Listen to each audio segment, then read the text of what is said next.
Qualifying for the total 24 hours of Spa shortly to get underway. Welcome to what's going to be effectively now 4 hours, give or take, of track time. There will be a break in the middle, admittedly, just before we get into the night qualifying session itself. But effectively, 4 hours worth is given over to the GT teams. Now, a chance partly to think about grid positions, partly to cycle through drivers, partly to get the cars absolutely as they want them. But also, bear in mind that the final part of the qualifying comes tomorrow when we have Super Pole. There's the warm-up session. And then there is Super Pole coming after it, and that will determine the top 20 places on the grid. Drivers getting 2 flying laps. The track temperature then has dropped a little bit since we had the pre-qualifying an hour and a half or so ago. Cloud has broken, although we have got 1 or 2 leaden clouds as well hovering over the circuit. David Addison and John Watson trackside ready for the first part of the evening's action to get underway. The qualifying session coming up very shortly, and then, as I say, night qualifying, because the regulations dictate that everybody must do some laps in the dark in preparation for the night shift when we get to Saturday into Sunday of the 24 hours. The 4th round of the Blancpain GT Series Endurance Cup, and of course the Spa 24 hours is an event that dates back to 1924 and has got a long, illustrious list of winners, BMW being the most successful brand in the history of the event. As far as this year's championship is concerned, taking sprint and endurance together, Mirko Bortolotti and Christian Engelhardt have a 4-point advantage over Maxi Buch and Franck Pereira, with Vincent Abril, the Bentley driver, third, having had different co-drivers across different rounds. He's third on his own, ahead of Maxime Soulet, Andy Soucek. Then you've got Stuart Leonard and Robin Frins tied on points, ahead of Andrea Caldarelli, with Jimmy Eriksson next, then Marcus Winkelhock and Victor Scheitar, Davide Rigon and Miguel Molina rounding out the top 10. Will Stevens missing from the event this weekend. Andre Lotterer put into his Audi as an Audi Sport Factory.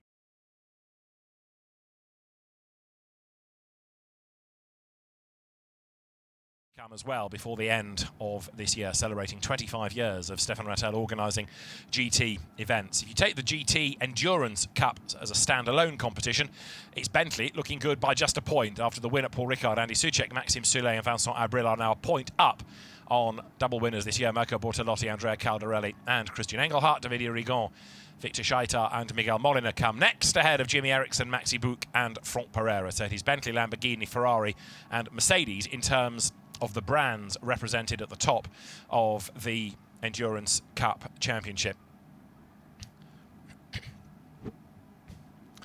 The Spa circuit, a fabulous Grand Prix track, and this is how the lap looks. Away from the start, which will be the endurance pits, you go down towards Eau Rouge with a top speed of over 220 kilometers an hour, climb up through Radion, speed building, grab 5th gear, flat out, absolutely with your right foot nailed to the boards on the long climb up towards Les Combes, through the right, the left and the right again, down through the gears. It's 6th on the approach, but you've got to drop down through the gears before you turn down through Bruxelles, Speaker's Corner, and into the so-called double gauche at Pouhon, which is a 4th gear, long left-hander.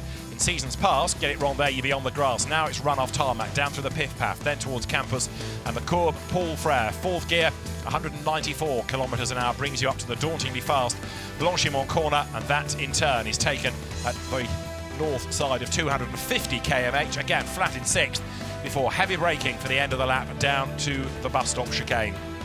It's a right, it's a left, and then you blast over the timing line and down towards La Source. The hairpin, which again is heavy braking, it's an overtaking opportunity, but it's also an opportunity to get it wrong and make a real mess of it. And if you do, the likelihood is that cars will collect you, and then you blast down again past the endurance pits, down towards Eau Rouge once more. The start line for the race will be where you're looking now, in fact, at the bottom of the hill, on the run down towards Eau Rouge. That's where the grid will form, and the start of the race where the national flag will be given. But the timing line is, of course, the F1 pits. They're the Timo Bernhardt Porsche with Michael Christensen, Kevin Estre and Laurens Vanthoor as the drivers getting ready to go, as we are about to embark on an hour and 15 minutes of qualifying.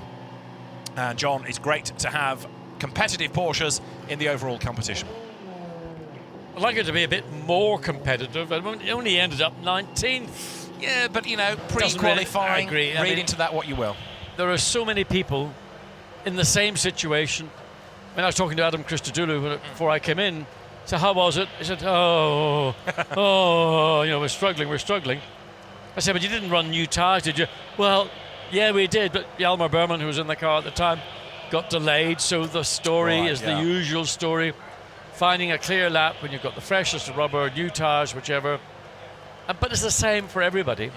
And actually, the session that we had, that sort of pre-qualifying session, just over an hour and a half ago, the conditions I thought were pretty fair, pretty ideal. Temperature was good, track temperature was good, humidity a bit on the high side, but that gives you a little bit more downforce. I mean, it's probably only about a kilogram or so, but nevertheless, worth having.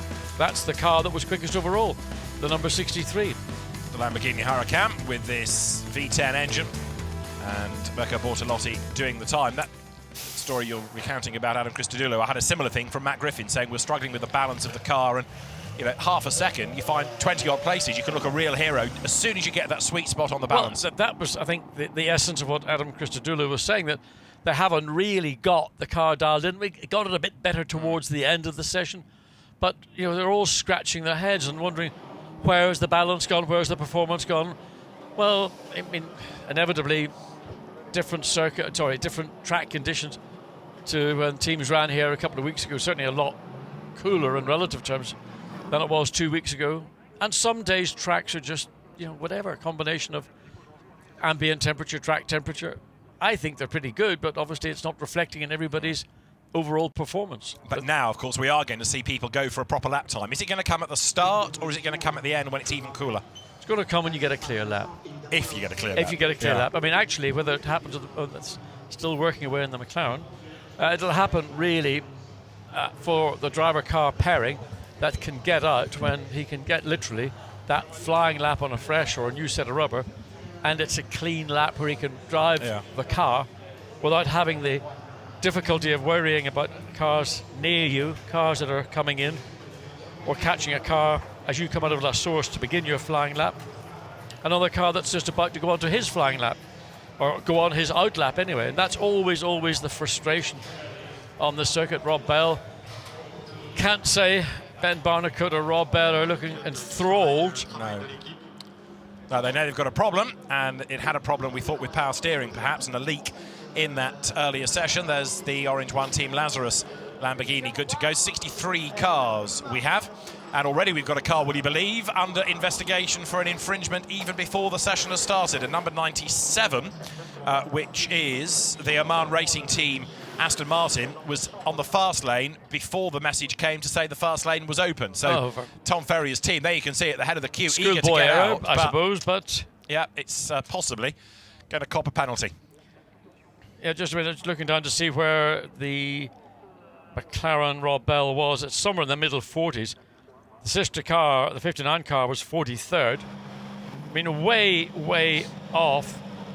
Yeah, Ben Barnicoat, Rob Bell, Koen Ledegaard, 49th. Time of 2:21.8, 2.3 seconds slower than the quickest time. But that might as well be 2.3 years, frankly, because if you can't find a way to dial the car in, you're just going to lose time hand over fist. Absolutely. We saw a moment ago Josh Cahill, number 3 Audi, ready to go. Giancarlo Fisichella, Marco Giucci, James Collado, the 3 drivers there of the AF Corsa run Kaspersky Ferrari, with the Alessandro Pierguidi, Passin La Florence, Michele Rugolo car alongside it. A regular pace setter that, but what can we expect from Fisichella here? He started here in qualifying for the Belgian Grand Prix, didn't he? A good few years ago. A few years ago. I mean, I would think, I'm only imagining that out of the 3 drivers, that James Collado is the one that's most likely to give the kind of performance that would see the 50 Ferrari further up the grid. Giancarlo, a wonderful driver, but in an age now where maybe that sort of very acute edge of speed that he enjoyed all the way through his single-seater racing career maybe is on display quite so frequently. Nick Homerson good to go in 53, number 16 Mercedes from the Pro-Am competition, the Oliver Morley, Miguel Toril, Maxi Goetz, Marvin Kirchhoff combination. This is a fascinating lineup. Maxi Goetz we've seen go strongly in DTM and of course win in Blancpain, and he's come back into GT racing this year as the green flag is waved to Marvin Kirchhoff, somebody who got as far as GP2. So he's another impressive young German driver as the green flag is shown and qualifying gets underway. Now we're going to have an indication of who is quick as we get ready for this year's Total 24 Hours of Spa. The Ferrari from Rinaldi Racing heads down the pit lane. Now what you have is a a rush of cars all going out, whether they're on the tyre they finished the previous session on, just to get a sense of where the track is, whether they're gone on new tyres. I would imagine most of them have gone with the tyre they finished the previous session to get that sense, then come in. But, you know, okay, it's an hour and 14 minutes to go. Obviously, the prime objective is to get into the top 20 for the shootout. That's really where everybody who is in the pro category, but there will be some pro-am cars which have got a very quick pro behind the wheel. They'll also be in that mix. The other major consideration, of course, is to get through this without any damage, so the teams don't have terribly long a night and an arduous morning before that warm-up session. In theory, the times ought to come towards the end when it's a bit cooler, but of course the light fades. But as John has already made the point, traffic is going to play such a part in this that it doesn't matter what your plan is, you are utterly dependent on cars around you. Yeah, I mean, to me, you've just got to take the chances as they're offered up. If you go out and you've got to say fresh rubber or pretty young rubber and you've got a clear lap, you've got to maximise that potential, because when you come back in and you put on your new set of tyres, you may not get that second opportunity. Yeah, indeed. So there you can see the great diversity that we have in the field. We'll start thinking about lap times not at the end of this, but at the end of the next lap, the first flying lap. And it is the 97 Aston Martin that has led them out. Johnny Adams shown as being behind the wheel of it. And the Aston Martin factory driver who has starred this year in Blancpain, in British GT, at Le Mans, winning his class, is looking to another good weekend here. Number 90 Mercedes from the Acura ASP squad, Raffaele Marciello at the wheel of it. So far, pretty much everybody suggesting they're going to stay out and do a run rather than head for the pit lane. So it is a case of getting on with it, putting in a time, rather than thinking about an installation lap. So Johnny Adam, potentially, John, will be the driver that offers up the target time. Absolutely, and Johnny Adam, as we've seen throughout the season, I remember Monza earlier in the year in the 3-hour endurance there, just what a stunning stint he did when he actually had fastest race lap set towards the end of the race. And one of the more memorable moments, I think, for Johnny, and certainly for, I think, all those that were there to watch it. Time they're going to focus on will be the time set by the 63 Lamborghini, 2 minutes 19.435. So it'll take a little while for the cars on track to get anywhere near that, unless somebody has opted for a set of tyres and got that clear lap and just got their head down and set a time. So purple sectors, it's the first car to go through the beams. So this is the first proper flying lap being pieced together that you're looking at. But behind, is anybody going to go even faster? Well, we'll start to see when they cross the line and the times start to shuffle around. Johnny Adam, as I say, will set the benchmark lap. You've got behind, though, in the queue, intriguingly, have a look at 911 and 912, the two Porsches, because Mark Lieb and Sven Müller are the two drivers. Mark Lieb, reigning WEC champion, Sven Müller, Porsche Super Cup and Carrera Cup Deutschland champion, so two very quick Porsche pedalers. As through Fania now goes Johnny Adam, as I say, with the lap heading to briefly the fastest. It may well be that others go faster, not to suggest that Johnny is slow, far from it, but as others for the next hour and 10 minutes come through, the order will shuffle, but he'll set the target out of the Cour Paul Frere now. Speed building. Yes, I mean, the times are irrelevant because while it is his first flying lap, it's a lap still that I would consider to be just a building lap, and he hopefully will, when he comes across the line at the end of this run, will then have the chance, but with traffic ahead, that's the worst scenario for the car that was first onto track some 3 or 4 minutes ago. Let's see what he does on this first flying lap, get an indication as to where the Aston Martin is at the beginning of this session, at where these times relate to what we saw. Well, a 2:18.9. Wow. Well, how right was I about that? Absolutely. How's that for your opening shot? He was only 33 thousandths quicker, though, than Raffaele Marciello. So Raffaele not hanging around in the Mercedes either. Number 50 Ferrari here is Alessandro Pierguidi. This ought to be pretty decent. And then you've also got, lower down in the times, 1:17, Lawrence Van Thor, having done two absolute bests, but actually only fourth quickest, 2:19. Well, in the space of that opening lap, we've got three cars who have broken into the 2-minute 18-second barrier. And I was looking at Johnny Adam and the Aston Martin, and the car didn't look quick, principally because he had a lot of grip. He didn't need to horse the car around. The car was doing the job before him, and a lap, it's half a second quicker than we saw from the earlier session this afternoon, the time of the 63 Lamborghini. So first driver to break into the 2-minute 18 by 33 thousandths of a second. And of course, there are plenty yet still to do a lap time. So you're looking at number 9, Bentley. This has got Jordan Pepper at the wheel of it, the South African driver, former German GT champion, Sirocco Cup winner, and driving, yes, a Bentley, but not an M Sport run car. This is an Abt entry, Hans-Jürgen Abt. We did have a spell, of course, where there was C Abt racing, Christian Abt, but this is his brother, who, of course, has had great success, still does, with Audi in the DTM. But now having this Bentley effort as well. They ran the car at the Nürburgring 24 hours. It ended up with damage and didn't really cover itself in glory. Better fortune sought here, down towards Pouen. Just watching the Bentley as it came up into Les Combes, there was already a little compromise, and the set change from turning right to left. He was slightly off line and consequently would have lost a little bit of time on this lap. But really, his focus is very much now going to be in those cars directly ahead of him. And of course, he's got cars beginning to gang up on him from behind as the 90 Mercedes makes its way into the final 2 turns. Fastest middle sector. Looking good, isn't it, for Raffaele Marciello? We're now getting lap times cancelled, by the way, for track limits. We'll come to those in a moment as Marciello goes fastest, 2:18.562. So the cancelled lap times are coming, first of all, from McLaren, which is 59. So that is... Not Andrew Watson again, please. Well, it's the Watson, Jafar, Peter Scott. Peter Scotthorst who's done the transgression. And also 51. Which is Pro-Am, isn't it? And that is the Motoaki, Bontempelli, Beretta, Castellacci, Ferrari. Who is in that? Oh, Olivier Beretta, he should know better. Indeed he should. Now, how did the Abt Bentley get on?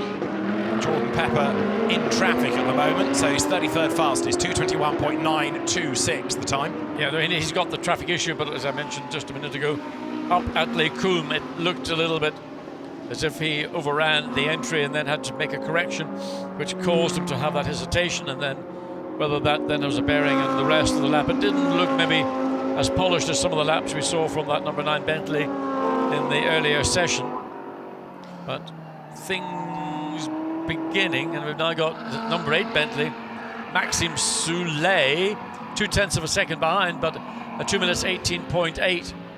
So Bentley, the number 8 rather than the Abt run number 9, showing strongly indeed.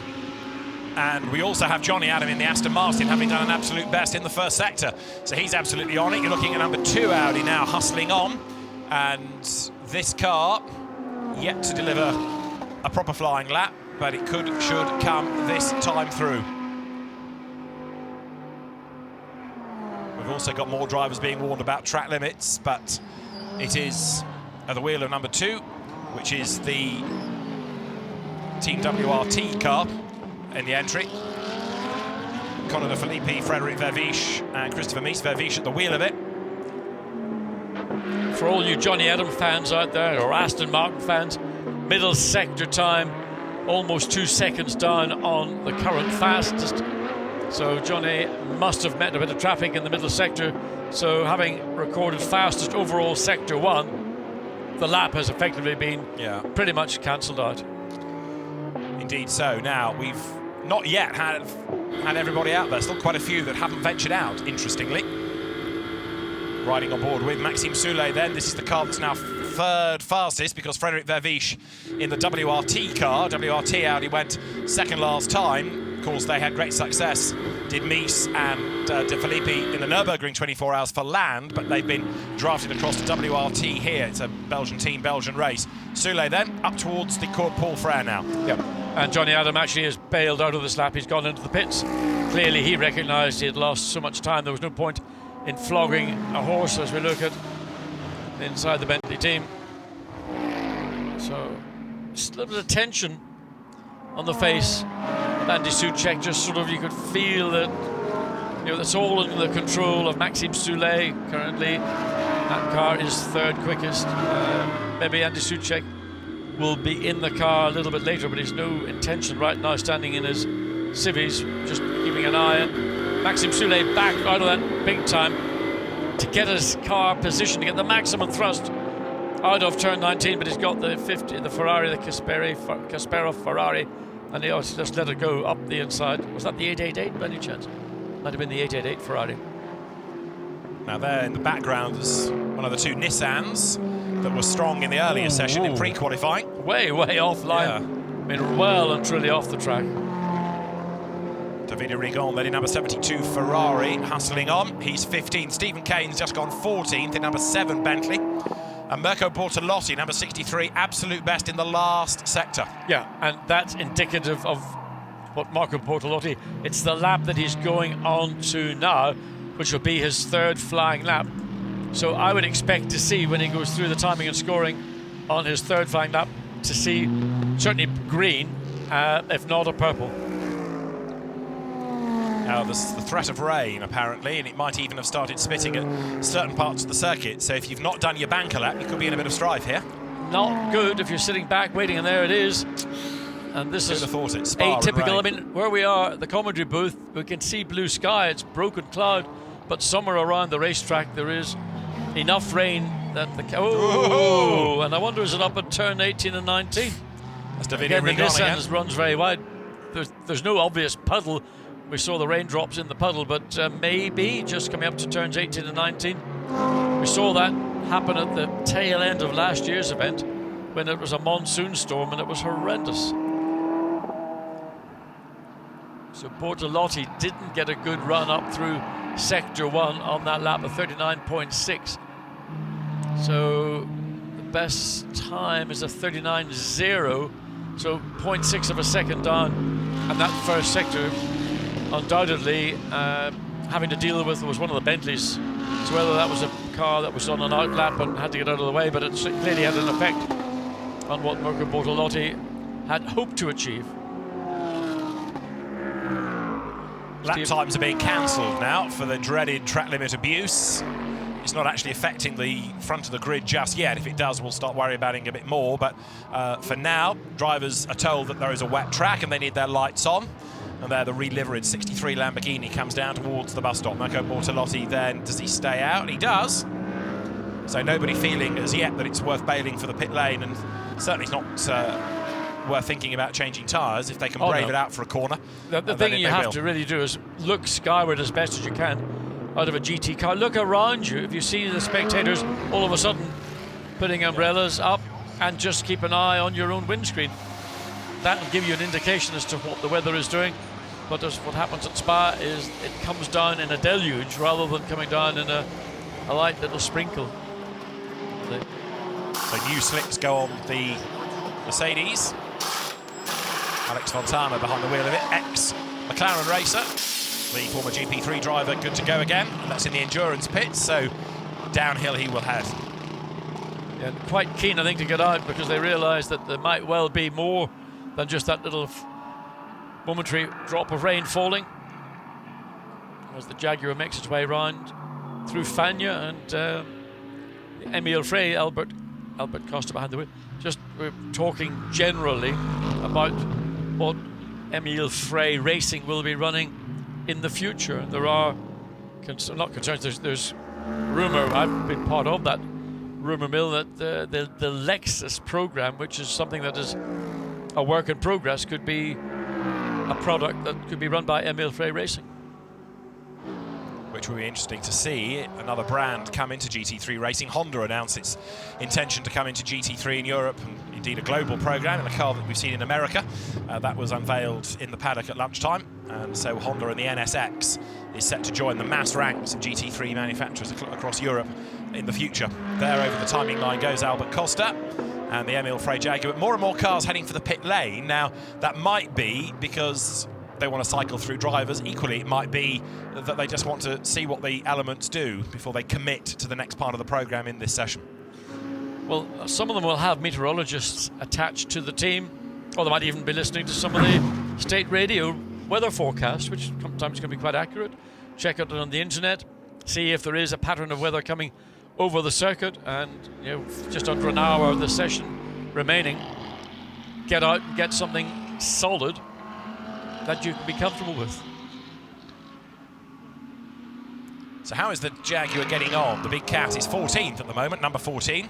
Albert Costa at the wheel. Daniel Junqueira, the Spaniard, in the Mercedes-AMG Team Acura ASP car. In other words, it's a sort of factory-supported effort. That's wriggling through the bus stop. Junqueira with 2 personal bests to his name. 10th at the start of this lap. He's about to come over the line and goes 3rd fastest, 2:18.749. Anybody who's thinking about it, get out on track now. Yeah. And one car that is out on track and has marginally improved is the 63 Lamborghini, because again on his last lap in the final sector, the 63 Lamborghini was fastest overall, and he's done a personal best in sector 1, so expect to see a little further improvement from the 10th placed 63 Lamborghini of Mirko Bortolotti, unless he hits traffic. But equally, there's not, relatively speaking, that much traffic around at the moment, because I would suggest there are probably more in the pits than on the circuit. There could be one car on the racetrack aside from yourself, and I guarantee you'll catch it. You'll find it, and yeah. you'll get caught Yeah. behind it, because either the driver won't be paying attention or he doesn't see why he should get out of the way.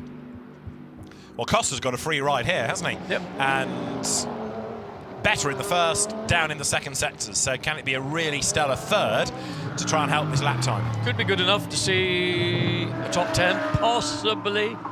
How much difference the middle sector time was to his previous best? It's probably only a few hundredths of a second, so he comes up, stays 14th, so no improvement. I beg your pardon, he goes up to 6th. There is an improvement. We're looking at his number on the car, number 14, up to 6th place for the Jaguar, so Albert Costa will be happy with that. Still waiting to see where the 63 Lamborghini is. Again, middle sector getting caught. There he is coming through Blanchimont. A little bit of traffic, one car directly ahead. Won't really come into play. It's not going to be close enough to affect his entry, and he's very deep and very late in the brakes and throws it away and decides that that's the opportunity I want to come into the pit lane. If he hadn't made that error, he would have continued on the lap, but he realised, I've blown it. The middle sector was slightly compromised. Get into the pits, fight another session, another run, another set of tyres, please.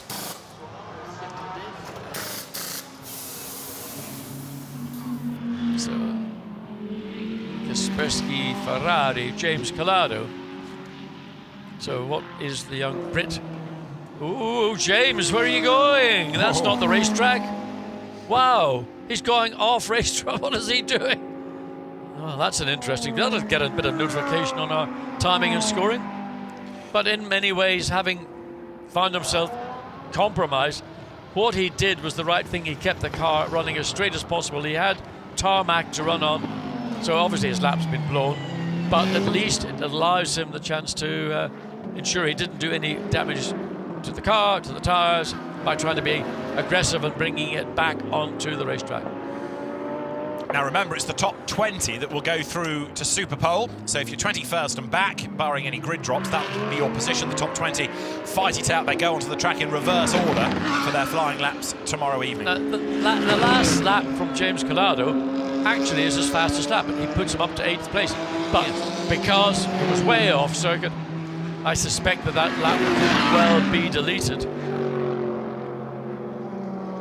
Into Pujo, you could just almost see Patrick Cudula. He really took a big punt coming into Pujo. The back of the car was just teetering on the edge of giving up grip. But the Finns don't seem to mind edgy, nervy cars. It seems to be something, maybe it's the quality of ice they have in Finland, that they just have this innate sense of balance and just they don't think about it. They let the car move around. We do this from childhood. And Cuyler has really proved to be a star in Lamborghini since he moved into the Super Trofeo and then GT racing from the GP3 Championship. That was his last single-seater season, having done Formula Renault, and part of Mark Lemmer's Barwell team that's looking for 3 Pro-Am wins on the bounce. That car accelerating its way now up towards the bus stop, and you can see that the light is fading because the headlights are getting ever brighter into the braking zone, right and then left. They will turn up towards the timing line now. So Raffaele Marciello's Mercedes still has the top time. We've had the first major chunk of the session. It was an hour and a quarter at the start. We've got 54 minutes left, and the track is now busier. I think I'm right in saying that everybody now has ventured out, including the two BMWs there. You can see 98 wriggling its way up through the traffic. And getting royally held up by the Nissan, who was just putting himself into position. And I'm sure there'll be a few looks of a shake of the head there inside the BMW garage, and finally gets up alongside the Nissan. If this is always, when you get so many cars on the racetrack, everybody's doing what they need to do for themselves, and there are occasions when, in that instance, maybe the Nissan could have backed out of it when he saw the BMW coming before they got into the final two turns.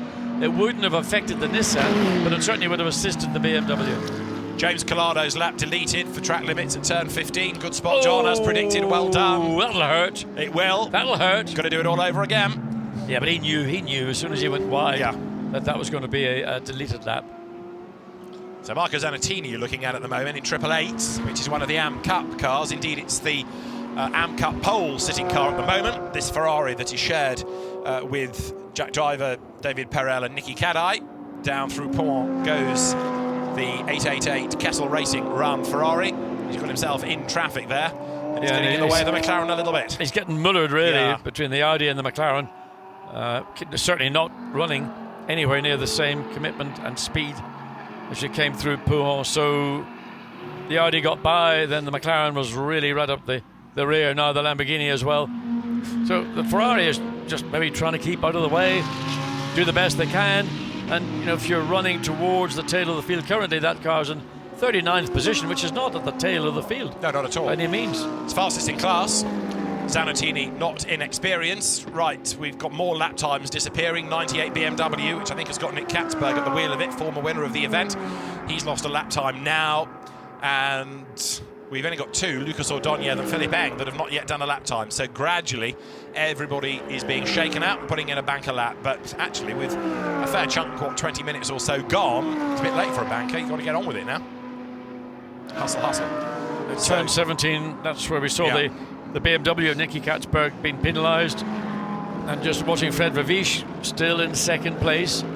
Well, just a tenth and a bit of a second behind the quickest overall time. Not going to be an improvement on this particular lap, but 2:18.6. Saying that, it was almost, in fact, it was an improvement.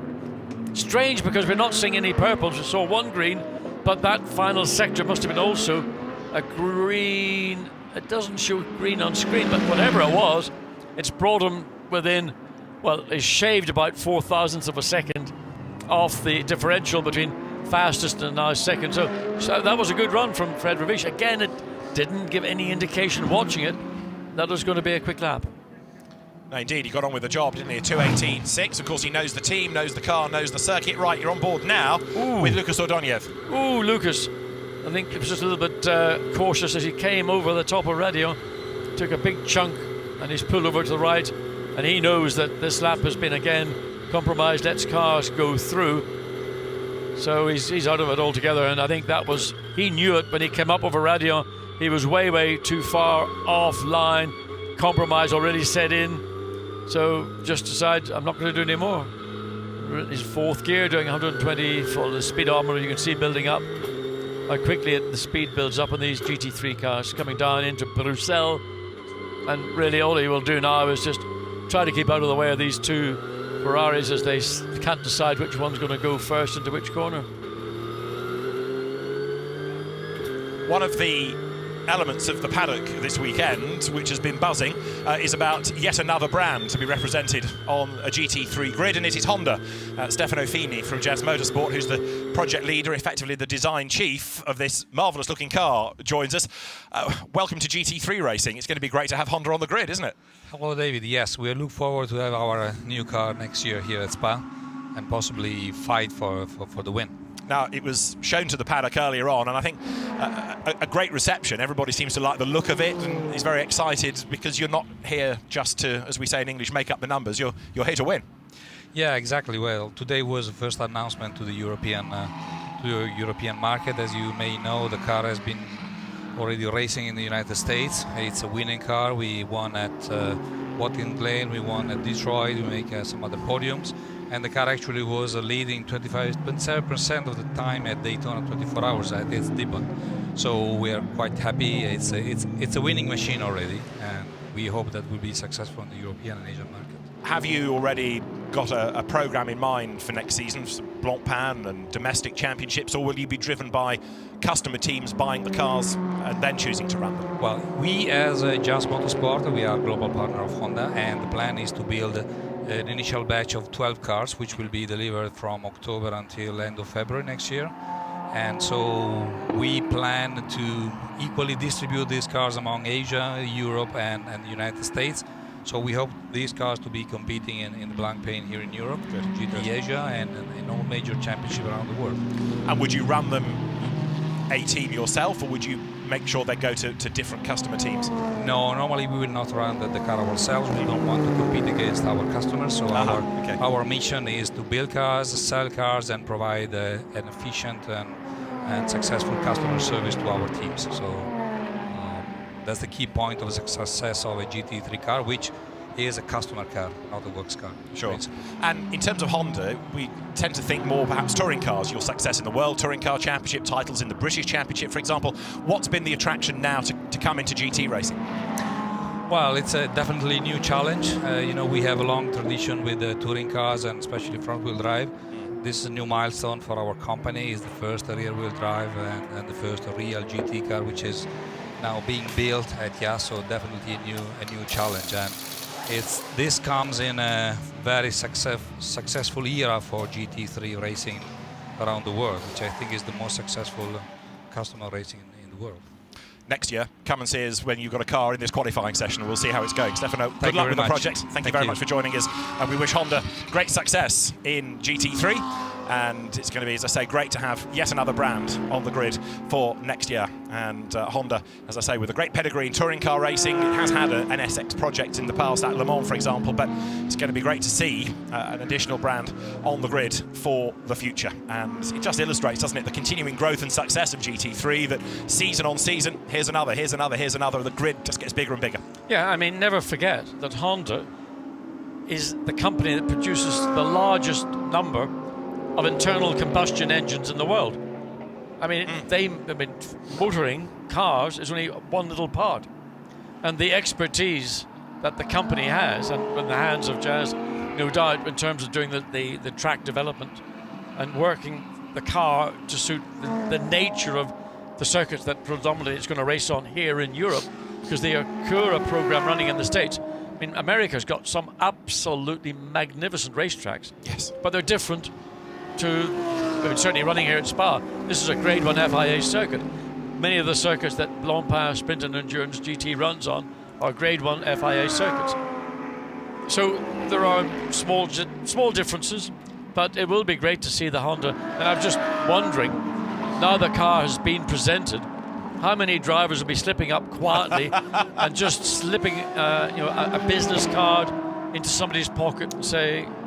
When this was launched at lunchtime, like many, I was there with my phone taking pictures, and a mate of mine from Motorsport News in the UK sent me an email which said, go and get me a front angle picture of the car. So I dutifully trotted off, and when I got there was a man in Bentley overalls standing next to it chatting.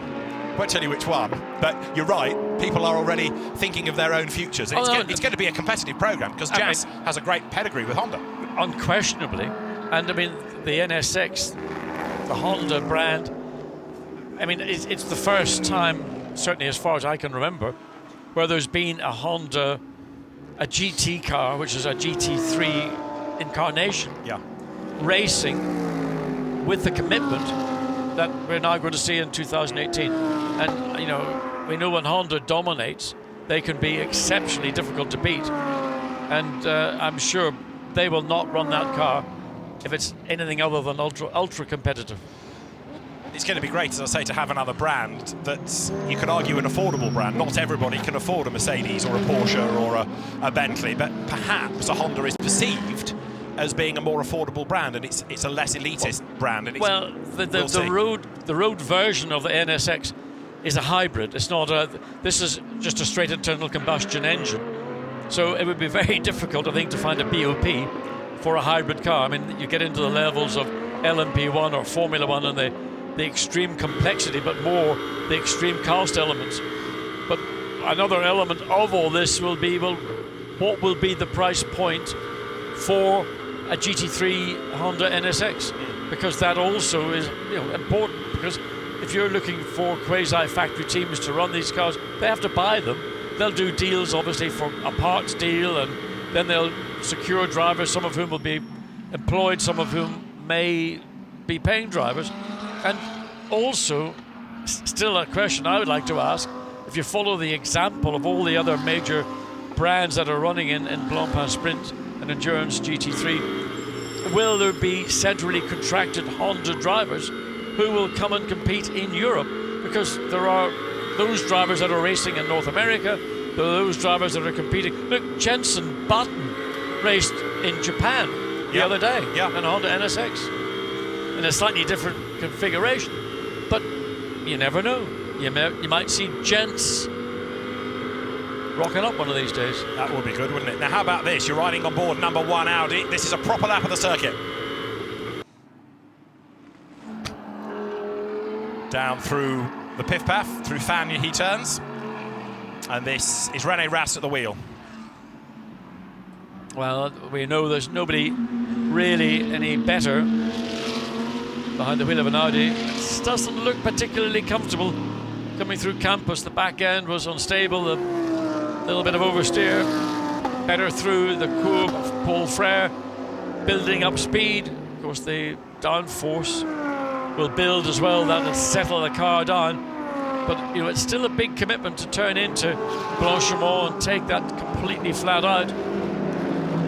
So waiting to see what the number 1 Audi, René Rast's last lap, or best lap was a 2:19.3. His last lap was a 2. Well, that was his best lap, and he's come into the pits. So René Rast has done a time. He's 18 cookies. He's inside the top 20, and Marcel Fassler stands around. Looks, well, he's not really getting ready to get into a car. Those look pretty new or fresh-ish tyres on the number 5. Then we go back. See this gaggle of cars. Bentley, oh, don't like that. That was certainly a very quick switch from right back to left, and the 888, the Ferrari, had to step sideways to get out of the way. The 488, that was the Rinaldi Racing. So the Bentleys, you know, it wasn't going to take a prisoner. So Pierre Errat comes across the line. Lap time, 2 minutes 30, not a relevant lap time. And I'm sure there's plenty of good reasons. All 63 cars are now out on track, or have been out on track. Circuit getting busier as more and more are shaken out of the pit lane. That rain never came to anything, did it? Which is a sigh of relief all round for the teams. As you look at the 188 McLaren, which is the car in the hands of Chris Harris, Alexander West, Chris Goodwin, and British GT champion of years past Bradley Ellis, and it's got the hugely experienced Chris Goodwin behind the wheel. Indeed, indeed, and apparently McLaren have got even further exciting plans for something beyond the P1, or so the internet rats are saying. Whether it'll be eligible as a GT3 racer is another issue. But Chris Goodwin is very much involved in the development of the products, and they seem to be coming pretty thick and fast out of Woking these days.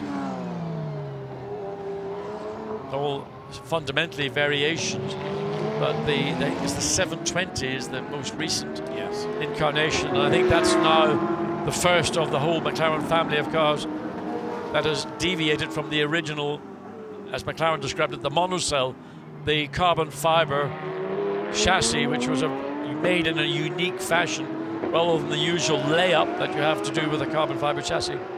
It was a manufactured process than a hand layup. Now there, Michael Christensen, 12th quickest in the 117 Bernhardt team Porsche 2:19.0. Former Porsche junior, now factory driver, and Michael Christensen pressing on. Salah Yoluk has taken over the TF Sport Aston, incidentally, which is still the fastest in Pro-Am, and it's 5th in the times. Johnny Adam for Super Pole. It's a real possibility, isn't it? Team manager of the 188 McLaren and driver Chris Goodwin to the stewards after the session. Chris, what have you done? Oh, Chris, you're not that type of person, are you? No, quite. No. Chris would never be doing it. It's like somebody dropping one in the classroom and not saying, no, it wasn't me, a teacher. There you go, an insight into John's school days. Chris Goodwin then, he's up to see the beak before his night is done. But he'll go up there and he'll have this permanent grin, you know, it wasn't me, mate, it wasn't me. Angelic little smile, Yeah, not me, Gav. So, the hugely experienced Chris Goodwin. We have an improvement from James Collado, third fastest in the Ferrari, and an absolute best in the last sector to go with it. Christensen's being a bit stuck here, isn't he, behind Chris Goodwin? But James Collado is absolutely flying. Yeah, I mean, James Collado has found the clearer lap. He's within just over a tenth of a second of the fastest time, which still stands to Raffaele Marcello, and that was done on his third lap. The car's only done 4 laps in total, so either they've got a problem or they're sitting back waiting for their time to be beaten. I think it's indicative of what the team are doing. They're not going to run unnecessarily. They've clearly got a car that's got good out-and-out pace. Interested to see if the Porsche can get up inside Chris Goodwin coming up into... Give it up, Chris, give it up. Oh, and that was a bit of an aggressive... Yeah, I mean, because Chris Goodwin was on the outside, he could afford to brake that little bit later. The Porsche being on the inside had to brake that little bit earlier because it had a more acute turn. So now the Porsche 117 has apparently got a relatively clear piece of racetrack ahead. No, his car's coming out, going in, coming out, going in. Discussions in the pit garage at Audi. Incidentally, just to highlight how the BOP is working at the moment, we've got the top 30 cars covered by less than a second. The top 30 are covered by 0.975 of a second. I don't think that's good enough. I think we should have the top 40. You know, I mean, I thought we had a competitive race series. I mean, it's ridiculous. It just confirms how successful the BOP is. It confirms how successful GT3 racing, and in particular the Blancpain GT Sprint and Endurance championships are. And I mean, how frustrating would it be to be 38th, knowing that you're going to start just outside midway in the grid, and you're within just under a second of pole position. I know, as you say, it's insane, isn't it? How's number 4 Mercedes getting on in the background? Jelmer Berman is at the wheel of it, 14th fastest. Yeah, this is the car that Adam Christodoulou is sharing, and they indicated they weren't totally happy with the car's ballot. Jelmer Berman looks like he's happier now because he's able to make progress, and he got a reasonably good drive out of the Courbe Paul Frere up the hill. Can we hear whether he's flat or not? Has he backed out of it a little bit? I wonder if he's just trying to find space for himself, and there's 2 cars up ahead and he doesn't want to catch them coming into these final 2 corners. His sector times are down because of the traffic, and he knows the next lap's going to be blighted as well. So again, it comes back to this traffic management point. What I believe he's trying to do is, he's got the Nissan directly ahead of him. He might well try, and by backing off where he did and backing everybody up that was behind him, to get a good run out of La Source, get a good run down the hill, get through Eau Rouge and up over Radillon, and hopefully might pick up something of a slipstream from the Nissan. But we know just how quick that Nissan is in a straight line. So you're having to think not just about what you're doing behind the wheel, but think about, well, there's the gap between the Nissan and the Mercedes. Was the best part of 150 or 60 yards, enough just to get a sniff of bit of aerodynamic benefit. But now the whole issue will be resurrected, because he's going to come up behind the slower of these, I think it's the Lamborghini. So it's a problem. It's a problem for everybody, and Jelmer Berman's tried to make the best of it, but don't think on this lap it's going to be any significant improvement. I've been wrong about 3 times so far in this session. It's difficult just to judge without seeing the timing and scoring. So we're waiting to see whether, as he makes his way down the hill into Pouhon, but he's going to be snookered behind the Lamborghini, and that's again just taking time away from Jelmer Berman. Look, all over the back of it. He's going to go one way now. He's got clear dive down the inside. Again, Lamborghini wasn't doing anything wrong in a session like this. but frustration for the quicker car. Now up behind as we come into Campus. Elmer Berman clearly has got performance because he's run down the Nissan relatively quickly and easily. Big trouble will be getting past on now what is just about equal quickest part of the racetrack. Up through Blanchimont. Too far behind, in my view, to think he can make a move on the Nissan up into the two final corners. So again, it's a frustration. You can either stay out and keep going or just come in. But there you are. Read my mind. So the Black Falcon Mercedes down the pit lane. And for the moment, the work done for Jelmer Berman. Cycle through a pit stop, fuel tyres driver potentially. What's going on at the WRT pit? Which Audi is this? 6, isn't it? Which is the Stéphane Richelmy car. Richelmy, Nathaniel Berton, Benoit Treluet. Late edition, in fact, that's the one that's a late extra to the entry list, but that car cycles through a stop. There's not a huge amount of urgency going on. So we go back to the 98. Sister car up in 8th place. 98 is... Where is 98? We can look and see where it's gone. Is it in there? Nick Katzberg at the wheel of... Keep the times, keep leaping around.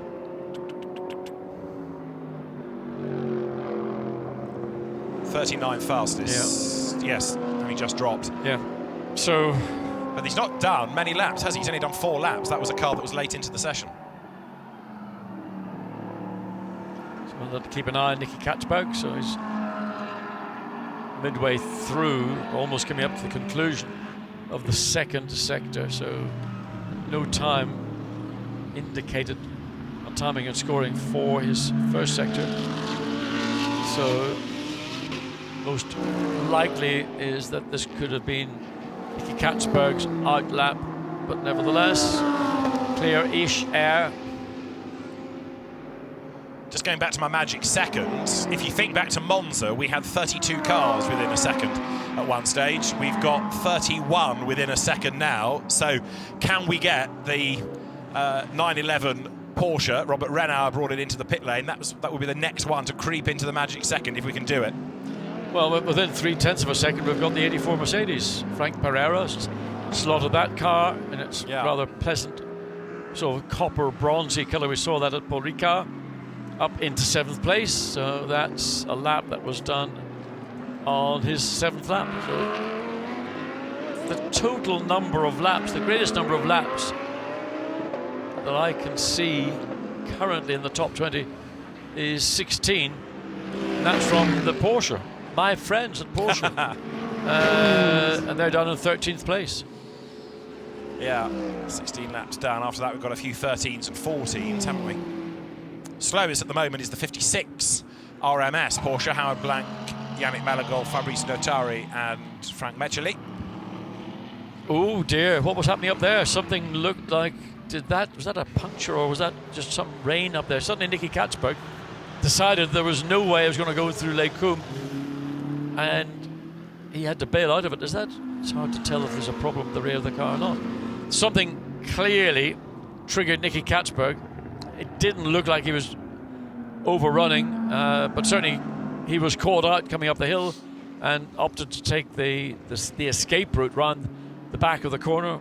Looks to be running now back up to speed, so it'd be interesting to get an indication of what was the problem for the BMW driver. Nick probably erring on the side of caution a little bit because he was involved in a rather nasty accident at the end of the German GT round at Zandvoort last week. He was in very wet conditions going for a place right at the very end and lost it and got hit head on. Cars coming out of the corner, some went left, some went right, and a Corvette absolutely drilled him head on. So Nick, with a lot of damage to the Schnitzer BMW, might be a bit bruised and battered, and if he's on a circuit like this, he won't want to be fighting a car. If he thinks there's an issue, he's not going to want to wrestle it around the corner. He'll take the escape road. Well, he certainly, his thought process very quickly, you could see, said, get out of it, bail out of it, don't even attempt to take the entry to the corner, and just went around the back of the corner, which you're fully entitled to do. That's why it is there.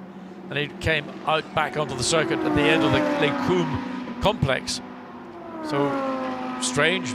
Maybe we'll find something a little later from the Rowe Racing BMW team. Maybe Nicky Katzberg, when he gets out of the car, can give us an explanation. It'd be nice to hear, because that was slightly, I mean, it didn't look as if he had just overrun the corner. It looked as if maybe he felt there was something not right. Nick, a winner 2 years ago when Mark VDS had its win, and he absolutely stood out. That was the race that really made his name. We knew he was quick from other categories, but the way that he really carried Mark VDS's hopes, because they were in the second string car, weren't they? It was the favoured car really that was leading, and then had its problems at Brussels and retired, and Nick Katzberg stepped up to the plate and came through to help win the race for Mark VDS, and that made his reputation. There you've got the Santalok Audi. At the moment it's Mercedes, Audi, Ferrari, Mercedes, Bentley, Aston Martin, Mercedes, Jaguar, BMW, Ferrari in the top 10 as their 72 rejoins the fray. Davide Rigon was spectacular in the last stint we saw for that car. And it's now venturing back out on track. 53 Spirit of Race. Nick Homerson, Louis Marchel, Andrea Bertolini and Rory Butcher. All the paraphernalia that you now need, the safety nets within the car. Sometimes you see GT cars running with a safety net in the window. Certainly you see it in American racing, particularly NASCAR and its derivatives. 17, Stuart Lennon, Jake Dennis and Jamie Green, all at the wheel of this Belgian Audi Club Team WRT entry. Jamie fresh from the DTM in Moscow a week ago. Yeah, up to 16th place. So. And he's behind the wheel of it, yeah. Again, it looked slightly as if he overran coming into the final right-hander and had to make a correction to get the car back. So I suspect that was a tenth or two of a second that might have slipped away, and another couple of tenths of a second would have maybe moved him up to 13th, 14th place. Nick Katzberg's next lap, incidentally, 2 personal bests. So there he is. It's looking strong again. 98 BMW, the German team, the Rover Racing Squad, heading up towards the bus stop chicane. One of the many incarnations of the bus stop. This version brought in back in 2007, and Nick Katzberg oh so nearly runs out of road. Let's just get him across the timing line. 2 personal bests. 40th at the start of the lap, breaks the beam now, and he goes 39th. Whoopie-doo. I mean, he's not the first driver in the last couple of minutes that have had trouble coming into turn 18. That's the right-hand part of the final little complex, and just overran. Appeared to have a little slide. Whether there's the track down there might have gotten a bit slick. Alexander Sim down there watching studiously. I bet you he knows what the problem is. Yeah, last year's winner. Alexander Sim's Maxime Martin is hidden in the background. Philippe Eng, therefore, behind the wheel of the car. So BMW getting on with the job. The Rover Racing team, of course, having won here in the past with Mercedes. There's Jamie Green still pressing on as well. He's done another personal best in the first sector. He's still stuck in traffic, mind, but he's getting on with it. Yeah, that middle sector time. Sector you need to be quick is in the middle sector 1:03.7. Sorry, 3.1 is the quickest overall. That's the amalgam. So that time he's, well, just almost 2 seconds down in the middle sector on what would be a time necessary to make it significant. As we go back to the 188 McLaren, the Garage 59 Alexander West, Chris Goodwin, Chris Harris, Bradley Ellis. Gaggle of cars headed, look, by the Porsche number 34, Robert Renau. How's my Magic second doing? Lucas Ordonez is now 33rd, and he's 100th outside it. So we have got 32 cars now within a second, and off the road is 56 Porsche, which is Yannick Malagol at the wheel of the 911 GT3 Cup that's gone exploring. Now, where's that? Looks like Pouhon. No, it's not. It's de Blanchimont. Yeah, you're right. It's de Blanchimont. Yeah. So that looks like a mechanical issue. He's pulled off to the right. Now here we come up into these final 2 corners. Is there something on the track surface? There's a sheen for sure. Well, that just might be the track's getting polished. The headlights certainly make it look quite shiny. I just wondered if there'd been a little localized sprinkling of rain just at that point. But well, one of the gentleman racers, Yannick Malagod, experienced, but from Ferrari Challenge to Blancpain Endurance, and a variety of categories. Yellow flag out for that Porsche. For that Porsche, yeah, down in Sector 3. Yeah, still not rejoined, so I think you're right about it being mechanical. Are we going to have an interruption to the session to move it out of harm's way? Let's see. I think it's sufficiently far off track that it's not in a particularly hazardous position, but it's always better to get a car cleared than leave it because if anybody ever went off or whatever happened, you can guarantee that that would then become the target for the wayward car. 117 comes across the line yet again, still in 13th place last lap, 2 minutes 21.9 against its best of 2:19.0, so 2.9 seconds slower. Well, don't understand that. Maybe just a long run. Michael Christensen, no mean hand behind the wheel of a 911, so where's that time gone? Fisichella here has done a personal best. This car third in the hands of James Collado. Fisichella behind the wheel of it, and he's done a personal best. So this now is looking like a very, very racy Ferrari. Remember, 32 cars, which is over half the grid within a second. How about that? Yeah. So let's watch what Giancarlo Fisichella can do out of campus. Then the long right is the exit that you've got to be cautious of. Don't overrun it. Giancarlo gets a little bit of a dip as he just dumps over the curb. Yellow flag in Sector 3, so you can't go through quicker than your previous best time as the Porsche is being pushed away. And a little bit of oversteer for the Ferrari as it came through the exit of Blanchimont. So he's backed out of it. He's decided that whatever I was trying to achieve, there's no point, so I'm going to have to go through the whole process.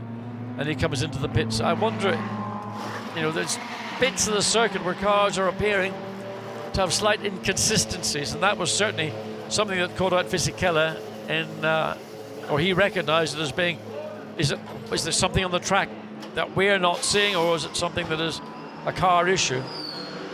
There's the 50 Ferrari, it makes its way into the garage. There's the 55.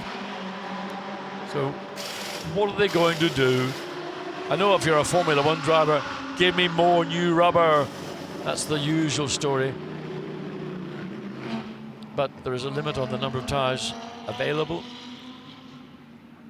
The amount of rubber that's, I think Pirelli have brought 14 vehicles with all the tyres they need for all the events that are going on, not just here for the 24-hour event itself, but for the Gentleman's Cup plus the Lamborghini Trofeo. So the old manufacturing plant in Turkey, if it hasn't been moved, I think it's going to... No, it was in Romania. It's going to Turkey. It'll be working overtime. Happy days. The fitters have been busy as well. So, yes, it's good for Pirelli's bank balance, isn't it? But a staunch supporter of GT racing in recent years. Looking at the Ferrari in the AM Cup, number 961. This is the AF Corsa, Alex Demergian, Davide Rizzo, Nicola Manassi, Tony Villander entry. Did I say AM? I meant Pro-Am. And that's got an interesting mix of drivers, hasn't it? Demergian rather blotted his copybook in the Sports Club race at Paul Ricard. Crashed a lot in practice and qualifying and race 1 and was excluded before race 2 started. Nicola Manassi in that car is going to be intriguing. Absolutely. Not somebody you really see in a GT car. I mean, I thought Nick Manassi had sort of kind of backed out a little bit. I think so, but I'm not sure if that was deliberate or because the phone had stopped ringing. But in a Pro-Am car, he'll be a very, very good pair of hands, won't he? He'll be quick. Oh, absolutely. Tons of experience. Yeah. Used to star around here in the Creation years ago in prototype racing with Jamie Campbell-Walter. But Davide Rizzo is the man behind the wheel of it. Winner of the second race in the new Blancpain GT Series Asia at the start of the season. So it's an interesting combination, this. And Alex Demergian, the Lebanese driver, was a class winner, was he not, at the start of the season at Monza. So down the pit road it comes, that car. Right, we're now into night signalling with 20 minutes of this first part of the evening's action still to run. Bentley 7 and 8 in the pit box. Looking really blingy with that lovely luminous green. The other car's got a blue surround identification, obviously, for the teams, because they've got the same problems that we as broadcasters have. Once you get into darkness, all that happens is the power from these headlights just absolutely obliterates the camera. But if you've got an identification around the grille, and the Bentley's got that on both cars, it helps identify the cars before you can actually get to see them physically. So Com Ledegaard out on track finally. He's had a rather quiet evening with this car, having had problems earlier on when Ben Barnicoat was behind the wheel of it. But where is that car in the times? It's still got to get a bit of a wriggle on to get into the top 20. Just something saying to me that track has changed. You know, there's a lot of cars moving around more than we saw in the early part, when obviously people like the 90 Mercedes and others must have had new tyres on. Yeah, this car 27th, McLaren. Through the traffic. So Com Ledegaard, reigning endurance champion, down to the bus stop and stays out.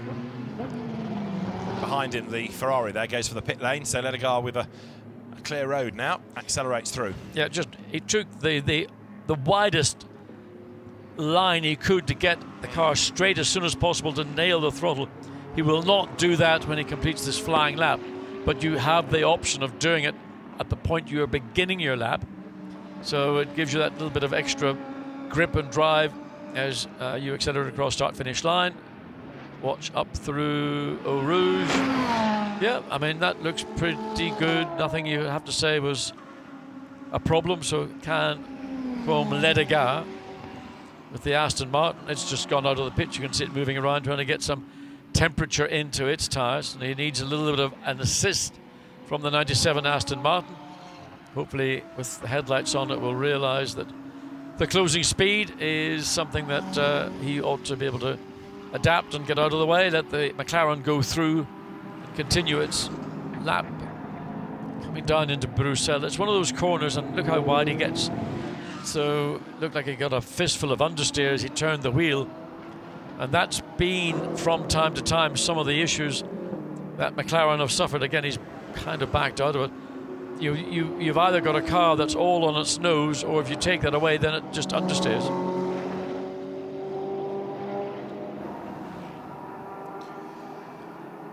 So with the light fading, the times actually not really improving in the most part. In fact, the majority of the top 13, 14, 15 sitting in the pit lane. So perhaps they feel that they are safe in that top 20 for now. Yeah. That's all they need to worry about, because you don't have to be quick tonight, you just have to be in the top 20. It's being quick tomorrow evening in the Super Pole that really matters for the front of the grid. In the meantime, Christopher Hasse in the number 25 Audi, he's done sufficiently good time to get up to 16th, so we haven't seen a huge amount of improvements coming really throughout the field for the last 10 minutes or so. So that's the first improvement that we've spotted, and just over 16 and a half minutes to run. Com Ledegaard comes up behind the Aston Martin. The Aston will be preparing to go out on its first flying lap. Com Ledegaard decides, well, I've done all the hard yards, and then for nothing. So down the pit lane he comes, and there is another perhaps troubled McLaren, 59, sitting in the pit lane. So that is the Andrew Watson, Jasmin Jaffar, Peter Skothorst car. Andrew Watson at the wheel of that, and there's 58 having joined the Stracker fleet in the pit lane with this dual livery. I know you think it's great, but I have to say, purely historically, I would love to have seen this car run in, whatever the colour of orange.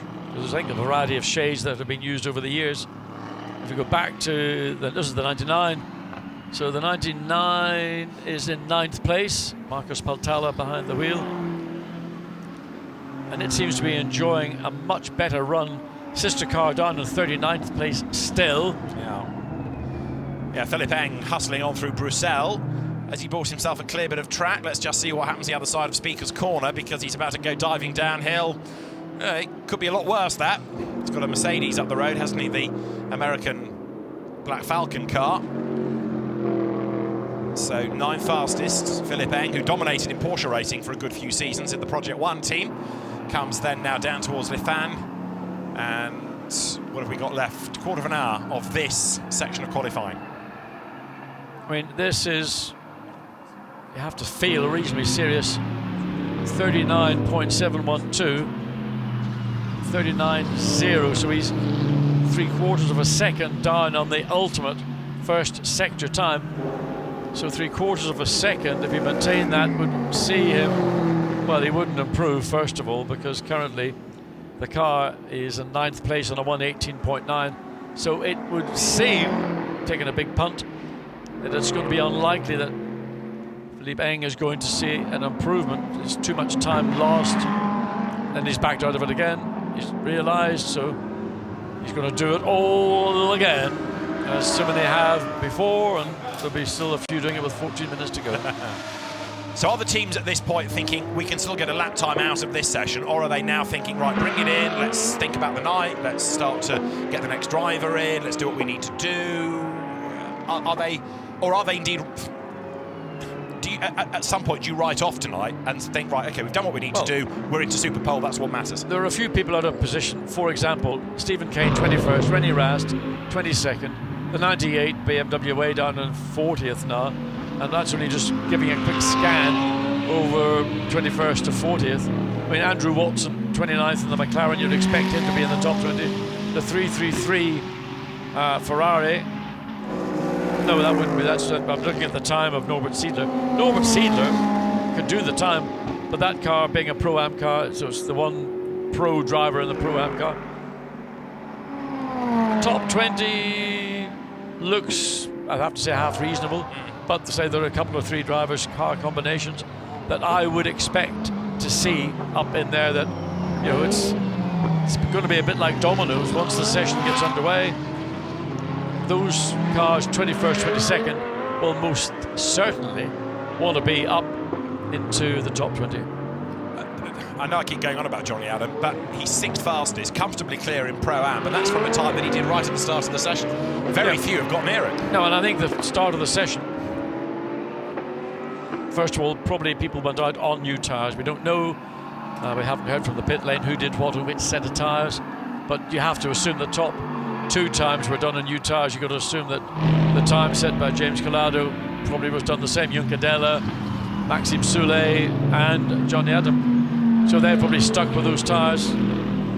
This evening, when it gets a little bit darker, sometimes you do get drivers who really enjoy driving at night time, and if you've got denser air, it gives a little bit more engine performance. It certainly gives you a little bit more aerodynamic performance. As long as you can get your tyres up to the correct working temperature, you get the pressures right as well. The two things are absolutely fundamental. So those are the hopes that those that currently are not inside the top 20 might be relying upon as the Aston comes through to complete yet another lap. So let's have a look and see what the 97 Aston Martin can do. 2 minutes 19.2. 0.3 of a second down. That's a pretty fair effort at this stage of this session. It's Johnny Adam back behind the wheel, isn't it? Yeah, but I mean, if you consider the time he did early in the session on his 3rd lap, a 1:18.9, that last lap was a 1:19.0, so it's not an awful lot of difference. Now, how's 63 doing? Because this looked so good at the start of the evening. 15th. But 15th now, Mirko Bortolotti, 2:19.0, quicker than he went in pre-qualifying, but everybody has raised their respective bars that little bit as well. So, coming over the timing line, number 63 Lamborghini heads down towards La Source, down through the gears, turn through the sharp right-hander, and now Bortolotti will sprint downhill on board. Yeah, let's ride with the Italian in the Lamborghini, the Speedo, 220, 230, 240. That's pretty committed. That's pretty committed. And he gets it into 6th gear, so he's actually pulling 5th as he goes through Eau Rouge. 262, 4, 5, 6, 7, just under 270 kilometers per hour, rides the curb, entering Les Combes, rides the curb in the middle part. It's the exit he's got to get sweet. That curb can deflect you off to the left, but that's reasonably good. He'll be happy with that. Then down the hill, braking downhill, back end of a car always gets a little bit light. You've got to be careful not to brake too late, because that can cause you more problems. But Bortolotti's first sector time, a 39.5, ideally a 39.0, so half a second down on what would be, well, it was Johnny Adams' first sector time, as it happens. He was the driver that set that time. So half a second isn't going to see, well, he's 0.4 of a second down currently on the fastest lap. So he's half a second down. So unless he pulls out some kind of miracle, it's unlikely we're going to see any further precision improvement from the 63 Lamborghini. Is this its natural pace? Should we be being concerned, or is there a bag of sand somewhere here? Well, I have to say, I think he's committed. I mean, he's driving the car hard. I mean, the body language is such that this is not just another lap to put another information into the garage. He is pushing hard, but it looks to me as if he hasn't got the level of grip. But who has got the level of grip is number 59, Andrew Watson, who suddenly leapt all the way from way down up into currently 18th place and is fastest overall in Sector 1.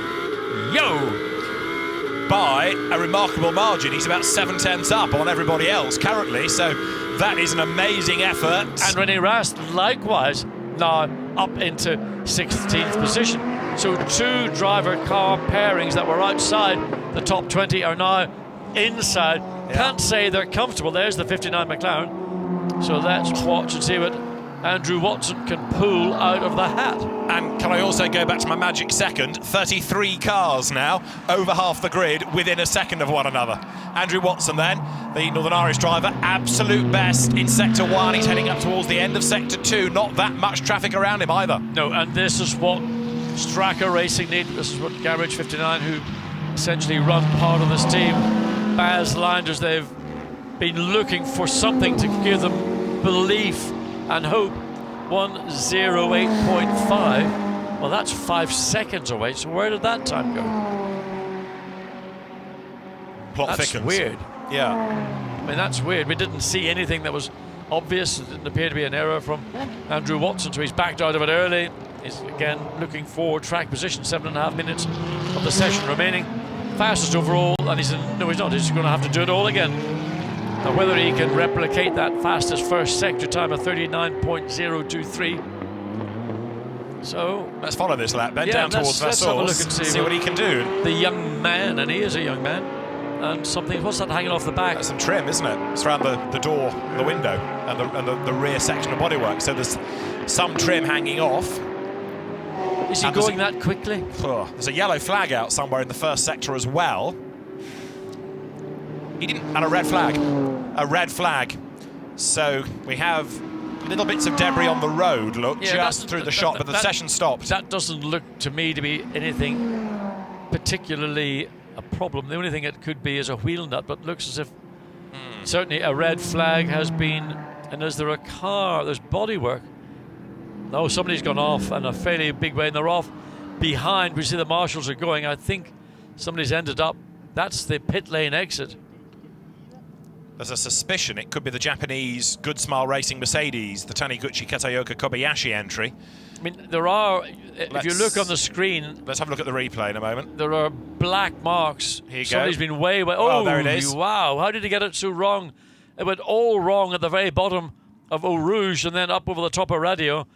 And that has gone wacko into the Tech Pro barriers and whatever other protection is there. Was that a lose or a puncture? I can't tell. We saw the car. It was out of control coming up the hill. It would be very difficult to say from that angle whether it was a driver error or a mechanical or a tire issue. But certainly, I mean, you can see that he was nothing more than a passenger. Session won't be restarted, as you can see on the caption. Well, that's common sense. Yeah, it was only about 6 minutes to go, so you wouldn't have got anything out of it on a restart. In the process, Stephen Kane bumped himself up to 13th quickest. René Rast up to 14th. Session will not resume. There's the Mercedes. Oh, dear me, look at the back of the car. Kobayashi was at the wheel. Oh, I tell you what, the spares department at AMG will be rubbing their hands. Well, no, they won't be. But they will have everything that is required to rebuild the car, assuming there's no basic chassis damage. When you say look at the back of it, what back of it? I mean, there's hardly anything left, is there? That's like a huge hit. That was a big hit. It's gone, you know, the car was probably still doing 60 or 80 mile an hour when it would have backed into the barrier. But all those areas are deformable, and they're designed to deform to reduce the kinetic energy that's going into the chassis to protect the driver. The driver safety cell is the paramount part of the construction of the chassis, and everything else around is disposable, and that then dispenses huge amounts of the energy that would be being absorbed in the accident. So first thing we've seen so far this weekend. Absolutely, yeah. Something else now, of course, to factor into this, that car isn't going to come out in night qualifying. You have to do some night laps. So they're going to have to go to the stewards. Now, might be a dispensation. There might be, but of course a lot of the drivers would have raced here in other categories or done other long-distance races. I'm not... Who was behind the wheel of the... Kobayashi. In terms of Spa knowledge, there's only Kobayashi who really knows the circuit. The others will have experience I'll tell you what, racing. he knows a lot more of it now, the way he came over the top of the hill. But the stewards, you know, my point I'm getting to is they have to research the Japanese drivers, look at what they know of long distance and nighttime racing before that dispensation can be given. Yeah, and you know, I know no doubt that at some point they've raced in nighttime races, but as we see Andrew Watson in, he'll feel a little bit frustrated that he didn't get a chance to consolidate the pace that he was showing in these few moments. Yeah. So time will be needed to remove the Mercedes, get it onto the flatbed truck, get it back to the team's garage. Don't know what damage has been done to the tyre bale, or if it was Tech Pro barrier there, or the barrier itself, whether that has been compromised. These cars, what, 1,300 kilograms kinetic energy, you know, square of the speed and all that stuff. Well, Kobayashi pole at Le Mans this year with that amazing lap, but big accident here. Let's have a look from another angle. So it looks like a lose. We got a tank slapper. Yeah. But whether that was caused by something that we can't see, but once he got the tank slapper, he was nothing more than a passenger, and hopefully, you know, the impact of rearward impact, you know, he's... Now... I mean, look, an impact like that is, you know, you're not going to just jump out of the car and say happy days. No. You know, it's your body has gone through a trauma, so it knocks the wind out of you. That's the thing that really is, you know, you suddenly you're sitting there, you haven't got the ability to inhale. The team have spoken to Kamui on the radio, we understand. There is what's left of the car. Whew, that is a huge, That's a heavy impact. I mean, that is a heavy. But I say a lot of the stuff around the rear of the car is designed precisely. Now you go to the door on either side and they'll open perfectly, because that's what the, you know, it's no point making the back of the car, you know, like a battleship, because then that will just transfer all the load through to the next weakest point within the construction of the car. So at the point where you're going to hit something, that's the part that you have the deformable structure to help mitigate the strength of the impact going forward into the driver's cell. They, of course, are getting ready for night qualifying now, which will be getting underway relatively soon. As you look down at the car that Giancarlo Fisichella, James Collado and Marco Giocci have been sharing. The night qualifying session is due to get underway in about half an hour's time. So you've got a bit of time yet. Just to recap where we stand at the moment after the qualifying session, with Raffaele Marciello doing the top time. Fred Verviche did the time to go second, ahead of James Collado, then Danny Juncadella fourth. Top Bentley, fifth. Johnny Adam, sixth in the Aston Martin, ahead of Franck Pereira, Albert Costa, Philippe Eng, and then Alessandro Pierguidi to round out the top 10 in a 63-strong entry. And every time you look at this leaderboard, you find different names and different driver combinations, and you think, yeah, that could be worth watching, that could be worth watching. And there are so many of them. Still a bit surprised that only 14th is the René Rast, Nico Müller, Antonio Garcia, Audi. Porsche 15th. What about number 25 Audi as a dark horse? Christopher Haase, former GT champion. Marcus Winkelhock, hugely experienced, winner of the Nürburgring 24 this year and a winner in Blancpain Sprint. And Jules Gounon, currently the ADAC GT Masters Championship leader, but in a Corvette rather than in an Audi, something a little bit new for him. In Pro-Am, Barwell, as ever, team to beat with Adrian Amstutz, Martin Kodrich, Patrick Kujala and Oliver Gavin as well. Good to have him here this weekend in Pro-Am. Nissans didn't have a mega session with the Mats and Struan, 27th, and then the number 23 entry of Lucas Ordonez, Alex Buncombe, Ketso Masachio, 35th. Bentley number 9 rather faded down to 33rd in the end, didn't it, as you look further down the pecking order. Stracker's number 42 entry, only 39th. That's the Nick Leventis, Craig Fleming, Lewis Williamson, Oliver Webb car. But Blomqvist, Katzberg and Spengler way down. That was a car that was late into the session as well. Matt Griffin in 52, with Duncan Cameron, Riccardo Ragazzi and Aaron Scott still looking for a better balance. I fear that car not venturing much higher up the order, so perhaps all still not well there. We had all 63 out. Where was 00 before its accident? The Kamui Kobayashi car. That was 43rd, and now with a lot of damage. Just wonder, I'm sure he's repairable, but it leaves the team with a big, big job going into the warm-up tomorrow, which is an absolute godsend for them because it gives them an opportunity to make sure that the car has been put back together properly. So let's head to the pit lane. Next, Dakota Jane, our reporter, has found Raffaele Marciello, who is the fastest driver in that session. He's a 10th quicker than the rest. Let's hear his thoughts. Raffaele, congratulations. You were very quick. Yeah, it was a good quali session for us. We can be quite happy, and I think we can be in top 20 for the Super Pole of tomorrow. So, yeah, we did what we had to do, and I'm quite happy about my lap. And what about the night qualifying? Are you worried about that? No, I think we only do long run for be ready for the race because I think we are safe for the top 20. So we are ready if you have to put one set and do the lap, but I'm quite happy.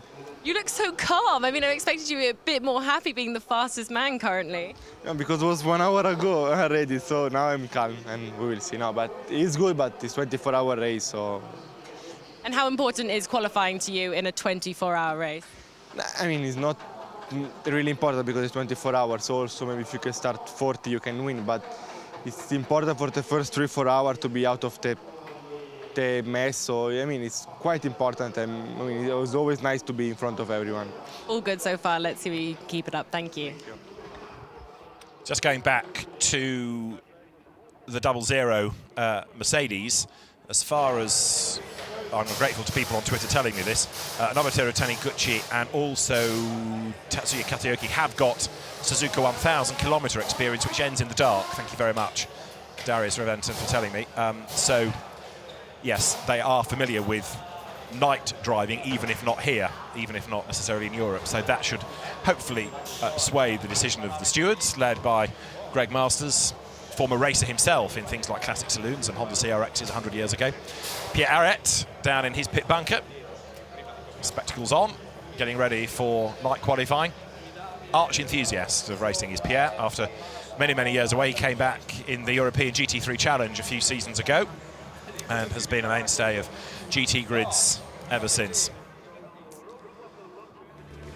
Let's just catch up with the highlights of qualifying then, under still cloudy skies, sun trying to break through, but we even had some spots of rain as 63 cars got set ready to venture out onto the circuit. Crash helmets on, drivers aboard cars, pit-to-car communication installed, fans poised, green flag waved at the end of the pit lane, green lights on, session underway, headed out by Johnny Adam in the TF Sport Aston Martin, although that car was actually on the fast lane a bit previous, so that's under investigation for possibly contravening a regulation.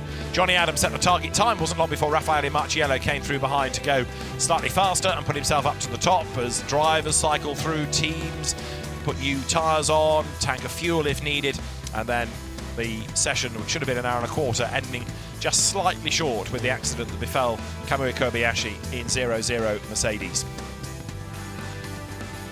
The great mix of car that we had on track, illustrated by the fact that by the end of the session, 34 cars, can you believe it, were within a second of one another. Lamborghini looking spectacular in the hands of Mirko Bortolotti, and hustling through the traffic, Jordan Pepper in the Abt Bentley, desperate to try and find clear track space as the sun set behind the trees here in the Ardennes forests. 63 Lamborghini didn't have the same pace, seemingly, as it did over the opposition in the earlier pre-qualifying session, but qualifying came to an early end. This impact for Kamui Kobayashi doing huge damage to the back of the Mercedes. What's left of the back of the car, with bits of bodywork all over the road. Clerk of the course, Roland Brunserada, in the dark jacket there behind it, overseeing the clear-up operation. Session stopped, and so Raffaele Marciello hangs on to provisional pole position with night qualifying and, of course, Super Pole tomorrow still to come.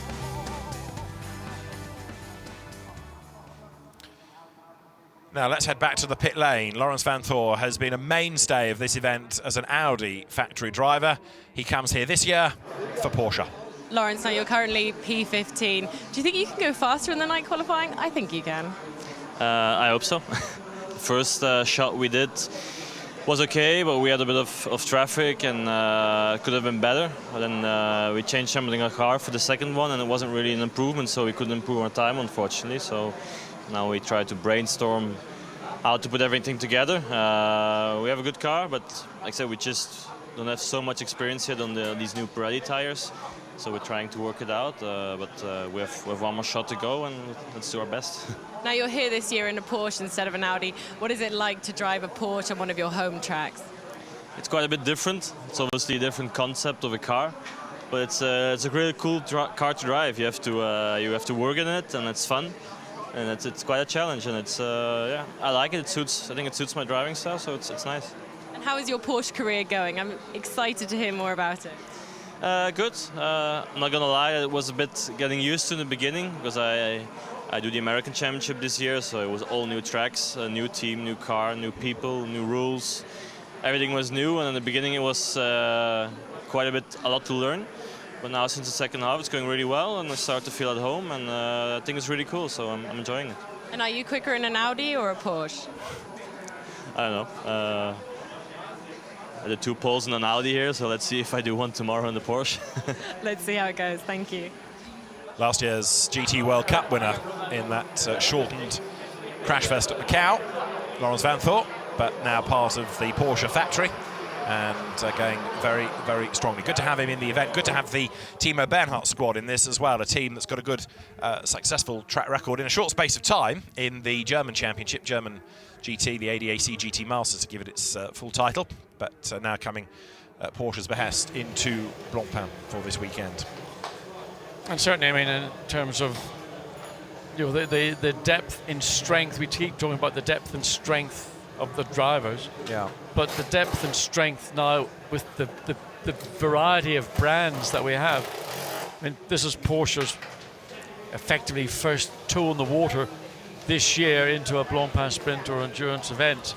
Single entry, 3 of the factory contracted drivers. So yeah, they're having to learn. I mean, the tires are different to the tires that they're using in America. I don't know what brand they use in America, but the 2017 Pirelli tire is a slightly different tire to the previous seasons. So it's about the fine tuning of the chassis, getting the balance, the spring, the damper, the roll bar, aerodynamics clearly, getting them all harmonized so that you can use the potential the car's got. We know it's a quick car. It was very quick here during the test a couple of weeks ago. I think it was 2nd or 3rd quickest overall. And of course, we're talking about pace at the moment, but 24 hours around here, keeping out of trouble, slick pit work is a different story altogether.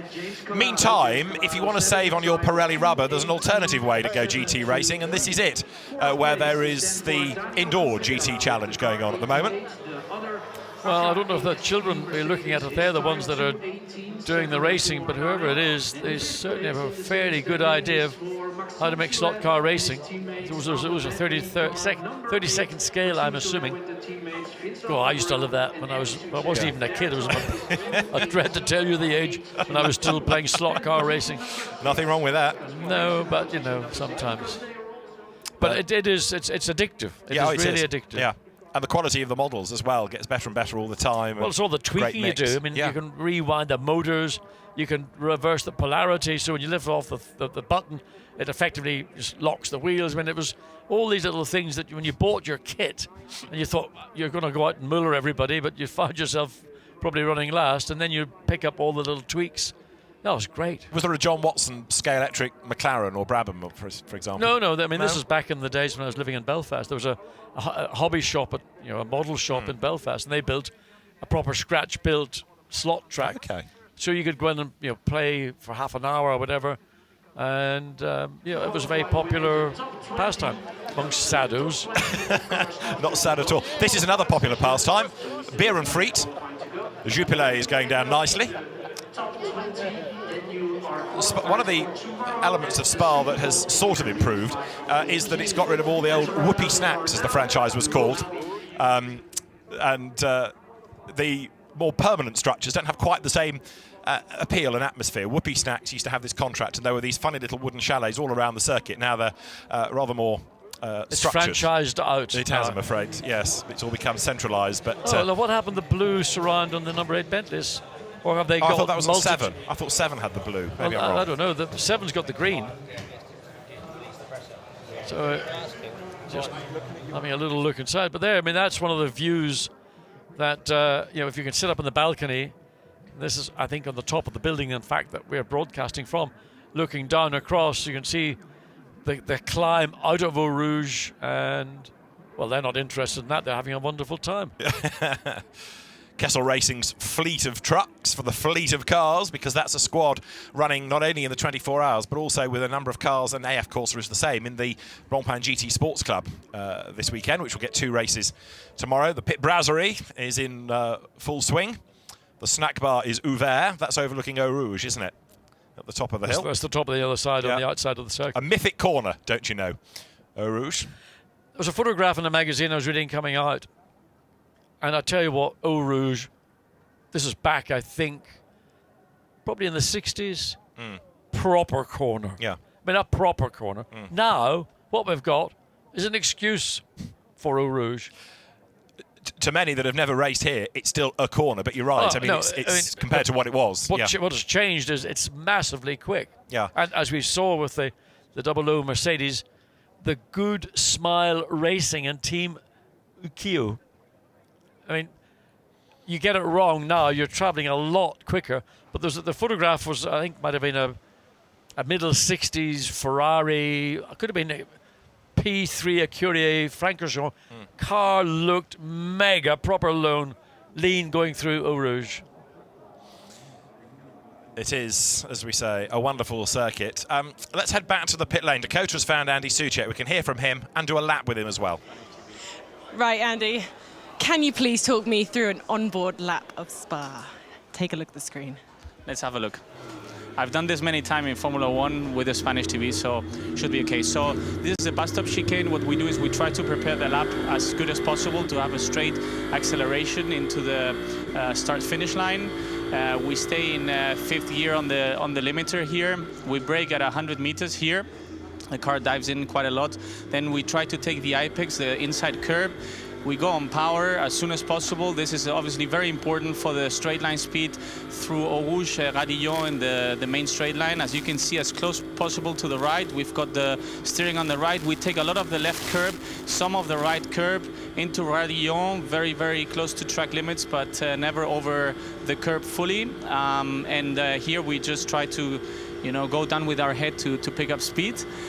We arrive into one of the hardest braking. We apply about 140 bar on the brake, braking at 100 meters. You can see the car is a bit unstable on the front. We use both curbs, the inside curbs. It helps for the stability of the car. Also this one after the first chicane of Lecombe. Then we start to go downhill into the hairpin, right-hand corner, 2nd gear. We need to V-shape a little bit this corner because we have some understeer. On power, short shift into 3rd gear. We keep 3rd gear. Again, we hit the curb. We try to put the car stable. As you can see, that was a bit too much curb, so the car moves a little bit around into the Pouhon now. Very fast corner. Downshift 1 gear.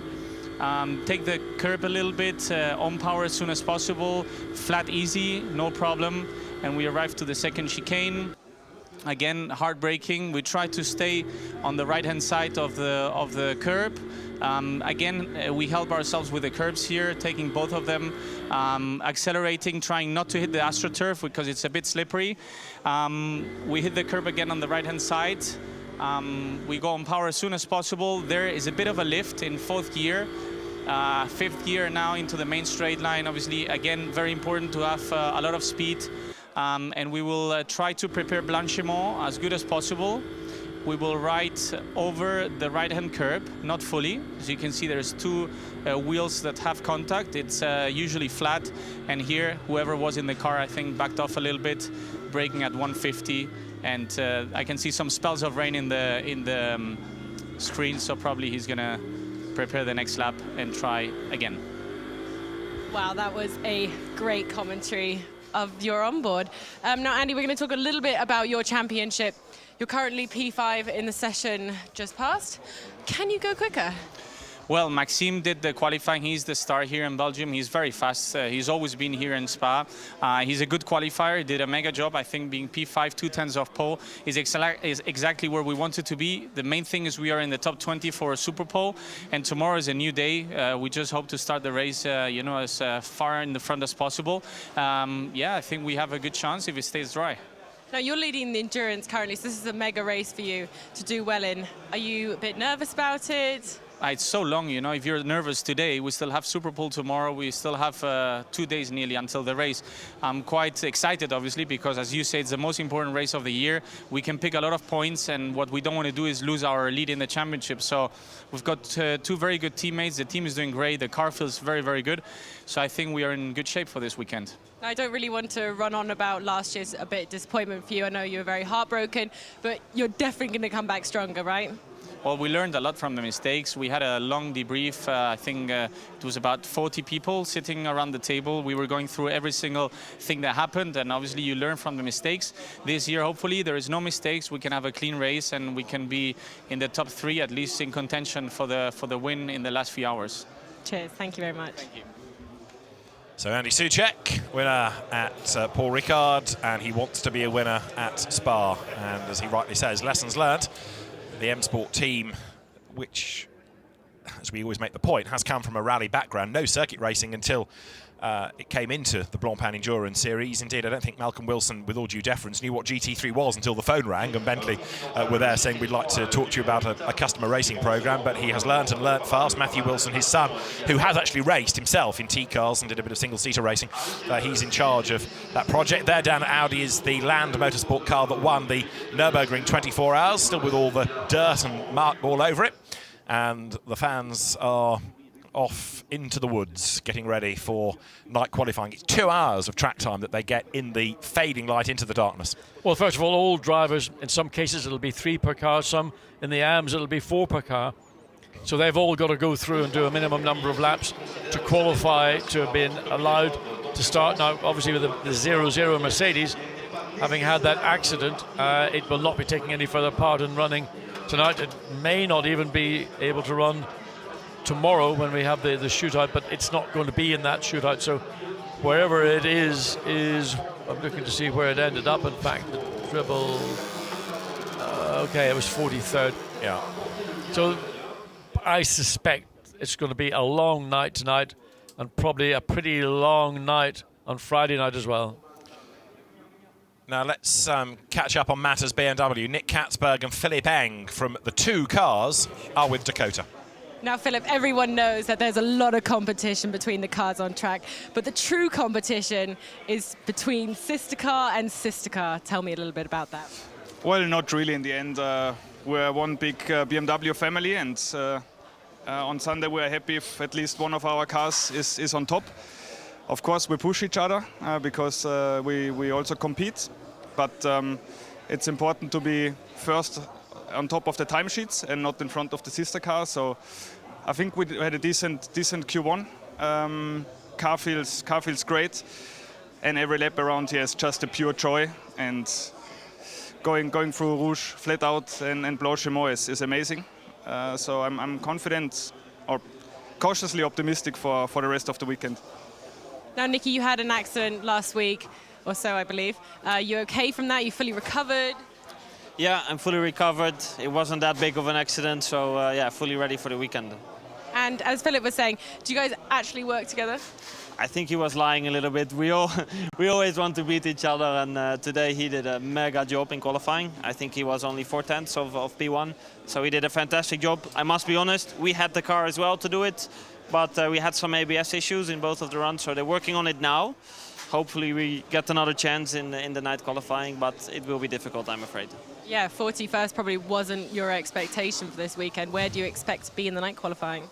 Well, I mean, we should have been right up there with Philip in the lap in my first outing. We were doing similar times, and then unfortunately we had the issue. So hopefully in night qualifying we don't, and the track is still fast, and then maybe top 20 still. Good luck for the qualifying. Thank you very much. Yeah, Nick Katzberg is certainly not the 41st fastest driver here. He's a former winner of the event. He's a real gun, and now we know why he was having dramas, ABS issues, John. Yeah, I mean, we saw that coming up into Les Combes. All of a sudden he turned away from turning in and hard to understand. But if you have an ABS problem, the first thing you'll feel is the car not slowing down or the feel of the car not as you'd expect it to be. And Nicky did the right thing. He decided not to attempt to cut into Les Combes, but went on the escape road behind the corner.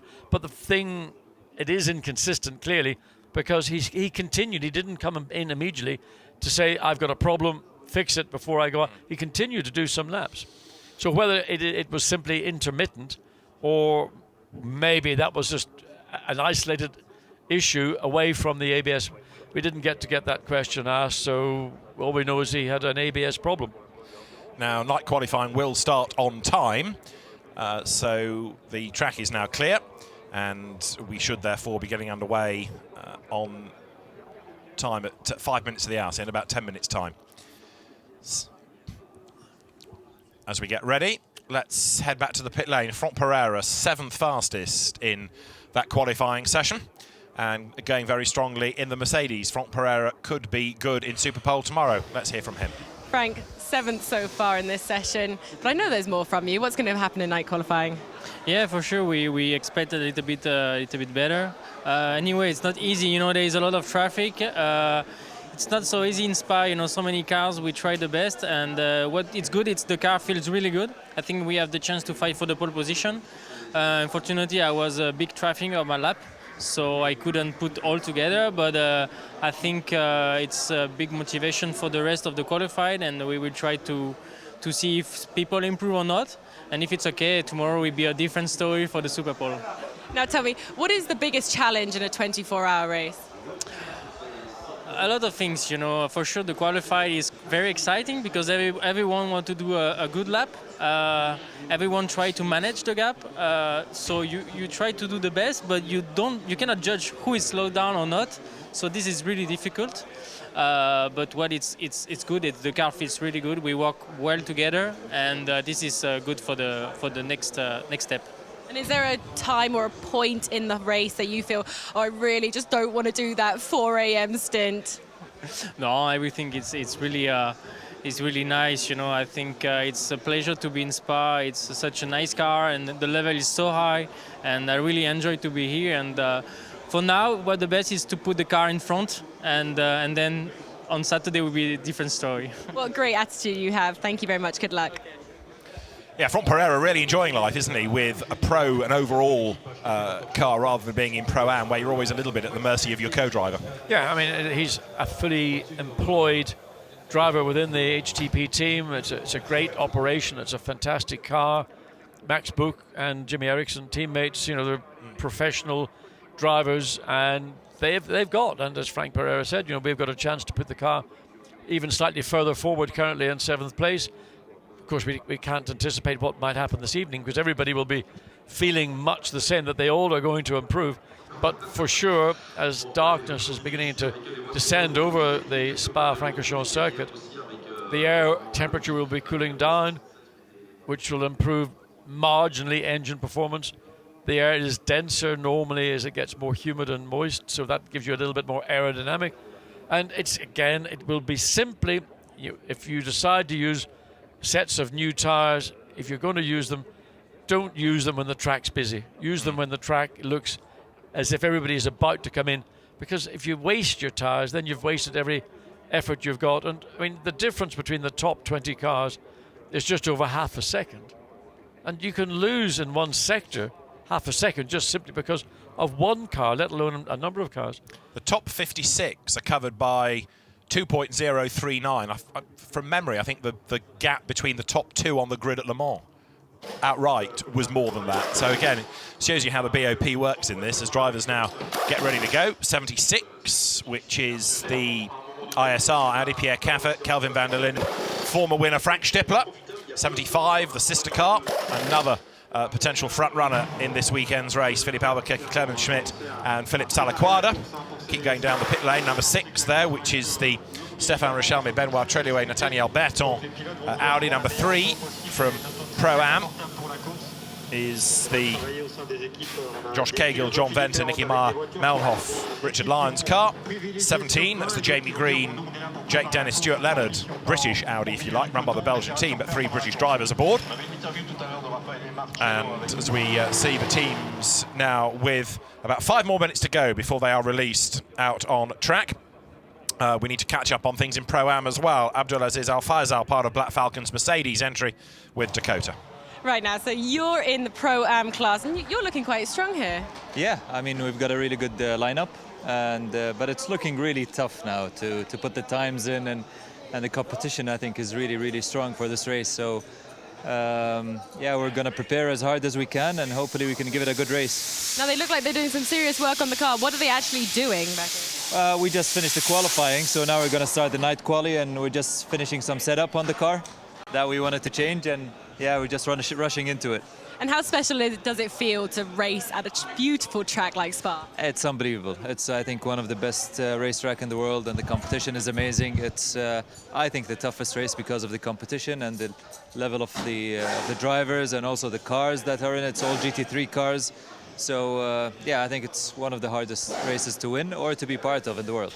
And what are your expectations for this weekend? As you said, we're looking pretty strong, and hopefully we have a really good lineup for the race. We'd love to win the AM category. That would be our main intention.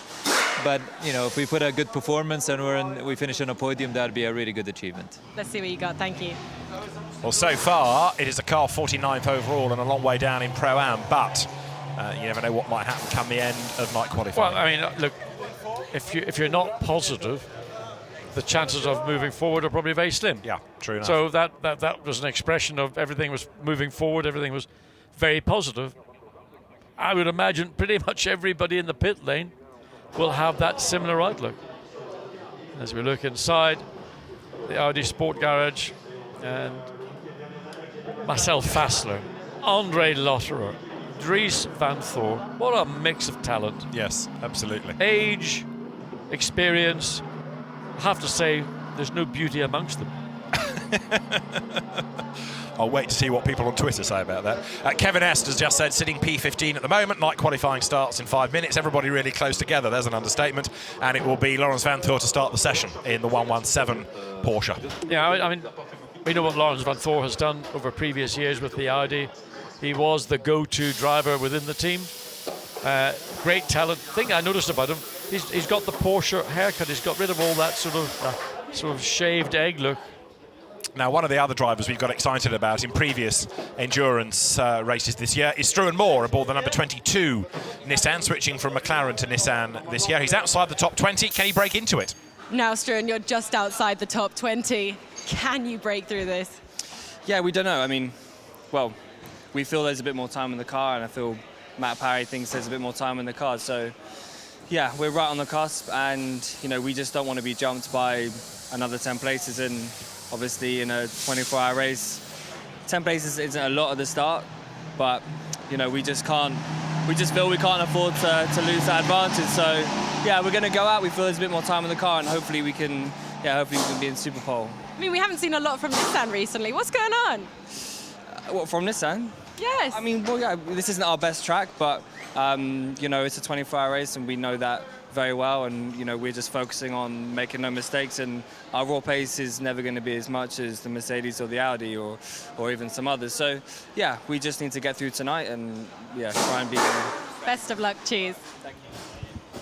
Struan definitely one to watch, and the Nissans, of course, come back to this point. It's not just about pace tonight, it's about what happens over 24 hours. There is one of the beauties of this event, indeed any 24-hour race. The headlights, the pit lights, the natural light, limited as it is, the fans around the circuit, and looking down onto the endurance pits. That is pit out, ready for the climb up the hill onto the circuit, all part of the atmosphere. And the fried food. Indeed. And the beer. I mean, the atmosphere of a 24-hour race isn't exclusively cars and drivers. Absolutely not. It is people camping around the racetrack. Yeah. Barbecues, Bradwurst, Brockwurst, whatever worst. Left, Duvel, Jubilee. Whatever.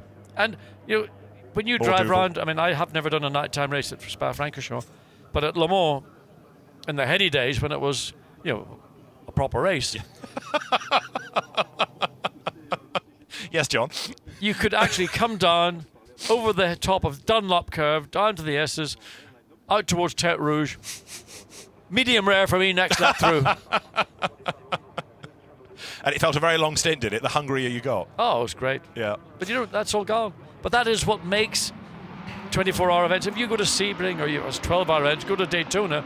I mean, the motorhomes or trailers, as they call them, they have on the infield. I mean, it is just sensational.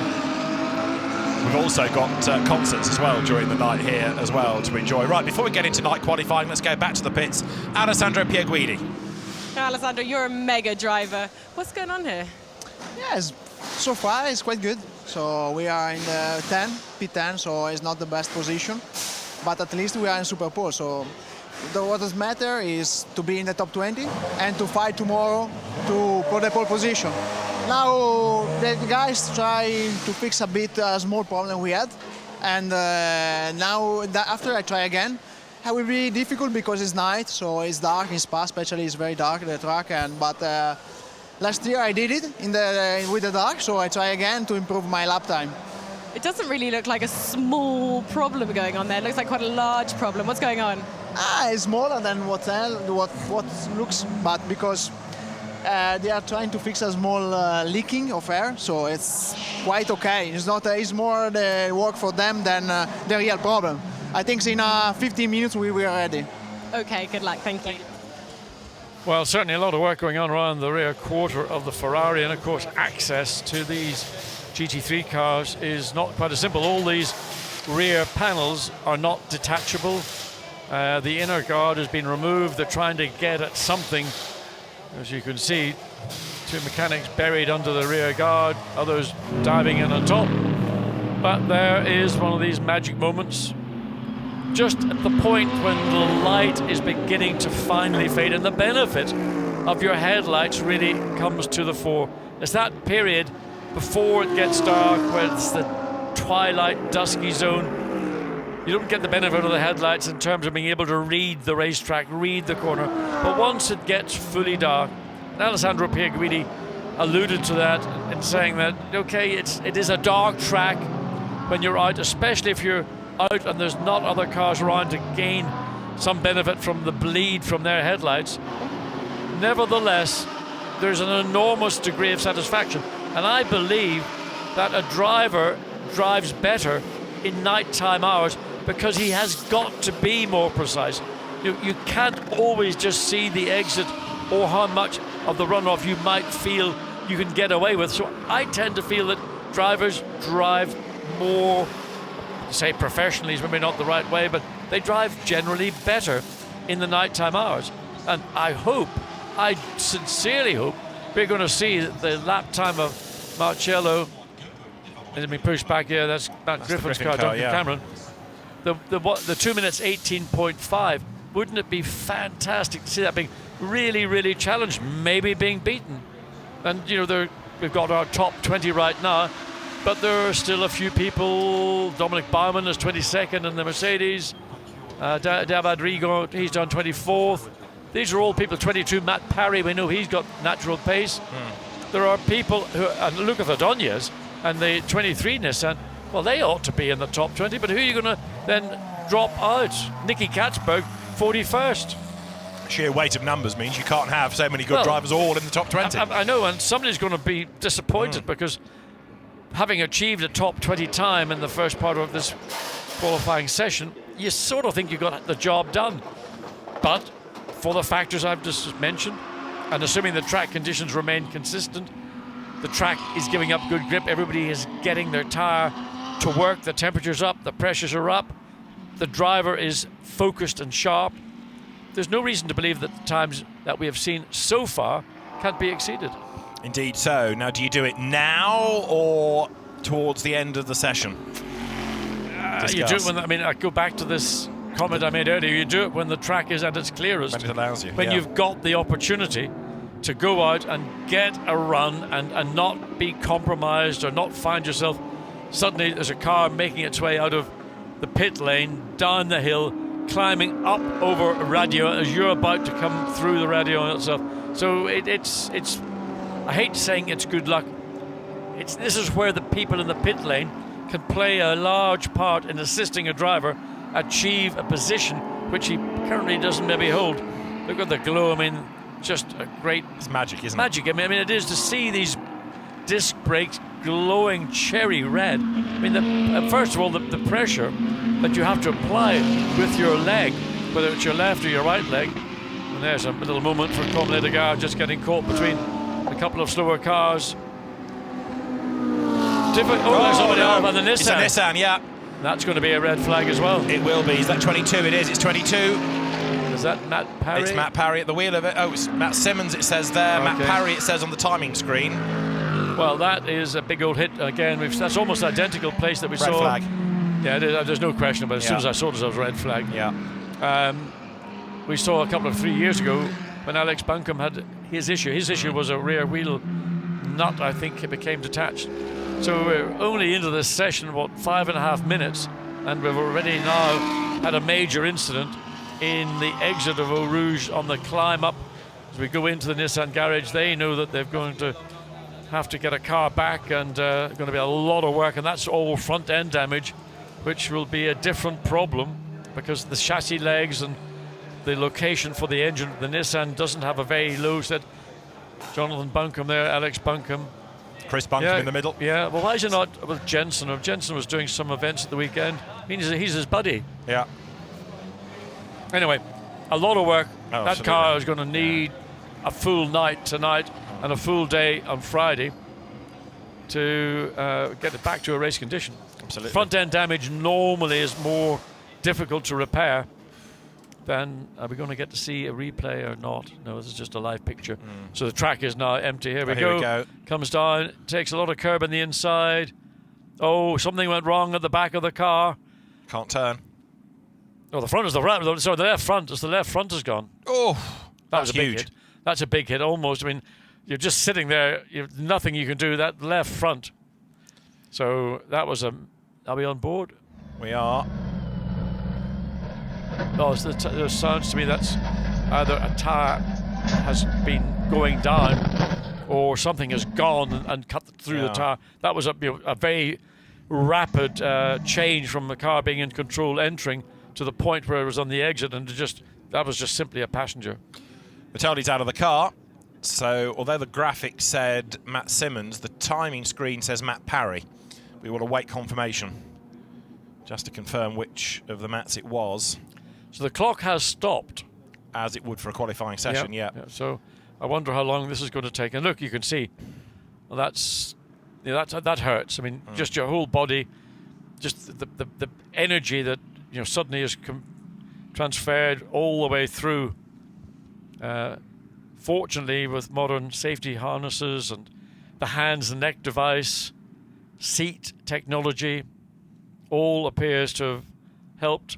It's just again, it's the winding of your body, the massive force of that type of impact. So seat belts, you will be bruised from the seat belts.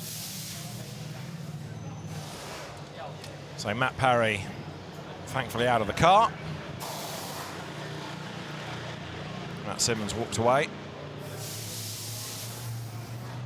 Struan Moore looking on, concerned for their colleague, concerned for the state of the car, of course. Absolutely. I mean, the colleague, it's most good.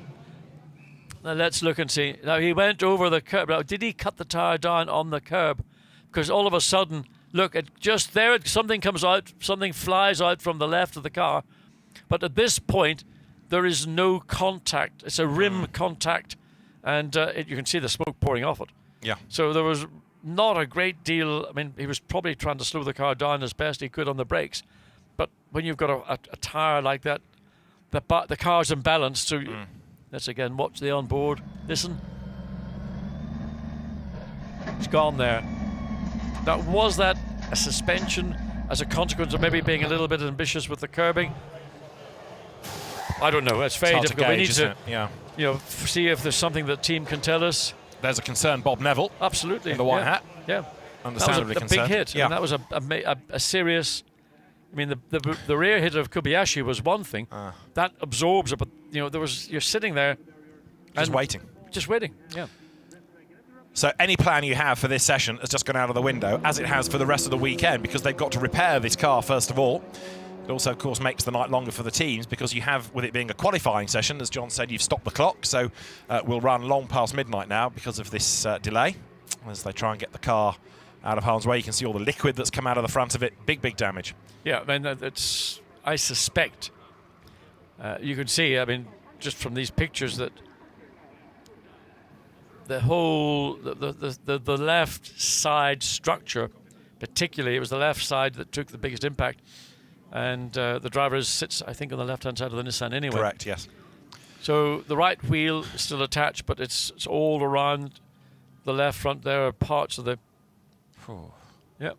Big, big damage. Bob Neville, I understand, will talk to us in due course, but not just yet, no, because they're still trying to get to the bottom of exactly what caused it. There's not a lot he can tell us just now. No, and they need to get the car back, and what they need to do is examine the onboard footage and the track footage, because suddenly there was a very rapid deflation.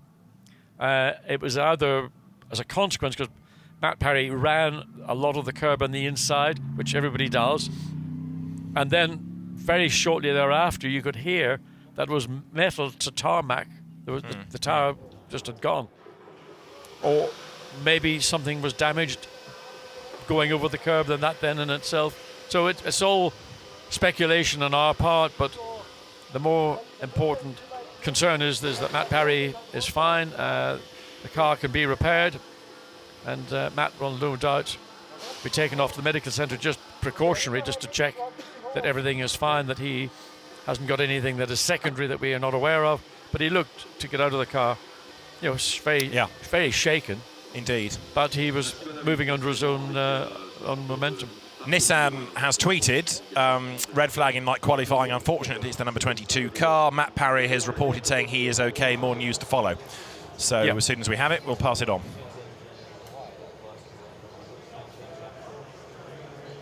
Well, there you can see the tension on the face of Bob Neville, as with Struan Moore and Alex Buncombe, because frankly, they also want to know. You know, is this something that was a one-off? Was it something that was caused by Matt Parry? We don't know, so you're looking to try and get an answer. And of course, until they can get the car back, they won't be able to examine it. So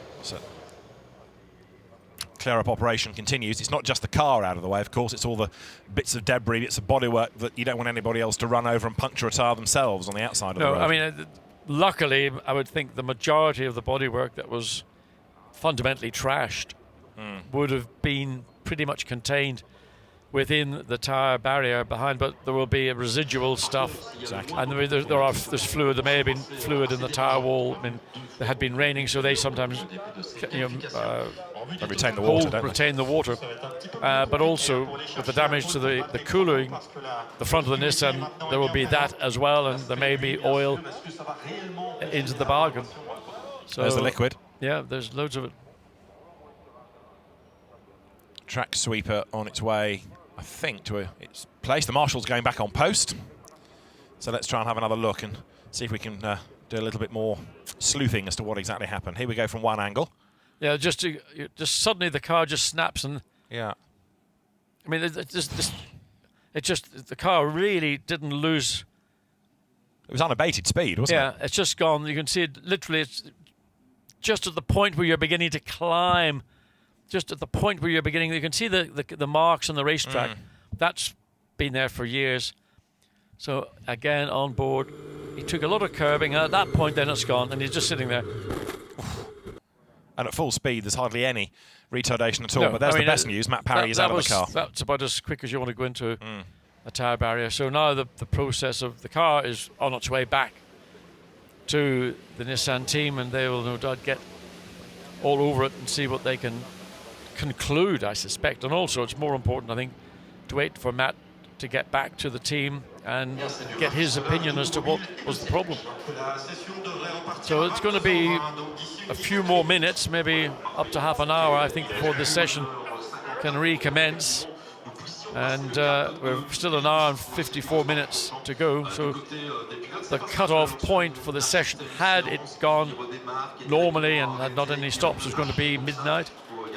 So I think we're going to see the session, well, I would anticipate it continuing on, assuming we have no more track issues, certainly as far as 12:30. So as David was pointing out, this puts another pressure onto the team because those that are going to be working will be starting later. Let's hear from Andrew Watson, 20th. He's on the bubble, isn't he, being knocked out of Superpole, and he's with Dakota.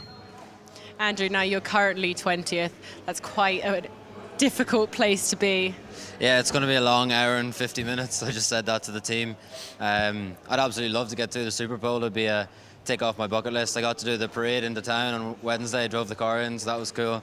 So now getting to do Superpole would be really nice, but I don't think we'll stay there, you know. I got the maximum out of the car, so wherever we finish, we finished. Even if we don't get through the Superpole, you know, we're in the mix for the race. We're starting towards the front end, so the Mercedes showed last year that, you know, you don't have to start at the front to win this race, so we'll just concentrate on doing a good job on Saturday, but now Superpole would be cool. Now, you got into a bit of trouble with track limits earlier and a penalty for that. Have you learnt your lesson? Yeah, well, it's the penalties are split across the car, so it wasn't all me. I'm not going to call my teammates out, but yeah, it was a team effort, that one. Now, tell me a little bit about track limits. Is it really hard to obey the track limits of this kind of a track? Yeah, it's difficult. I mean, obviously everyone's trying as hard as they can and pushing to the limits, so, you know, it's such fine margins, especially there's a lot of time to be gained through radio, so it's good that they're being strict about it, and all that we want is consistency, so we can't argue too much. Okay, great. Good luck. Thank you. Andrew Watson then, who came 2 years ago really into GT racing out of the Ginetta Super Cup, supporting the British Touring Car Championship, has developed into a very, very good GT racer in a short space of time. We will be in action again in less than 10 minutes. And he's making the point there that it's not just down to one driver, it is cumulative across all three, and it's the car that gets penalised, but he did a bit, other drivers did a bit. Yeah, I mean, it's always the driver that's in the car that he made one, you know, a track limit penalty, but it's the build-up over the other driver, or one other driver. Yeah. So, I mean, Andrew would have done it once because otherwise the car would have had the penalty earlier. Yes, Andrews was the straw that did for the camel's back, wasn't it? So, I mean, he wasn't the consistent abuser of track limits, but he was with his teammates, whether it was both of them or one of them. But unfortunately for Andrew, he was the driver in the car at the point when the penalty was applied. And so, as they say, mud sticks. Yes. But he's not guilty of anything any more than any of his other teammates are. They all contributed, so they all take the responsibility. Indeed so. But the point he was making, 20th, he's vulnerable because he's only 51 thousandths of a second ahead of the next car, which is Porsche number 912, which did have Sven Müller behind the wheel of it. So let's see what happens on the restart. Of course, it's possible that 59 might improve its time and get further up the top 20, but Andrew was suggesting that they're at risk, and he's not expecting to be in Superpole, but boy, would he love to do so. Yeah, I mean, he was quite clear that he thought he got the maximum out of the car. So he's got Jasmine Jafar, who, I mean, you have to say a little bit more experience in GT racing, whether he's any quicker than Andrew, a mutant point. And then you've got Peter Schoenhorst. So three probably fairly evenly matched drivers. And Andrew did a blinding job if you think back to the sprint race in Zolder. Absolutely. And he got the car on the front row of the grid. I think he might have had pole position. So, you know, he's developing natural pace, I mean, and really good pace. So that comes with confidence, and that breeds confidence. But he also got done for track limits there, didn't he? He was pinged for track limits. He did, but unfortunately, the thing that was the most difficult was that when the race started, he wasn't squarely in the start box, and that was the first issue. And but it's all lessons learned. The problem is, you know, having done all the hard yards to get the car in the front row of the grid, to have a pointless, a needless error like that, and the penalty that goes with it. So well, let's see what happens in this session, which will get underway in 6 minutes time, give or take, and it will run for an hour and 54 minutes. Let's head back down to the pit lane though before we get underway. Chris Harris, journalist, broadcaster, and McLaren racer this weekend. He drives the Garage 59 entry. Chris, now you were tweeting about the parade. Was that spectacular or what? That's mega, wasn't it? To see all those cars on the public highway, I think it's a wonderful change from normal racing. And Alex, what did you think about it? It was awesome driving a car on the main roads. I'm not sure I would like to have it as my main daily driver, but it's a fun thing to do on the public roads. There was just so many people down here. The atmosphere was great. The drivers are great. The cars look great. There's something really naughty about a racing car being on the road. I think we all just feel it's like you're breaking some rules with the blessing of the local authorities. So, and the crowds love the cars. Loads of people came out, more than I thought. And also, what I really like, lots of little people, lots of kids climbing over the race cars, indoctrinating the next generation so they become addicted to motorsport. I absolutely love that as well. Let's encourage the youngsters. Now, Chris has gone to the stewards. Why? Oh, can I say that one? Yeah. The naughty boy got caught speeding in the pit lane. A serious matter, I know, we shouldn't make light of it. But Mr. Goodwin is normally, he's first out the taxi, last into the bar, so this will sting for him. I think it was a few €100, but there we go. We shouldn't have happened. I think it was just a problem coming into the pit lane a bit late on the limiter. Happens to us all. There's a lot going on. We're old men. We're quite simple as well. When you come into the pit lane, you're being shouted at to do this and this, turn that off, hit that button. It's not old-fashioned stuff, is it? It's quite a lot going on. Now, Alex, you haven't had too much driving experience, but I know you're trying to gain a bit more experience. What's it like driving at Spa in the night? Well, I don't know yet. I'll figure that one out very, very soon. I've driven at the night here before, but it's very cool. A little bit tougher if it's raining, which I hope it won't, but it's Spa, so it probably will. You just have to deal with it as it comes. I think it will be fun. And just stay out of trouble. I think that's what Chris has been telling me. As long as we stay out of trouble, we will be okay. Chris, are you worried about Eau Rouge? Flat? Flat. I think it's flat about Eau Rouge for us. We stop, we brake hard, down 4 gears, cup of tea, biscuit, then crawl up the hill again. No, we have a lift, obviously, and we have a lift in Blanchimont too. And we'll be fine. We've just got to stay out of trouble. I looked at that photo again, right? Everyone that seems to be a good GT driver is here. You know, it's just an honour to be here. We're not going to be as quick as them, but if we carry on circulating and they get all punchy and spend lots of time in the pits, we stand a chance. I hope you do too. Let's see how you boys go. Thank you very much.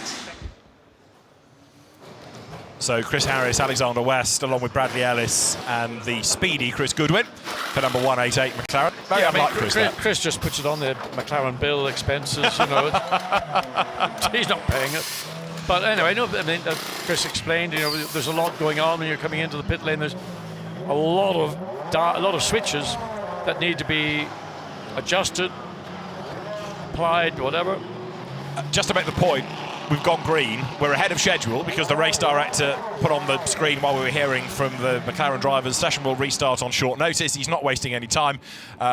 It's been a long day for everybody, so crack on, and we have cracked on. So we're back in business, and the clock ticks on down to get to the end of this night qualifying session, barring any more dramas. Yep, an hour 52 to go. But going back to the point that Chris Harris was making, you know, this car, the 188 Garage 59 McLaren, they know they're not going to compete at the front, but what they want to do is do the best they can.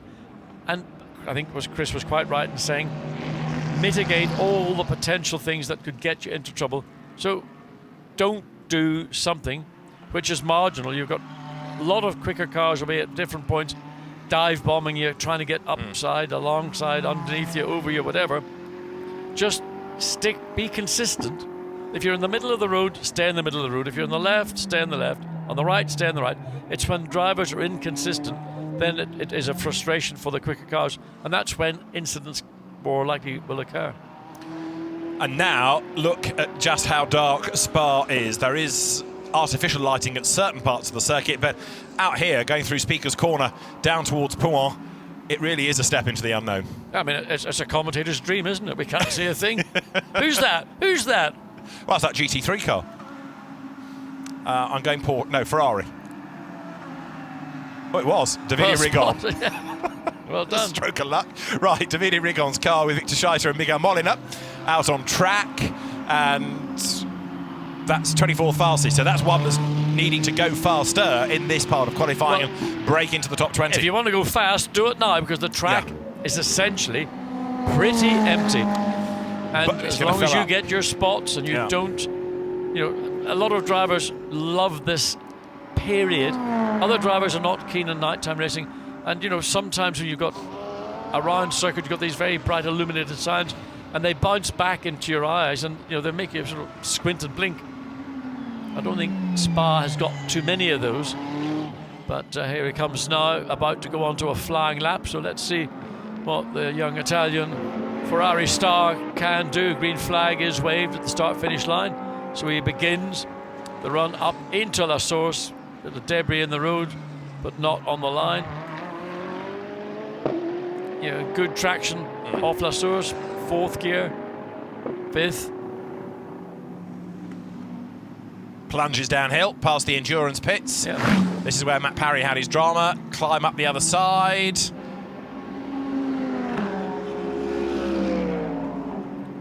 Now foot nailed to the boards up through Raidillon. Are we going to see any improvements now in lap times before the track gets really busy up towards Les Combes? And of course, now you're seeing the purpose of this session, to give the drivers a chance to experience what Spa is like before, of course, and he goes up the curb there at Les Combes before you get to this element of the race on Saturday night, going into the darkness. They have also, of course, had the Paul Ricard race going into the darkness, so they have had some night racing coming here anyway. Yeah, absolutely. I think the difference in Spa-Francorchamps is it is surrounded by forest, so there's not as much natural or ambient light. I mean, at Paul Ricard, even at midnight, you still have the sense that there's a bit of the sky somewhere. I mean, it's dark, but there was just inherently more light around the racetrack. Here, you're driving through a racetrack which is surrounded by trees, dropping down, climbing up. So it is fundamentally darker than Paul Ricard would have been just a month ago. And of course, at the time Paul Ricard was being run, we were just past the longest day of the year. So, yeah, that's true. You know, already now we're coming up to the end of July. I mean, I noticed it this morning when I was getting up at some ridiculous hour. It was virtually dark, where a month ago it was almost full light. Yeah. So it's another element to test the teams. This race that's always had this traditional end of July slot, whether it's been for touring cars or GT cars. It was, of course, part of the FIA GT Championship for many, many years. When GT1 World Championship was launched, the event was reinvented again for a mixture of GT2, GT3 and GT4, and from that was born the Blancpain Endurance Series, and the Spa 24 Hours has been a blue ribbon event in that calendar. So we are live again. We've got an hour and 47 minutes of this session to go. David Rigon went over the timing line. He did a 2:21, so we're not yet on a daytime qualifying, an evening qualifying pace.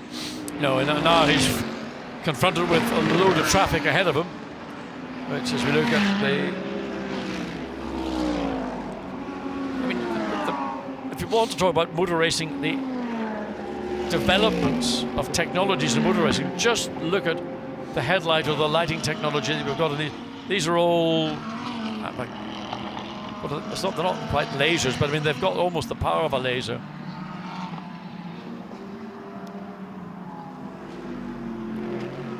Sparks fly, cars on a heavy fuel load up the curb, the man filter HTP Mercedes going through the shot. I mean, the pictures tell the story themselves, don't they? It is just so spectacular. And a little while ago we were looking at that corner in the sunshine, and now it's got a completely different feel. It looks narrower for one thing, doesn't it, as you try and work out where that strip of tarmac is. Yes, but to some degree I think that actually is part of the reason why I think driving in these conditions makes you a better driver, because you don't have the option through peripheral vision of knowing how much outside the racetrack there is if you do it slightly wrong. So I feel, and they're looking at the Ferrari, the 50 Ferrari got it wrong in Fagnes, ran very wide and had to go the long way around the first part, or he was just getting out of the way. But I think that was an error from the 50 Ferrari, showing Alessandro Pierguidi behind the wheel, but we need to get that confirmed as the Mercedes thunders its way back up from the lowest part of the circuit all the way back up to the highest part. So through Blanchimont, down now towards Les Combes, to the bus stop, I should say, and 48 Mercedes is another trying to get itself into the mix. Another regular car in both Blancpain and the ADAC GT Championship. It's the Dutch driver, Indy Donischer, at the wheel of it. Why is he called Indy? Father was a big fan of the Indianapolis 500, so hence Indy was the given name for his first of two boys. Milan Donischer, his younger brother, racing in the Audi Sport TT Cup these days. Indy Donischer then downhill past the endurance pits on towards Eau Rouge once again. Nobody yet improving a lap time. Not everybody out either. No, and I'm just wondering if, let's say, the top 10, and there's just over 0.3 of a second between first and 10th, other than going out and cycling your drivers through their mandatory 3 flying laps, do they need to do any more? It's only if there's a challenge coming from somebody further down through the field that they may feel that they need to go out. 20th place now is the 63 Lamborghini, and Andrew Watson is down to 22nd. Yeah. Number 4, Black Falcon, Lucas Stolz, Andrew Christodoulou, and Hjalmar Berman has down to 21st. And we've also got Christopher Hauser and Jamie Green on the same time, 2:19.026. So to 1,000th, you've got people tied on times. You're with Vincent Abril at the moment, getting an idea of what you can or can't see as you try and work your way through Spa. And this is where track knowledge is so important as well, isn't it? It is track knowledge, and it's another factor is going back to this thing about, are you comfortable driving in these conditions? Some drivers really, really relish, part of the attraction of 24-hour events is the nighttime driving. So it got fully dark here, let's say just around about 10 o'clock. It'll be fully light here, probably around about 5:30 in the morning. So it's about 7.5 hours of proper darkness. And some of the teams will keep a driver for his nighttime ability. In a Pro-Am car, you might keep your most Am of Ams out of the night and use one of the more experienced drivers. There are all these different ways of playing the strategy. Yes, and I mean, and that's, if you want to make the best of your partnership, your lineup, then you use your strengths appropriately. One that we haven't yet touched on, John, just better do this quickly. Jordan Pepper, who is in the number 9 Bentley. He was 33rd. He's now 6th fastest. So number 9, the abbed yellow Bentley, 33rd to 6th. Kaboom! That gets another one into the mix, doesn't it? Ka-ching! That is, and he's right on the tail of the number 8 Bentley, the Maxime Soulet, who is currently 5th. So Bentley's momentarily. Oh, look at that! Oh, you can see a puff of smoke coming from the rear of the Ferrari. It just squeezed down the inside. That had all the makings of. Yeah. Ooh. Up all over the rumble strips as well. Is it me, or does it look darker than it did this time last year? There just seems to be less artificial lighting around the circuit, and I know this sounds corny, it's properly dark. It is, because the cloud cover is quite a dense cloud cover, so whatever light there might have been, residual light, isn't getting through. It feels much darker, given that it's now coming up to 10:30 in the evening, than it did from memory a year ago. Lewis Williamson at the wheel of the 42 McLaren at the moment. And we're getting lap times cancelled, presumably for track limits. It is number 14, the Costa Ortelli Frey Jaguar, that has been pinged.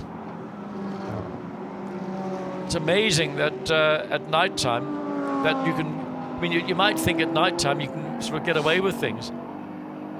So other marshals at every corner literally clocking every car. Andrew Watson's had a lap time cancelled as well. Oh no, Andrew, what are you doing to us?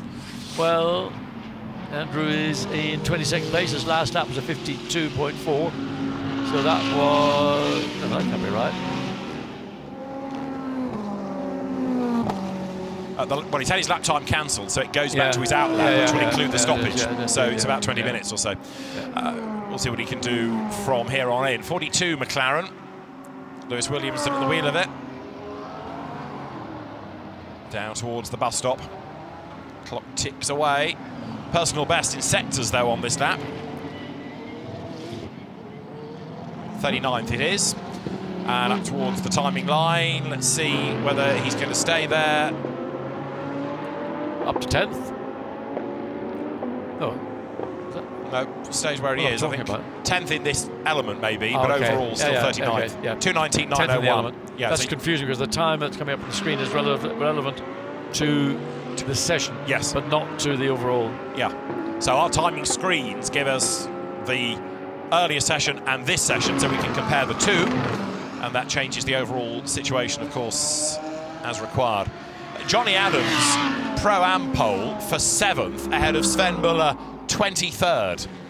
Even though it's tight, that's a lot of cars between them, and at the moment there's only one Pro-Am entry going into Super Pole. And usually it's Johnny Adams as the driver. Nissan have bounced back after the loss of one of their cars. Strong run by Lucas Ordóñez, up into 8th position. Last 2 minutes 18.924. So that's something for the team from Didcot to be, I suppose, happier about, but nevertheless, a lot of work to be carried out on the number 22 car.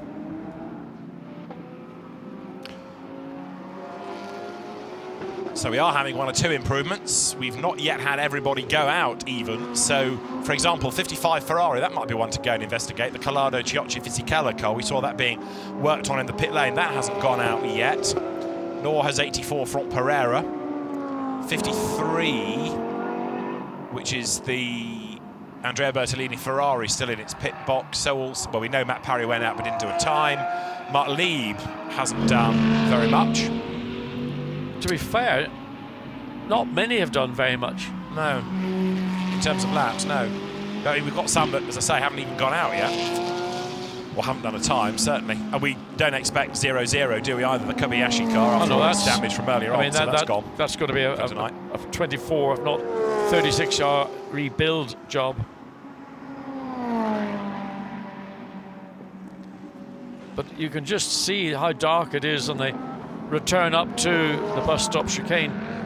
There's no light whatsoever on the other side of the racetrack. All you've got is the light reflecting off the wall on the outside of the circuit as you come up the hill, and you're relying on the number of lights. Some teams fit additional lighting to their car to give the driver that little bit better spread, so they'll not necessarily be looking down the road, they'll be looking out to the side to help the driver pick up an apex with a little bit more precision.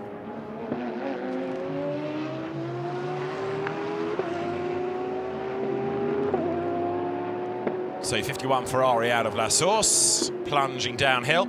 So we talked about Pro-Am Johnny Adam. Fastest in Am still is 888 Ferrari. David Perel currently at the wheel of that car. We saw Marco Zanutini behind the wheel of it a little earlier on. I think there are 8 AMs in total this weekend. Pro-Am, very powerful, very strong, and the Pro category, understandably. So, I mean, I don't think, is Steve Earle, is he here this weekend? Not in the 24 hours, as far as I can recall, but he is doing the 2 he's doing the sports club races, the Blancpain Gentlemen. He's always been a stalwart of the event itself, the 24-hour event. Maximilian Buch. Now this will be interesting because that car's joined in late. It's still shown as Franck Pereira on the screen, but that graphic says Maxi Buch. I'm going with the timing screen because it was the graphics were wrong over the Matt Simmons, Matt Parry situation. I think the driver graphic that you get is from the entry list, not from the transponder, strangely. So we'll just wait and see at the end of this next lap whether it confirms that it's Franck Pereira. But that car now does go out, and we'll start seeing proper lap times from it. 40.1 from Sector 1, so coming up close to the end of the second sector. It'll be just after the exit of Campus Corner. So it comes across the second sector line any second now, and hurry up, come on, there we are. So is it Maximilian Buch? Is it Franck Pereira? Hard to tell, you can't see the helmet, can you? Well, I'm going with the transponder. It says Franck Pereira at the moment. Got some more shuffling lower down. Lewis Williamson has gone second in Pro-Am in the McLaren 42, 2:19.219. So Lewis Williamson up to 24th now, as it now does correct itself on that graphic to say Maxi Book up towards the timing line. So they've got to try and beat the 1:18.9. No, he's not going to do it. 3 seconds away, 2:21. So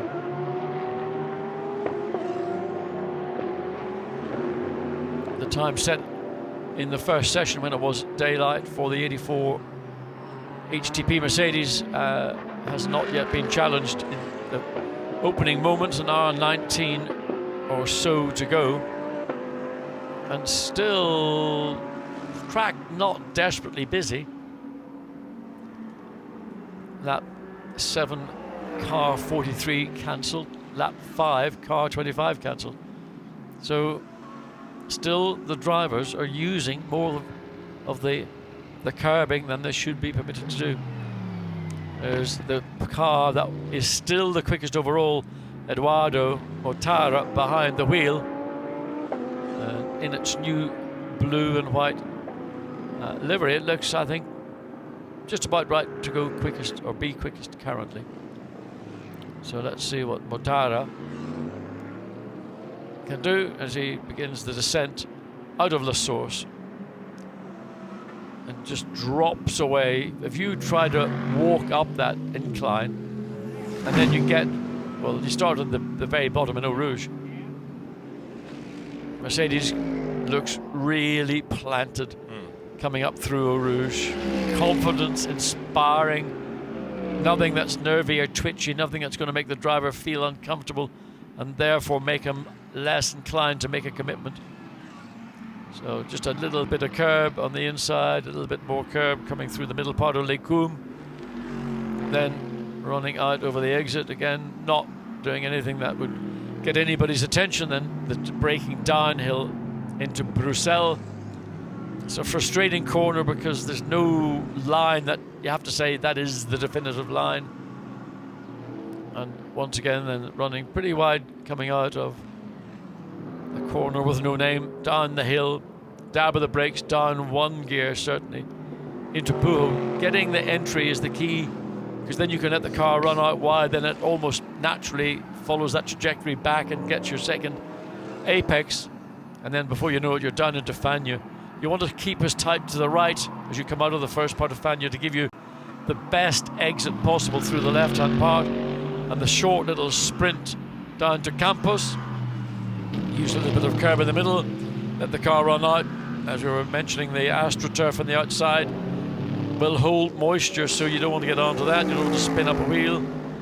Through the curb, Paul Frere, and then up the hill, personal best for Mortara in the middle sector.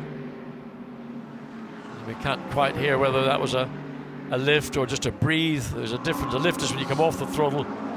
A breathe is where you take part of the throttle, then into the bus stop, the right-hand part, then slower in, quicker out is always the best way. And particularly if you're on your own, you're not going to be bothered by anybody else. So a 2:21 seems to be the pace for both the 84 Mercedes and the 90 at this moment.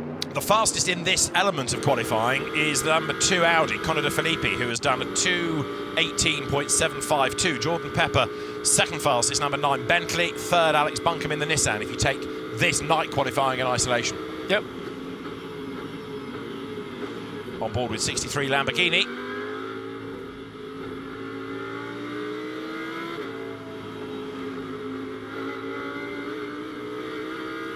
A lot of off on throttle. You know, it's Andrea Caldarelli at the wheel. Yeah, which tends to be unsettling. If you're a little bit aggressive on the throttle, it makes the car yaw. You can lift off to make the car tighten the line or the exit, particularly of a corner, but you don't want to be doing it too often, because then the car gets into a kind of hop, skip and a jump. Runs wide on the exit of Pujon. Had to check it momentarily to stop it getting too far wide. Not too much traffic on this lap, is there? He's catching it, I'll grant you. Yeah, he's catching it. So far, so good. It's always nice to have traffic that you're catching, but then the problem comes if you've caught it at the worst part of the racetrack, then all the good work that you've been achieving all the way around the lap up to that point can just be blown. Listen, imagine have breakup on here when he's flat out or not.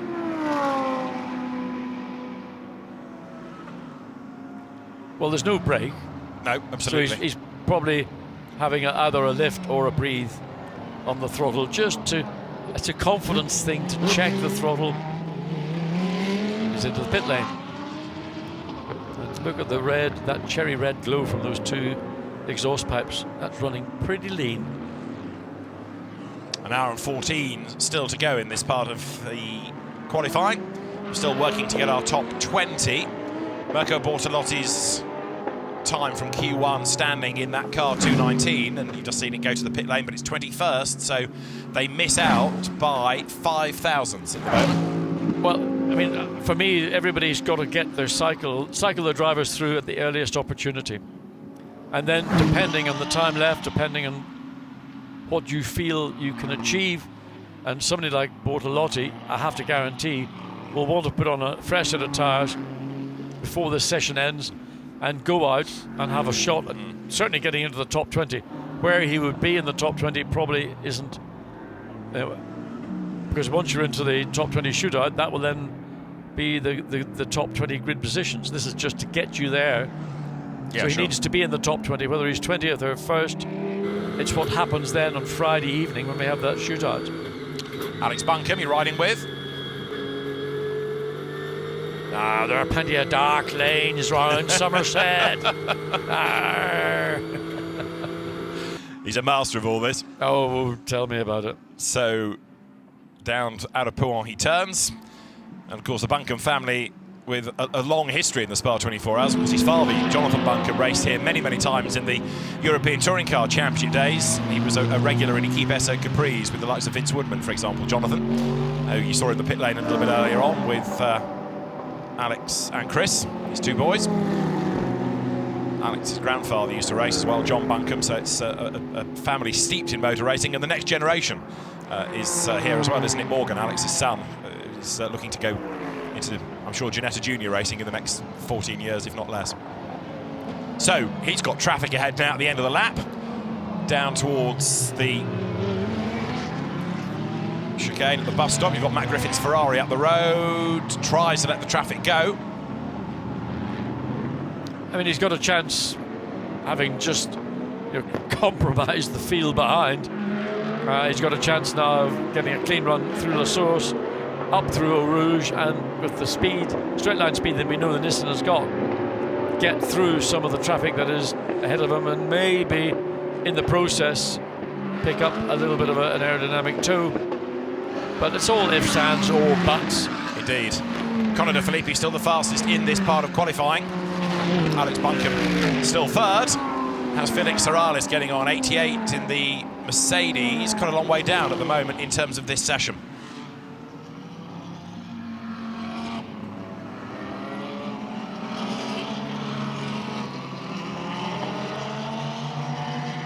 There's something hasn't kicked in really in this session, apart from the Bentley number 9, couple of others hovering around the bottom of the top 20. I'm not feeling that there's a lot more pace to come from those top 20 cars right now. We're really going to have to look at those just outside the top 20 to see if they can. And you're talking about the 63 Lamborghini, the 4 Mercedes, the 59 McLaren, 85 Mercedes, 72 Ferrari. I mean, even this Mercedes, 33rd in this part of qualifying, is Felix Morales. He's a long, long way down. Well, I mean, maybe just they're happy with what they've got. They're just going to go through the process, give the drivers. I mean, ideally, you want to do more than 3 laps. But, oh, there's 77. That's Adrian Amstutz at the wheel. Yeah, and he's decided to go into the pit lane. It's a rather odd way of doing so, but he obviously got in a bit of trouble, and that answer is to go straight back into the pit lane and sit down and think about it.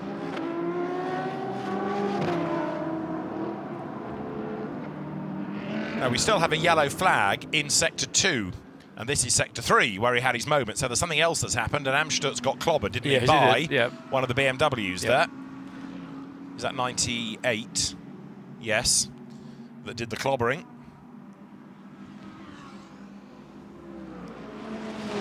And 98 at the moment is Bruno Spengler. And unfortunately, Bruno Spengler will be perceived to be the guilty party because Adrian Amstutz is an AM. Or is he an AM? Yeah, he's an AM. Yeah, within Pro-Am, yeah. So, Albert Costa suddenly found him facing the wrong way. Yeah. So the pro driver, the onus in overtaking is now totally with the pro driver. Yeah. So whether that will cop a penalty, a fine probably, because the control of that situation now lies, as I say, with the pro driver, not the AM driver. Which sometimes isn't, I think, fair, but it's one way of trying to have consistency within who has got right and who should know better. It was another point that Stefan Rattel brought up at the drivers' briefing last night. He said to this almost football crowd audience that he had of so many drivers and team managers, respect the amateur driver. The cars have stickers on the back, pro, pro-am, am. You know who you're coming up against. Respect the amateur racers. That message is being drilled home, and the stewards know that, and they too are there with this raft of penalties. And as you say, if it's pro on pro, it's different from a pro on an am, for example. Yeah, well, actually, that Adrian Amstutz, that's a pro-am car. Yeah. So, but he's the am against he's the am, pros, but I mean, the BMW wouldn't have known who was in the car. Now, number 14 Jaguar you're looking at the moment. It was Albert Costa, I think we discovered at the wheel of it when he was avoiding spinning cars. And it remains the Spaniard. Let's ride with him. Good time, 2:19.4. But not good enough on merit to get into the top. Well, a 2:19.4, actually, well, you wouldn't get into the top 30 with that. No. But we haven't seen that many times below 2:20 in this session, so when it pops up, you kind of get a bit excited. You're right about it not having really clicked yet. No, it's not. This session has not come alive. No, you're right. Ride with the Jaguar though, up towards Les Combes. I was going to say, look at what he can see, but you can't see much, can you? Well, I have to say the lights in the Jaguar, maybe it's just the illusion from where the cameras are mounted in the car. It doesn't look to have the degree of illumination that some of the competitors have. All sorts of noises emanating from within the car. I mean, it's got enough lights at the front. Yeah, but they just don't have the power. No. They don't seem to have that sort of... I mean, you look at there coming down the hill, they don't seem to have the same, you know, what's it, not candles, candle power, whatever the expression is. They're coming down the hill, there's only when the camera just catches it briefly, but other cars clearly have got much greater lighting power than they were seeing in the 14 Jaguar. It's like having your side lights on, not your main beam, isn't it? You need proper xenon lights here, but he's going to try and get round the outside of the sister car. That was brave. Whoa, did it, but got through. But Albert Costa's a good driver. Yeah. But what he couldn't do is, he couldn't control the car he was coming up behind. So he manages to get round the traffic. Brave stuff this, but visibility is pretty minimal. Yeah, but also a personal best in second sector, in spite of having to make his way the long way around the car going into Fagnes. So Albert Costa, last lap was at 2:19, wasn't good enough to get to the top 30. Let's have a look and see through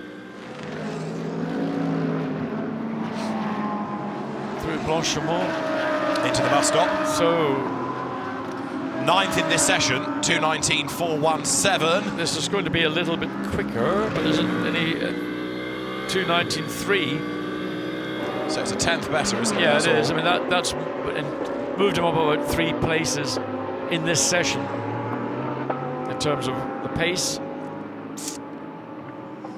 So he's still in the top 20, which is the main thing. So this car in Superpole will be interesting to judge its pace. Incident between 77 and 98 under investigation. Well, imagine that. Oh, I can't think. I can't think. Spengler on Amstutz, no surprise. Pro against Am. Place your bets. Also, we've had a lap for number 25 cancelled. 25 is the Winkelhock-Hauser-Gunon Audi, who is currently at the wheel of 25, who is the guilty party. It's back to track limits, of course, and Marcus Winkelhock it is at the wheel. Strange. Yeah, winner in sprint at Zolder. That almost looks like rain, doesn't it, as well as they head up the hill? It's not, but camera playing tricks. Right, their 60th is 991, which is Gregory Pace at the moment. No further action between Spengler. Interesting. That's... Yeah, I mean, well, we saw a little incident at Paul Ricard, which was much the same as that, and the pro driver got a drive-through penalty. But obviously, on this occasion, it was deemed to be an incident where no further action was required. Now, Eric Hillary, would that be his call? He's the driving standards advisor. So, if, the stewards might say, "We'll have a look. What do you think?" Yeah. And he will say, well, it's one of those things. Or he will say, no, he's definitely at fault. You need to go and take action.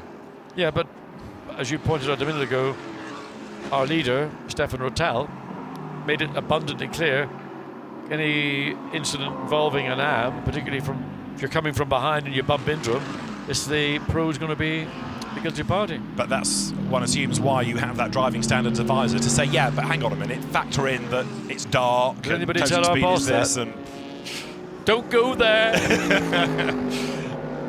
It's a tough call either way, whether you're the steward, the driving standards advisor, the race director, you're going to offend somebody. I think the point I'm trying to say is, I think drivers want consistency. Yeah.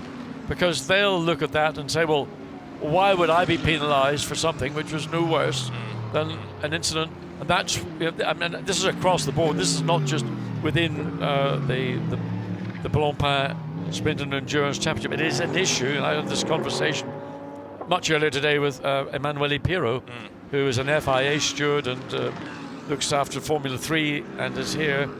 I don't think he's contributing to the stewarding here, but he's with the Formula 3 event. He's certainly got an overview of it. And yes, he's one of the stewards for that. He's one of the more enlightened former Grand Prix drivers and sports car drivers who actually has got a very good brain and understands. Yes, Formula 3 a couple of years ago, just digressing for a minute, had this spate of big accidents, and Emanuele came here as part of the stewarding team and gave the drivers not a talking to in a rather condescending, patronising way, but talking driver to driver, and said, instead of doing this, think about that, think about the consequences of this, don't just go for that one moment, just think a bit more broadly. And all the drivers came away actually appreciating what he'd said, and it was a big hit, and that's why he's become a rather more permanent member of the F3 stewarding team. I think that's one of the qualities that Emanuele has, is that when he does talk to you, it isn't in a patronising manner. Now, we're almost at the halfway mark. We've got down to just over an hour of the session to go, and it is still the Raffaele Marciello time from earlier on, a 2:18.5, that is the best outright, but Conor De Filippi's 2:18.7 of this session is impressive in itself. Yes, and that's a pretty impressive run by anybody's standard, done early in the session. Now, any vestige of light that was around once the session got started, before we had that stoppage, we're only into it about 6 minutes before we had the incident at Eau Rouge with Matt Parry and the 22 Nissan. But everything has just remained static in the top 20, basically. It's still a bit puzzling about why Laurent Matt Parry went to Vanthor go off like that. Sorry, yes. Vanthor is where? Yeah, sorry, Dries Vanthor, 20th. Where's the Porker? 17th. 17th, okay. So it's in, but it's, by the skin of its teeth. So Vanthor is the one now at risk, because he is only, or that car, number 5 Audi, is only 5 thousandths up on Bortolotti. So number 63 Lambo needs 6 thousandths to get into the top 20. It sounds easy. I'm assuming that at some point we're going to see a number of cars, number of drivers bolting on a brand new set of Pirelli rubber and going out with a clear track and attempting to get into the top 20. That's all they need to do, is get into the top 20. I mean, you wouldn't have thought on its current season history that 63 Lamborghini would not break into the top 20. That was the car that I mean just dominated the early part of the season. I mean, we saw Hjalmar Berman, the performance of that car and Paul Ricard was, I mean, it was potentially a winning car. Just they got slightly outfoxed on the pit stops, whatever, in that event.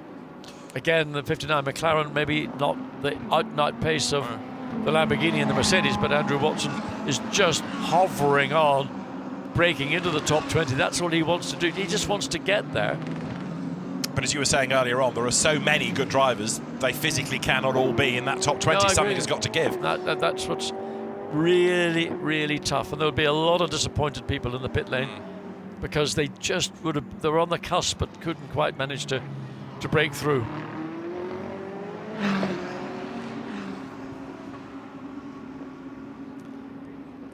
So down the hill, Spirit of Race Ferrari. Up she pops. Of course, you're looking at the tail lights of the car ahead, and then there's an extra set coming out of the pit lane on a different line just to distract as well. Yeah, I mean, just the way the car pops out, it is slightly, you know, if you're not aware of what's going on, seeing a car pop out directly behind a car running at full race speed from the exit of the pit lane, it's obviously more noticeable at night time with the headlights. Yeah. Marco Ciocci in 55. Long way down in this session, but third from the earlier part of qualifying. Yeah, and a pretty comfortable third it is too. So the top six basically, other than cycling through everybody to make sure they've carried out the mandatory nighttime running and just get a feel for conditions. I think that's it. They're not going to bother. Yeah, I'm still keeping a thought in my mind that in the last half an hour, 20 minutes, the teams might put another set on and just see what they can do. But by that stage, there might be a little bit more rubber down, there might be a bit more debris off the track, might be a bit of gravel offline, people having run wide and brought it back on again. So it's a gamble. You get an extra set of tyres if you qualify for Super Pole, but and you can use those in the race. You can't start the race on them, but you can use them during the race. But are we going to see anybody roll the dice once more and go for it? Well, there will be people that will do that. Those are the people that are just on the outside of the top 20, but looking at the top 6, top 7, which is including the first of the Pro-Am cars. I honestly don't see them doing any more than they've done. They probably feel that they would rather save tyres for when it matters, which will be at some point between 4:30 on Saturday and 4:30 on Sunday. But also, taking this as a session, yes, there's the time that you need to be setting to get into Super Pole on the one hand, but also you've got to get through 3, and in a number of cases 4 drivers. You've got to give them those 3 laps. So how's this for an idea? You do a time early on, okay, then you'll do driver 2, driver 3, if you have it, driver 4. You've got that out of the way, you've done what you need to do, then you can start afresh, have a look and see whether or not you feel that a time might be in the car, and then you can concentrate that at the very end. So maybe this is that lull before we get to anybody who's in the top 6, top 7, they're not going to bother, in my opinion. The ones that need to bother are the ones that are on the bottom of the top 20, 15th downwards. But those 21st, 22nd, you're up to 25th place, who are the ones that could spring that surprise and knock 15 and downwards out of the top 20. Whoa, there she goes, all over the curb. Well, that was all wrong getting into Les Combes, but nicely retrieves and gets the car straightened up, pointing in the right direction. Alex de Mergian. Slightly disorientating, but did well to keep the car and get the car pointing in the correct direction. So that, of course, the Spirit of Race entry back in the right direction. 85, Mercedes also still pressing on, and that should be quick, shouldn't it, in Bauman's hands? That's one of the outside the top 20 that naturally I would have thought would have been in the top 20. Dominic Baumann, we know his pace. Yeah. It's Sandstrom at the wheel, but even so, he's quick, ex-Audi racer, former single-seater gun. What have we got, 55 minutes? I still think we might get to it. You know, once you've gone through the driver cycling of nighttime laps that you have to do for the regulations, then we might see the times come back into play. Well, I'm not going to hold my breath because I think the top 6 are set. They'll just go through what they've got to do. There will be some that will no doubt do that, but fundamentally I think the top 6 are pretty comfortable where they are, and they'll do the least they need to do other than just give drivers time, but they're not looking for lap time in my thoughts. It is only 2 flying laps that you need to do in night qualifying, so that's 4 laps altogether. Yeah, shouldn't take that long, no. should it, before you well, can think about going into... You're 2 minutes a lap, say 2 minutes... What? Let's say 220 average. Let's say an out lap's 3. So you're looking at 8 minutes approximately. Yeah. Plus your in and your out lap. So about, 12 minutes, 11 minutes. Okay. So should we take 3, that's 33 minutes. Yeah. So let's take 40 minutes out of the session for the sake of argument. Yeah. That's this period. Yeah. Then you can go back to a gun time. We're beyond that now. So I mean, the only people that aren't are probably the ones that are in the AM category who are running 4 drivers, and they're the ones that most likely would need the most time, but they're not the ones that are going to be going for pole positions. They're battling in their own championship.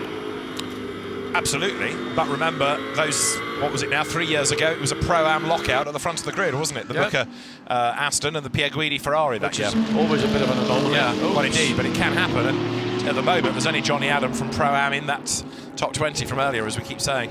Another heroic effort by the Flying Scotsman. Right, back to the plot for a moment. What have we got on screen? Lots of headlights, thank you.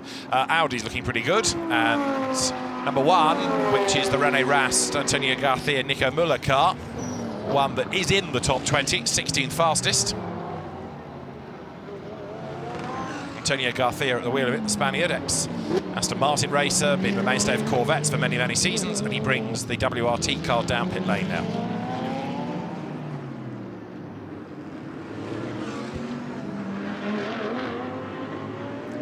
Coming out of the bus stop, this is the run past the F1 pits, down towards La Source, the old Unioil Tower and the Coca-Cola timing tower in the background of that shot, past the Endurance pits, and down towards Eau Rouge comes the BMW. We've got the Rover cars, and also here the Valkenhorst Motorsport entry, one of which runs in the AM Cup for Henry Valkenhorst, Stefan Kampenhout, the Belgian driver David Schijvits, and Ralph Overhaus, aka Werner Hamprecht, because he often races under a pseudonym of Werner Hamprecht for reasons that we've never got to the bottom of, but Ralph Overhaus is his real name, and that's what he appears on the entry list as this weekend. 35 through, which is again from Pro-Am, the other Valkenhorst car, Nico Menzel, Marcus Palteler, former winner, Christian Cronjes, Matthias Henkeler. Matthias Henkeler at the wheel currently. And that's the fastest car thus far. It is. Which of the 3 drivers is behind the wheel? What do you got in your timing and scoring in your laptop? Because we're not getting any indication from the transponders. It's just giving us the fastest driver over the session. So I'm going into each car manually and looking at it. Michael Meadows, he's credited with driving 90 at the moment. Former double Porsche Carrera Cup GB champion. So where's the BMW in that mix then? It's in there somewhere. Number 90, Raffaele Marciello's time, still 2:18.562, a 10th up on number 2 of Fred Vervisch. Matthias Henkeler's BMW we're looking for the lap time out of. So there is the BMW. There is the Mercedes directly behind, with the blue aerial for identification purposes. So can Michael Meadows eat up the BMW before they get into Blanchimont? He would certainly like to do that, but the twin-turbo V8 BMW engine is a pretty impressive bit of kit.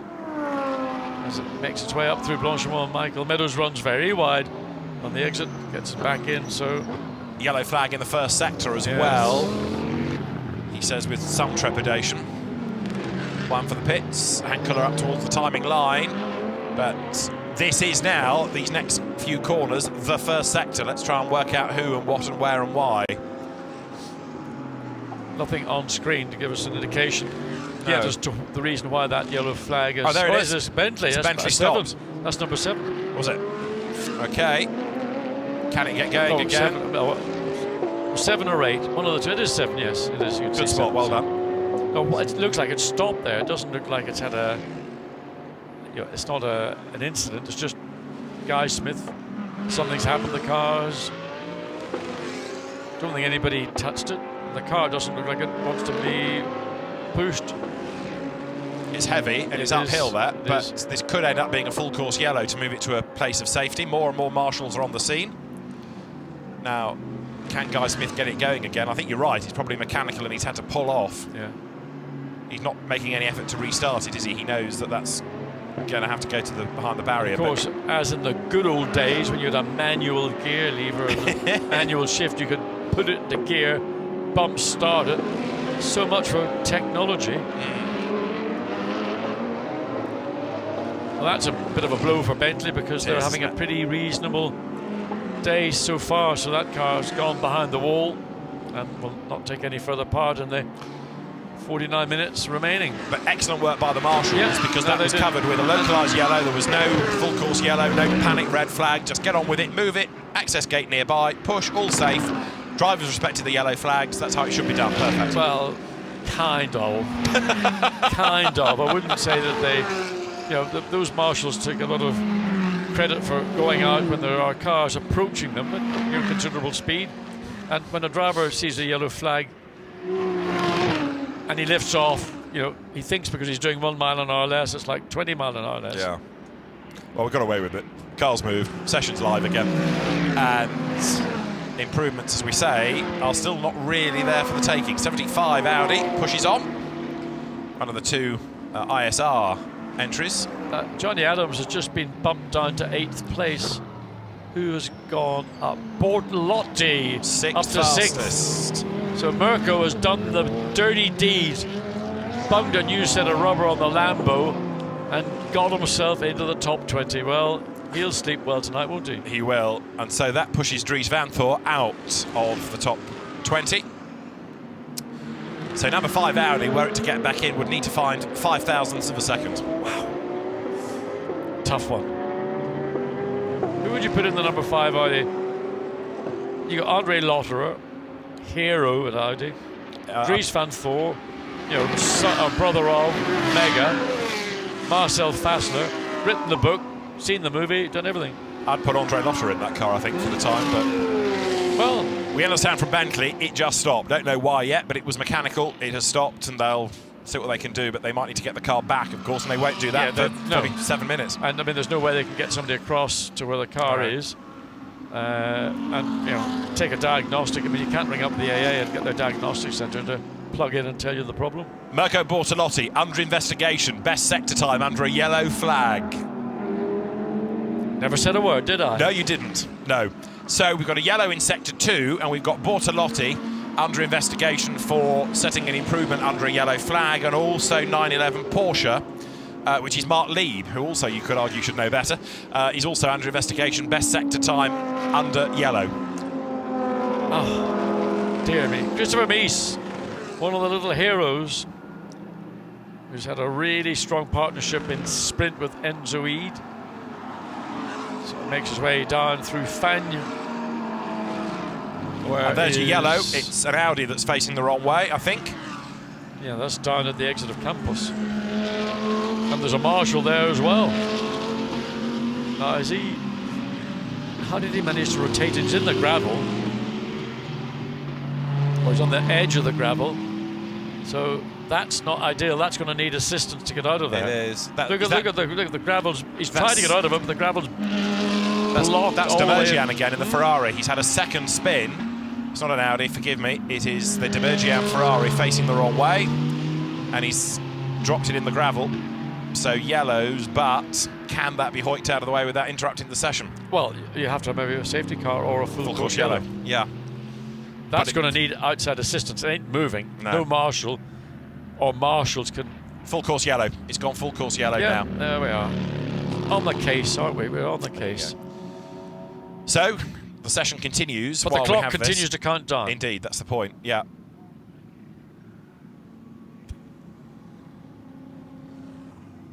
So, full course yellow. Is that a UFO in the sky? What's that white thing? There's a yellow full course. But look, I think I saw a UFO. Not for the first time. There it is. Look. That little white dot, look.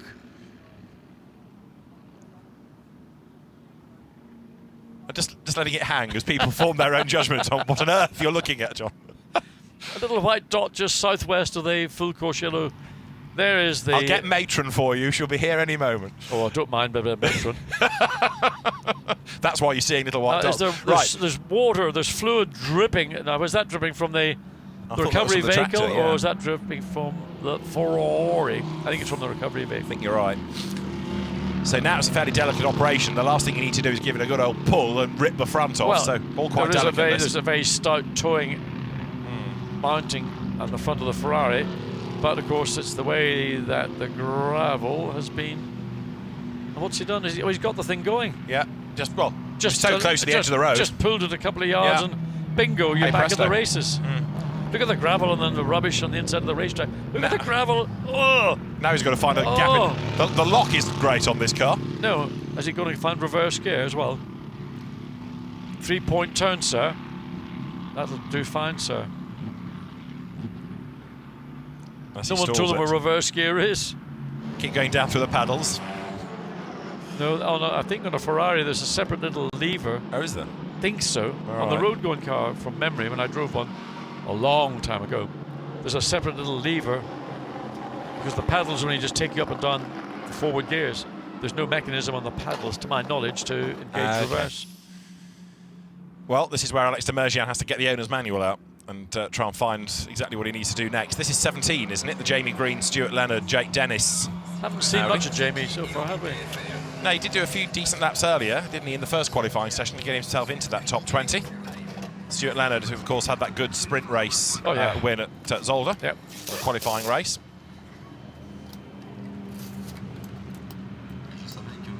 Jake Dennis, former Formula 3 racer, and it's him in the car, in fact, isn't it? Door shut. They reckon in practice, they can do these driver changes in around 14, maybe more likely 15 seconds. But when it comes to a race scenario, it's never less than 20. Just the sheer tension, stress, panic. As we see the 99 BMW sitting, waiting to leave the pit lane. Who's behind the wheel of the 99? Still showing Philippe Eng.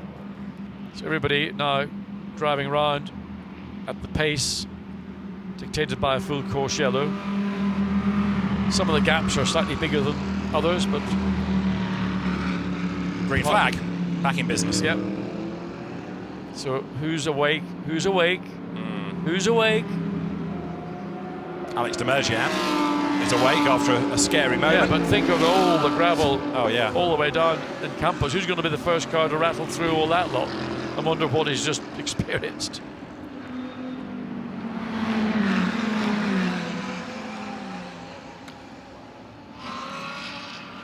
Great shots we're getting as we head into night time. I tell you, a bit of that with a nice fresh bit of French bread would be gorgeous, wouldn't it?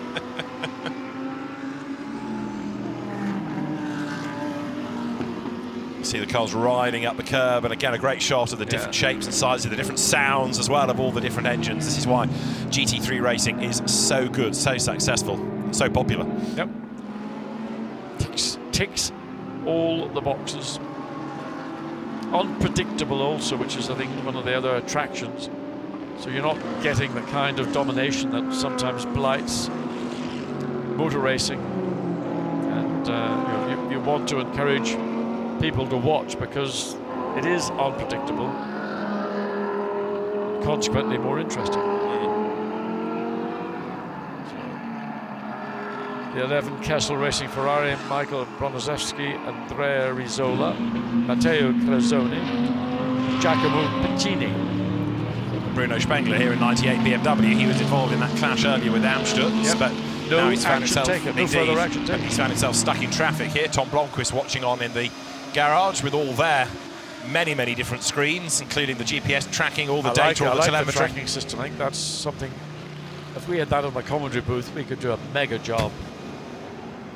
You like that because it's colourful as well. Well, and also, you know, it's just an additional information source, so we can identify, therefore, more clearly and more quickly where people are in relation to a lap time, for example, and what traffic may be around them. Indeed so, yeah. 40 more minutes for them to wriggle their way through the traffic, but in all of this, even if they're not improving a time, it is useful, isn't it? Because it's giving people a feel for what it's like to lap and be lapped and race in the dark. Oh yeah, I mean that's for the majority of the field, that's what's most important. But for those that are 21st through to 25th, they just want to go quickly. Yeah. So do different dynamics depending, you know, what your objectives are. So if you're maybe at the bottom end of the 30s into the 40s and 50s, you're just looking to get mileage. Just give your drivers, get them comfortable. Get them to the point where everything they do is by second nature.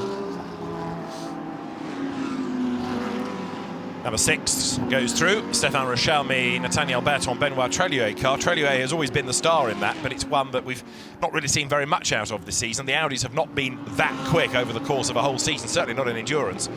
They looked a little bit better at Paul Ricard, but certainly at Monza and Silverstone they were nowhere.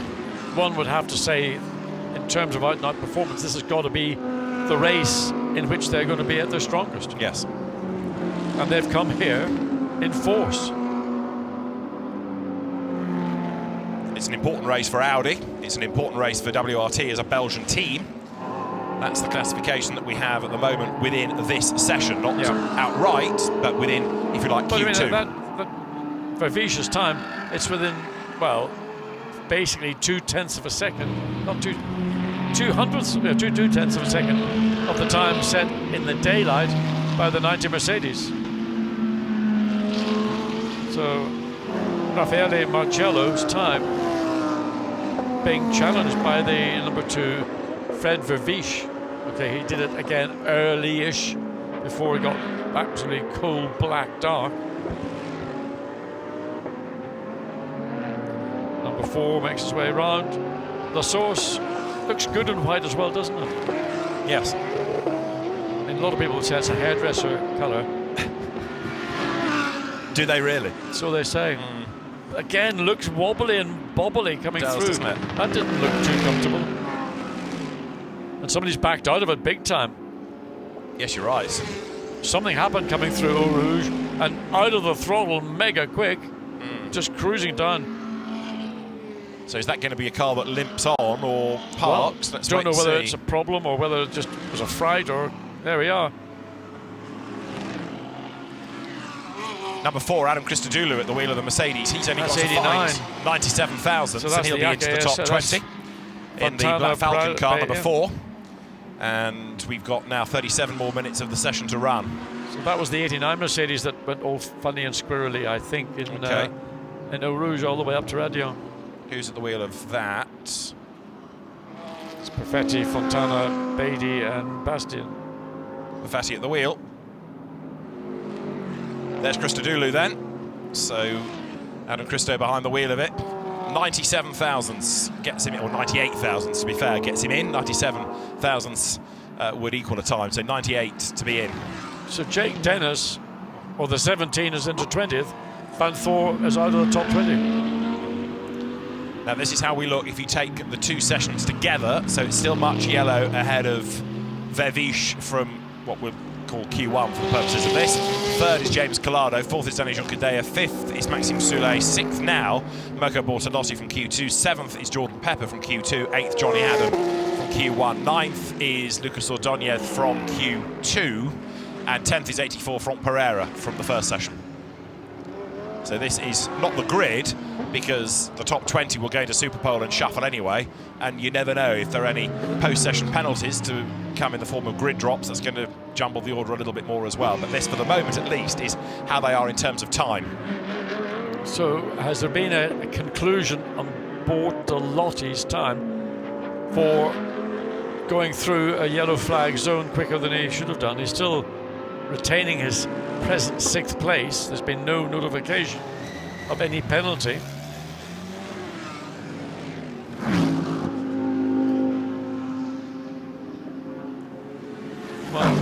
our man at the Pru says it's still under investigation. More news as it comes. 35 minutes to go. Who else is looking quick?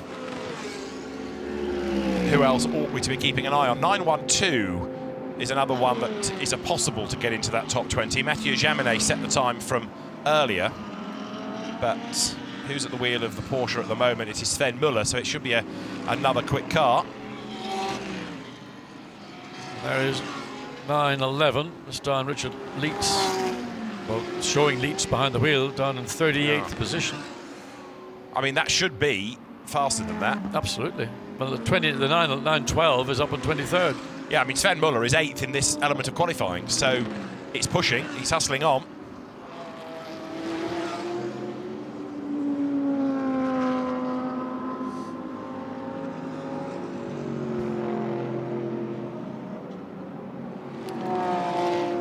Looking down, the 14 Jaguar, 11th.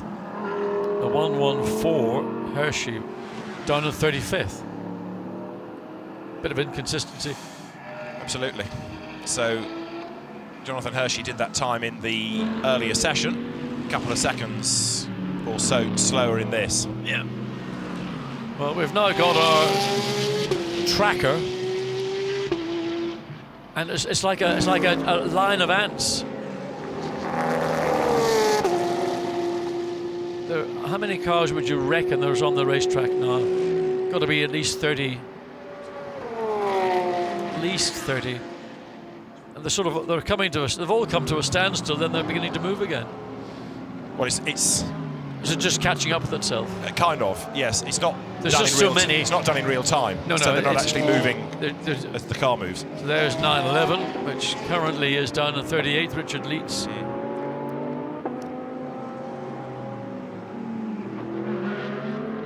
What it does highlight, our little tracking screen, is where all the great clumps of cars are. Yeah, and they're it's all pretty much 2/3 of the lap in a line. They're all in sector 2. I mean, it's a real logjam. So it's Robert Renauer in 911 at the minute. Yeah. It's quite a long way down, even in this session. That's a car that's got more work to do. Yeah. Good entry, good exit out of Eau Rouge. Don't know whether it was quick or not, but it certainly got all the apexes, and there was a clean exit. So yeah, Robert Renauer is only 24th fastest, so he's got to find a big chunk of time. Well, the car is overall 38th. 912, which is Sven Müller that I was getting excited about earlier on, has stopped out on track somewhere. We know the Bentley has stopped in the first sector, but so too, by the look of it, as 912. Well, Patrick we've not seen it anywhere. It hasn't been flagged up as. But it's highlighted in yellow, and it's not moving on our timing screen. Yeah, so that's another one that stops. Sort of up the Kemmel That's straight. the answer. It has parked up at Les Combes. Yeah. So 912, Sven Müller was at the wheel, wasn't he? Yes. And that's mechanical by the look of it. So 912 is stationary. Big shame, because that's going to take that car out of a possible Super Pole involvement.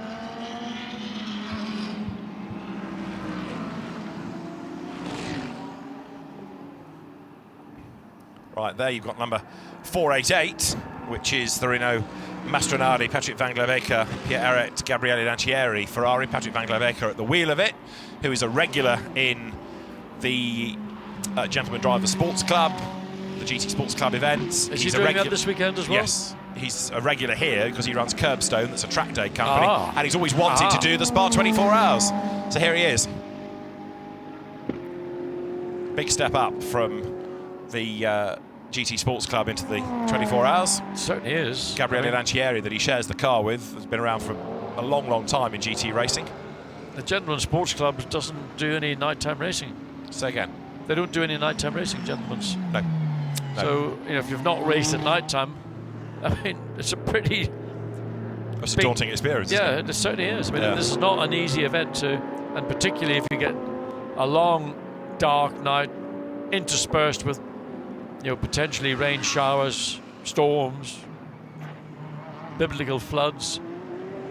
Well, Van Glavecke is up for the challenge. His road car has the registration plate 1 Maniac, which bodes well, doesn't it? Christopher Haas at the wheel of 25, ready to blast back out for Santalok.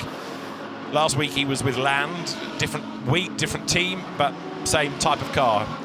He's another of these people that's a turnkey Audi racer. Plug him in, like a USB stick, plug and play. Yeah, currently in 19th. So they've no reason to feel that they're in a comfortable. Team manager of car 63 and 911 to race director immediately. They were investigated, weren't they, for the improving times under the yellows. So they've now decided better get him in. Yeah, well, that means that Bortolotti might be dropping out of Superpole. Well, potentially. What Bortolotti needs to know, or the Grasser racing team need to know, before the clocks, finally counts down to 0, they've got 29 minutes to go have their investigation, determine if they need to go back out again and do it all over again, or they are going to be given a bye and their 6th place will stand as the time they have completed. I mean, there are different ways of doing this. It could be that you lose your lap time, or it could be that you're allowed into Superpole but then given a grid drop. It depends what the stewards choose to do, doesn't it? If they choose to a do penalty is valid, yeah. So with 29 minutes to go until the end of the session, we have the cars still headed by Mercedes. Well, we were in a similar situation, weren't we, last year? At the end of Superpole, it was Mercedes that was topping the times, only for scrutineering post-Superpole to unearth all sorts of excitement. So we had the grid changing, half an hour before the cars came onto the circuit with stop-go penalties, 5-minute penalties, losing times, the whole gamut because of the interpretation, thank you, good word, of the homologation of the ECU that was found by Claude Sermon, who earned his corn by discovering all of that. What tipped him off, I'll never know, but he smelt a rat, and if you smell a rat, there's normally a rat, and he found Usually. a whopper. Yeah, he did indeed. I mean, that was a bit corporate, really, so a bit embarrassing indeed. So 84, Jimmy Eriksson, and he's into the pit lane, so don't know how many laps he did in this run. We just picked him up on the lap in which he was coming in. As we look at the Bentley team, they've got only the number 8 car, so there's going to be a change of driver. Yeah. And now that you're doing this, I still feel we're getting into that final push for qualifying. Martin Haven, who we're delighted to have joining us in commentary this weekend, watching at home, is reckoning this is the perfect time to go for a lap time. Hashtag let's do this. I'm with you, Martin. So who's your money on for pole? Are we going to be able to get below a 2:18.5? Who is going to go and do it? And why? Because it's tomorrow in Superpole that really counts. The only ones that are going to do it are the ones that are currently outside of the top 20 and those that are at the bottom half of the top 20. I don't see any reason for anybody in the top 10 to worry about their position being challenged. But there's pride at stake, there's manufacturer headlines. No. If you're safe in the top 20, i.e. you're safe in the top 10, you've done what you've got to do. Pride will come tomorrow when it comes to the grid positions. Dries Van Tor is one that could go for it. Jelmer Berman is another. Yeah. Dominic Baumann is another. You're right, these are all outside the top 20. Yeah. Davide Rigon. But the people that are those that are going to be most likely affected will be those that are in the bottom of the top 20, not those in the top of the top 20. Okay. That's my view anyway. So Rene Rast, as an example, 17. Stephen Kane's Bentley 16 can't but play they're anymore. all vulnerable. They are. So do they not need to go quicker to be less vulnerable? No, they do, but I've been saying all the way through, I don't think anybody in the top 6 or even now the top 10 with 26 minutes to go should feel their position is going to be challenged. Go back to Rast as an example. He's 17th, he's vulnerable. If that car finds 2/10, it'll be 7-8 places extra up the order, be even safer. So is it worth pushing? We'll find out. Yeah, for people who are in the bottom half of the top 10, they've got to be on their toes, absolutely. But not somebody who's in the top 6, because there aren't enough people outside the top 20 in the first place to depose the first 6 cars. If you depose the first 6 cars, you've taken out the remaining 14 anyway. Yeah. So let's see. I mean, Jamie Green, 20th. That car's got Jake Dennett at the wheel of it. That's another one that is oh so vulnerable. And factor in as well the Bortolotti element of all of this. Well, the Bortolotti thing obviously is going to be crucial, because either they'll be penalised one way or another, or they'll not be penalised. If they're not penalised, in 6th place, happy days. Yeah, indeed. They've done what they needed to do. They're comfortably inside the top 10. Don't need to do anything else. Unless you want to run, again, you might want to run a set of discs and pads, or I don't know what else they might want to do. You don't necessarily need to do in the 63 car, because you've got 3 professional drivers who are accustomed to nighttime driving. You don't need to do additional running unless there are things specifically that you want to check out. But the top 6 cars, they're not going to look to improve their times.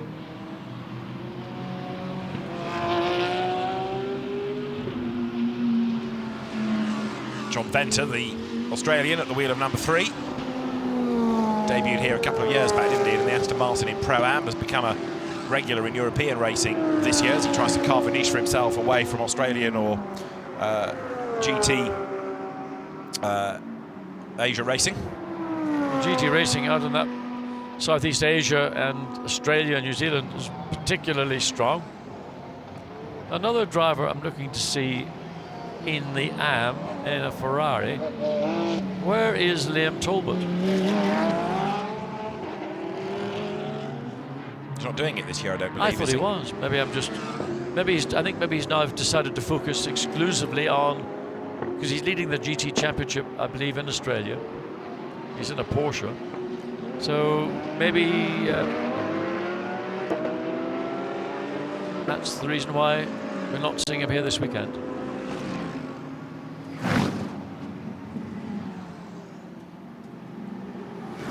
So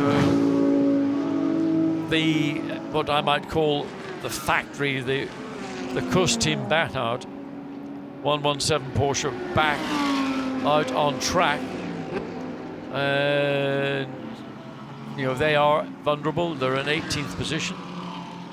This is the time to go out. If they can do something better to consolidate, get yourself into the top 10, now's the time to think about doing it. It's those people that are in the bottom 15th to 20 that are really the ones that need to be aware. 23 minutes of the session to go, and still a lot of action on the track. And again, it always seems that it's the middle sector that everything just log jams in. You've got a little bit of space between the exit of Pujol and Fagnes, but everywhere else, all the way through Campos, through Paul Frere Courbe, all the way up into Blanchimont, then the chicane, the bus-stop chicane. Pockets of action.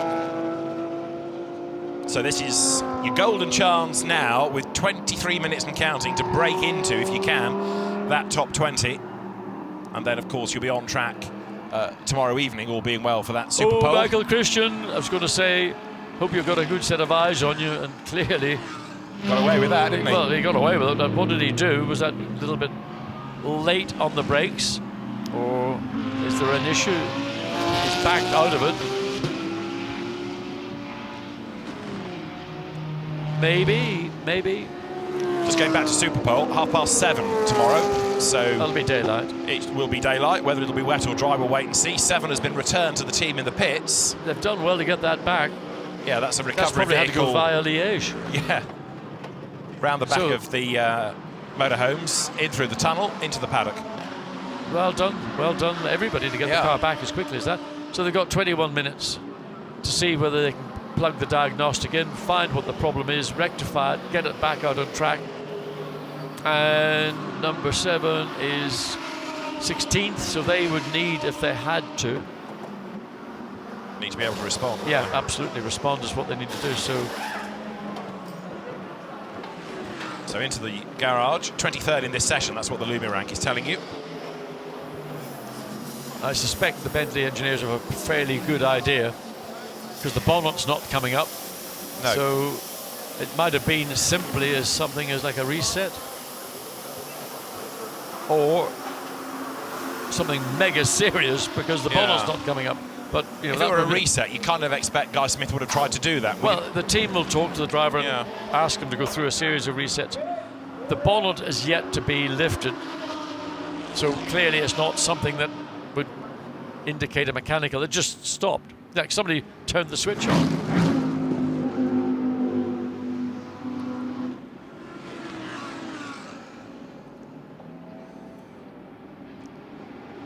So that car returned to the pit lane. 912, as far as we know, is still stranded out on the circuit. 20 minutes remain before you get this half an hour of Super Pole tomorrow.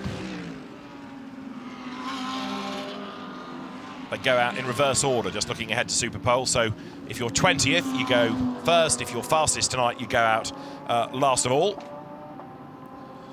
And you What's the weather for tomorrow evening? Haven't looked yet. Have you got a forecast? No. You do an out lap 2 timed and 1 in lap, and it's your better lap time that sorts out your grid position within that top 20. Jack Driver in the Kessel Racing Ferrari in the AM Cup. This is the car shared with Marco Zanettini, David Perel and Nicky Kadai, and is fastest in the 2 sessions combined within the AM Cup. Again, just realising that it's better to be prudent and be consistent. Let everybody find their way around you.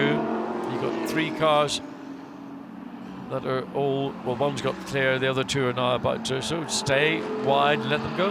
Another point about number 7 Bentley is that Ollie Jarvis has not yet done his night laps. So ideally they do have to get that out on track and pronto, so he's got his 2 laps in before the flag comes out, and you go cap in hand to the stewards and ask for a reprieve if you don't. Well, I think Ollie's endurance racing record is beyond hesitation or question. I would concur with that, yes. So it would to the letter of the law. It'd be very, yes, but I think that you know, it's a force majeure situation. Indeed. It's not done to gain any advantage, so I can't see how anybody would object. But you know, again, when Oliver gets to get into the car at night time, whatever point of the night it is, he will be going out driving without the benefit of having driven the car here this evening. That's assuming they can't get the car to run.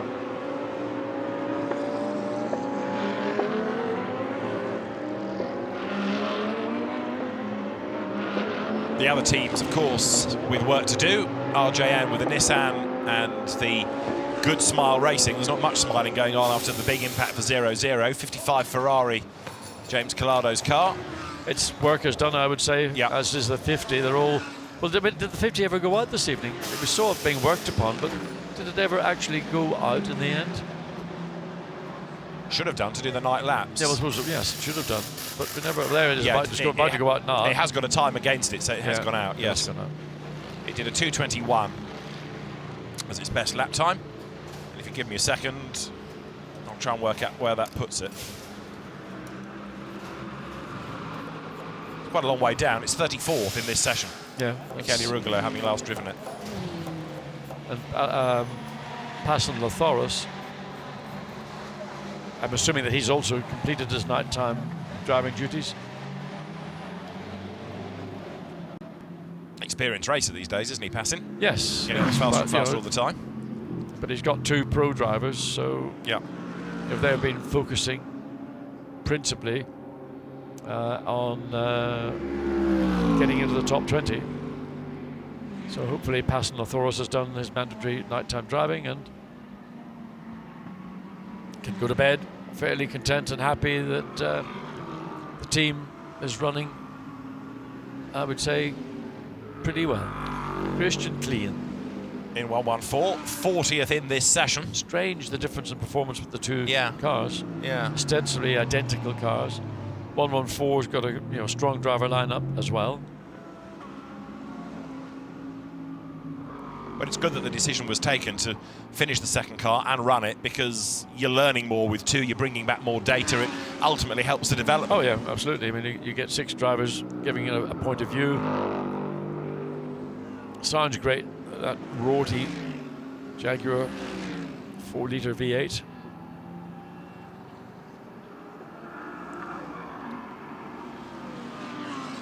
Yeah, 14 is 11, so that gets into Super Pole. You can nominate, of course, which driver you want to do that session. So it doesn't have to be the driver that sets the time in this. It can be somebody completely different. If you so desire, the teams nominate a Super Pole candidate.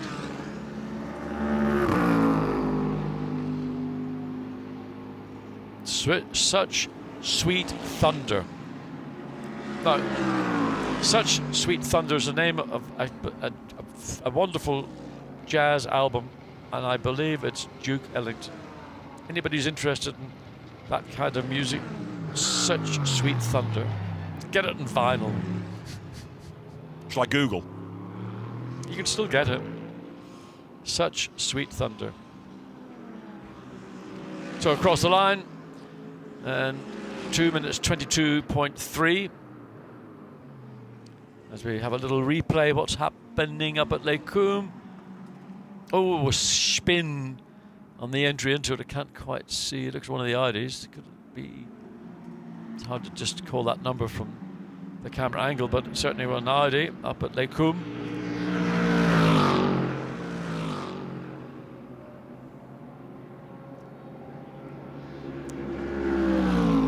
Down the long Kemmel Straight. Not a car in sight ahead of him, car following. Track still pretty busy. There's still a number of cars out on track. One of them was just looking at is the 98 BMW, which has yet, where is the 98 BMW? In terms, the 99 is 12th. The 98 is 42nd. Nicky Katzberg, or Nicky Katzberg is one of the two drivers. So that is a surprise. Tom Blomqvist and Bruno Spengler. 42nd. It's going to be a fascinating grid, and it's going to make the start of the race very lively. Phil Keane in the Barwell Lamborghini is 43rd. But from what Mark Lemmer was saying to me earlier on in the day, not really a concern. They know what they can do. They've had good results around here. The car goes well around here, and they are looking towards Sunday afternoon. Correct. Not now, necessarily. Run at their pace, keep out of trouble, do the lap times, look after the rubber, get on with it. And they're looking for 3 Pro-Am wins in this year's Endurance Cup back-to-back, and it's proved to be one of the top teams in Pro-Am, hasn't it? They've done a sterling job, but in 43rd position, they've got 1, 2, 3, 4, 5, 6, 7, 8, 9, 10, 11, 12, but 14 Pro-Am cars ahead of them. So it's going to be tough. It's going to be a long day. Now, WRT remains a favoured team here, but with number 5, WRT outside the top 20, Vincent Voss might have an answer to why it's not gone out again. Vincent, now you have a smile on your face, but I've got a little question for you. Why are you not sending number 5 out for the Super Bowl? Well, we have already 3 cars at the moment in the top 20. We are running out of tires for car 5, otherwise we'll be out. Is that the only reason? Is that the only reason? Yeah, that's the only reason. I mean, it's no game to play. I mean, you know, it's a long race, and we know we have all the information we need. And car 2 is currently second. That's pretty strong. Yeah, I mean, it's a crazy grid. I mean, when you see to have 20 cars in 4 tenths, it's something incredible. I mean, SRO can be very proud of that. It's absolutely incredible. You have such a lineup of Audis here. Which one's your favorite? I have no favorite. Good luck. Thank you. As long as it's a win, Vincent does not mind. Absolutely right. And he just wants an Audi to come across the line on Sunday in first position. And it could be number 5, or it could be any number of the remaining Audis. But, and in reality, I mean, starting currently as the number 5 Audi is in 21st, not ideal, but it's a lot better than being 31st, 41st, 51st, or 61st.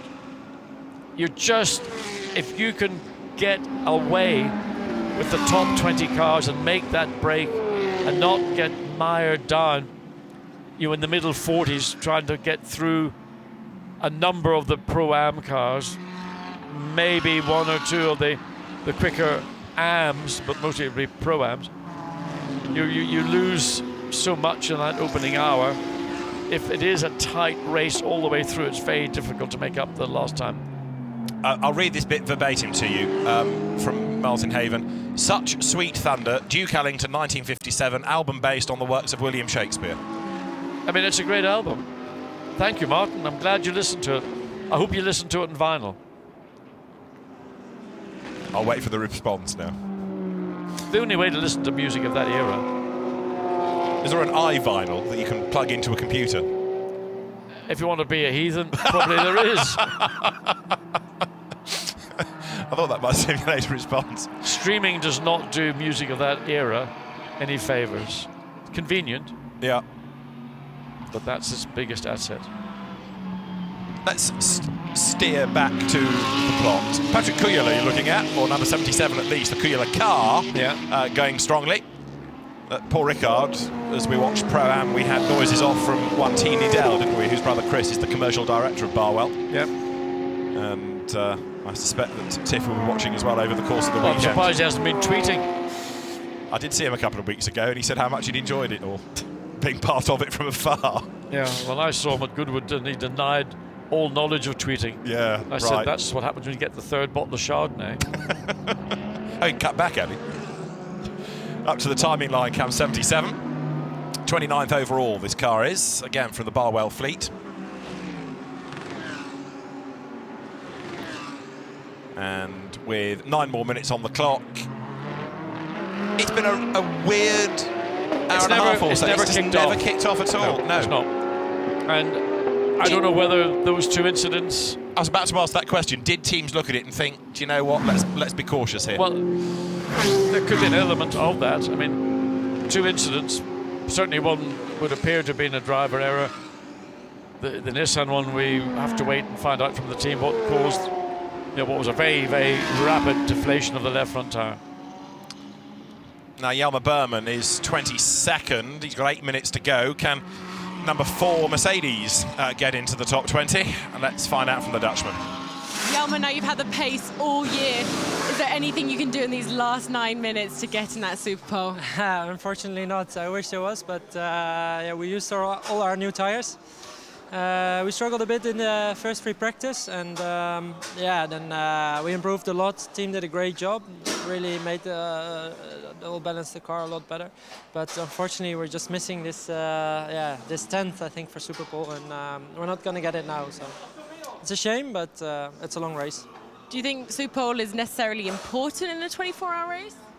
I mean, in the end here, always so many things happen. For sure, you want to be, the best would be in the top 10 or even top 5 for the start. But for sure, you'll lose some time starting from P20, 22. But like I said, it's a long race with mixing weather conditions by the looks of it. So anything's still possible. So for sure, we haven't given up hope yet. But it would have been nicer to be somewhere in the top 10 or top 5. And will you be starting the race? Sorry? Will you be starting the race? That hasn't been decided yet. Ooh, we'll see. Thank you. They've got plenty of time to decide that, haven't they, when they know who's around them on the grid, and they can work out a strategy of who they want in the car and when. Bear in mind as well that you score points in this race at the 12-hour mark, the 18-hour mark, and of course at the end. So it's a big points haul. Oh, yeah. So for the championship, you want the right driver in to get the car into a good place at a good time. But it's interesting that Jelmer Berman illustrated the issue they've got by saying we've effectively run out of fresh rubber. And I know, because Adam Christodoulou told me that in the free practice session we had earlier, they did run new rubber, and the time was a disappointing time. So what Berman was referring to about the team working and actually getting the car to be in a more competitive position at the point when they would like to have had that set of tires that they used in the first session today, earlier in the afternoon, that already used it up, so they weren't in a position to respond. And there's no hesitation or question. The further forward you are, the less likelihood you have in the opening laps of getting into somebody else's issue, or an issue where you are just carried along on the crest of the shunt. We have seen in the past, haven't we, people that are towards the very back, starting from the pit lane behind all the dramas, saving a lap of fuel as well on that opening stint in so doing. But we'll see how it all pans out. We've got to get through Super Pole yet. We've got to see if any penalties fly. Bortolotti has not lost 6th in the classification, and we've had no more news about it. See if I've had any more stewards' bulletins emailed across, but I don't think we have for the moment. So we'll wait and see what the officials do post-session. So 188 down in 59th place. I mean, we're on board with it right now. So this is Bradley Ellis, we believe, that's behind the wheel. So it is an AM car. And I know that not Chris Harris, but Chris Goodwin will be disappointed because he's so deeply embedded within the McLaren business, the road car business. If anybody knows these cars, it's Chris Goodwin. So they would like to have had a better starting position, if for no other reason. They would have liked to have been challenging the lead AM car. That's the 888 Kessel Racing Ferrari, which is currently in 47th position. So 12 positions between the lead AM and the 188 McLaren. Which actually, at the end of the day, when everything washes out, is not undoable. No, I agree. I mean, 12 places, it's one car being forced wide at La Source on the first lap. You could gain all that back. Marcus Paltler has tweeted about his session. We park the car and eat a waffle. So job done for Marcus Paltler. The flames coming out from the McLaren exhaust, goes twin turbo, and that's a little bit of wasted fuel that gets into the system, and it's just burning it off. But it certainly burns lean and hot. Oh, it does, doesn't it? Those platinum, what do you call them, heat exchangers. Suppose you get to the end of this and you're, for the sake of argument, 35th, and you've done what you need to do, no dramas with the car, you've scrubbed all your tyres, you've cycled all your drivers through. Do you bother doing the warm-up tomorrow? Do you gain anything by that? I think because the team will have worked on the car, they will have maybe changed significant components on the car. If there's an opportunity to run, I think you need to run. And there's also an opportunity for one or maybe two of the drivers just to regain what's the car like now.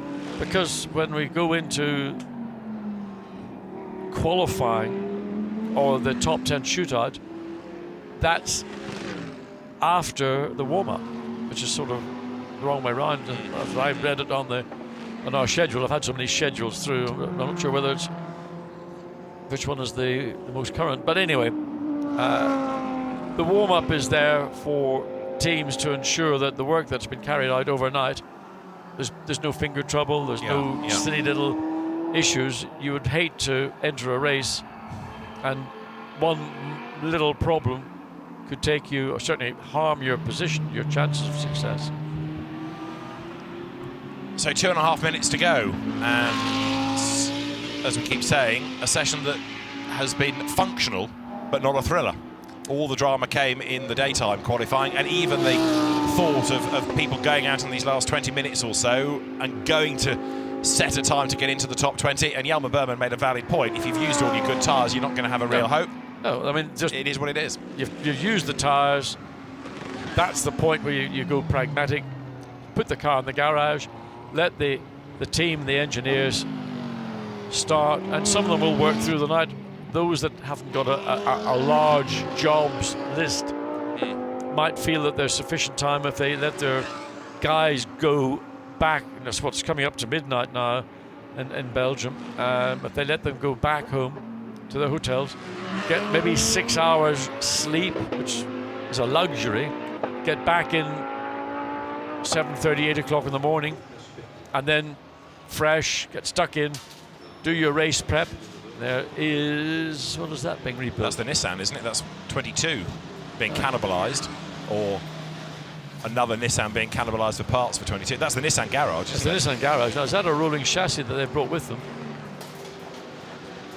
I mean, those guys are going to be working absolutely flat out through the night. I mean, they need a warm-up session to make sure the car is au point. Well, first of all, to make sure the car points in a straight line. Exactly. So are they taking everything off? It's so difficult to see because so many of the body parts in these cars are to tell. That's the car that was. Let's have a look at the front of it. Ooh. That's the damaged car, isn't it? Ooh. Well, you need to have a really good look at it because the chassis legs and the deformable structures that are one much the same thing in these front engine GT cars.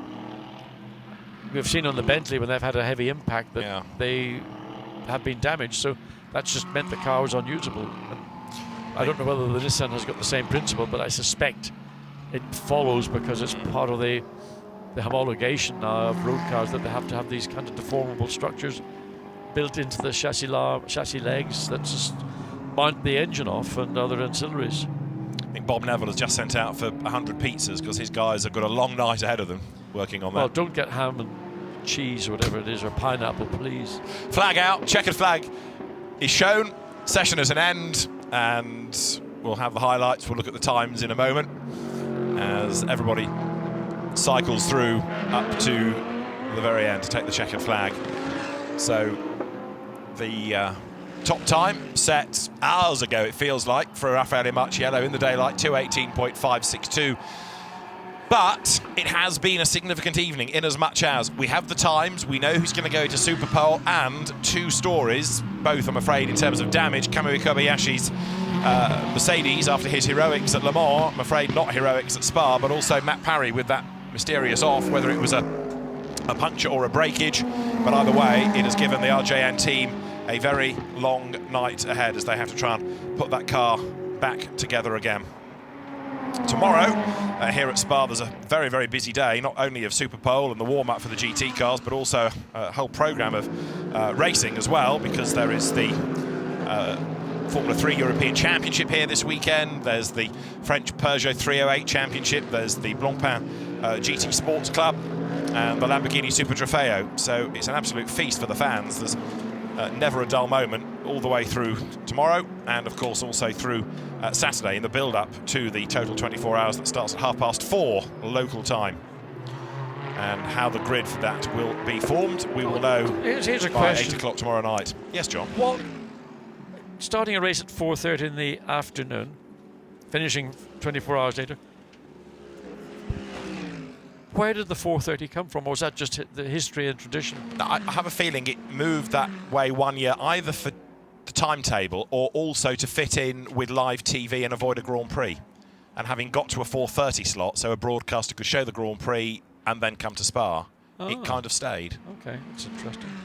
Le Mans moved around a bit, didn't it? Some years to avoid World Cup finals, or there was an election year and things. But sort of, it's obviously, if there's another major motorsporting event on the same day, you do want to have your audience, being divided between the two.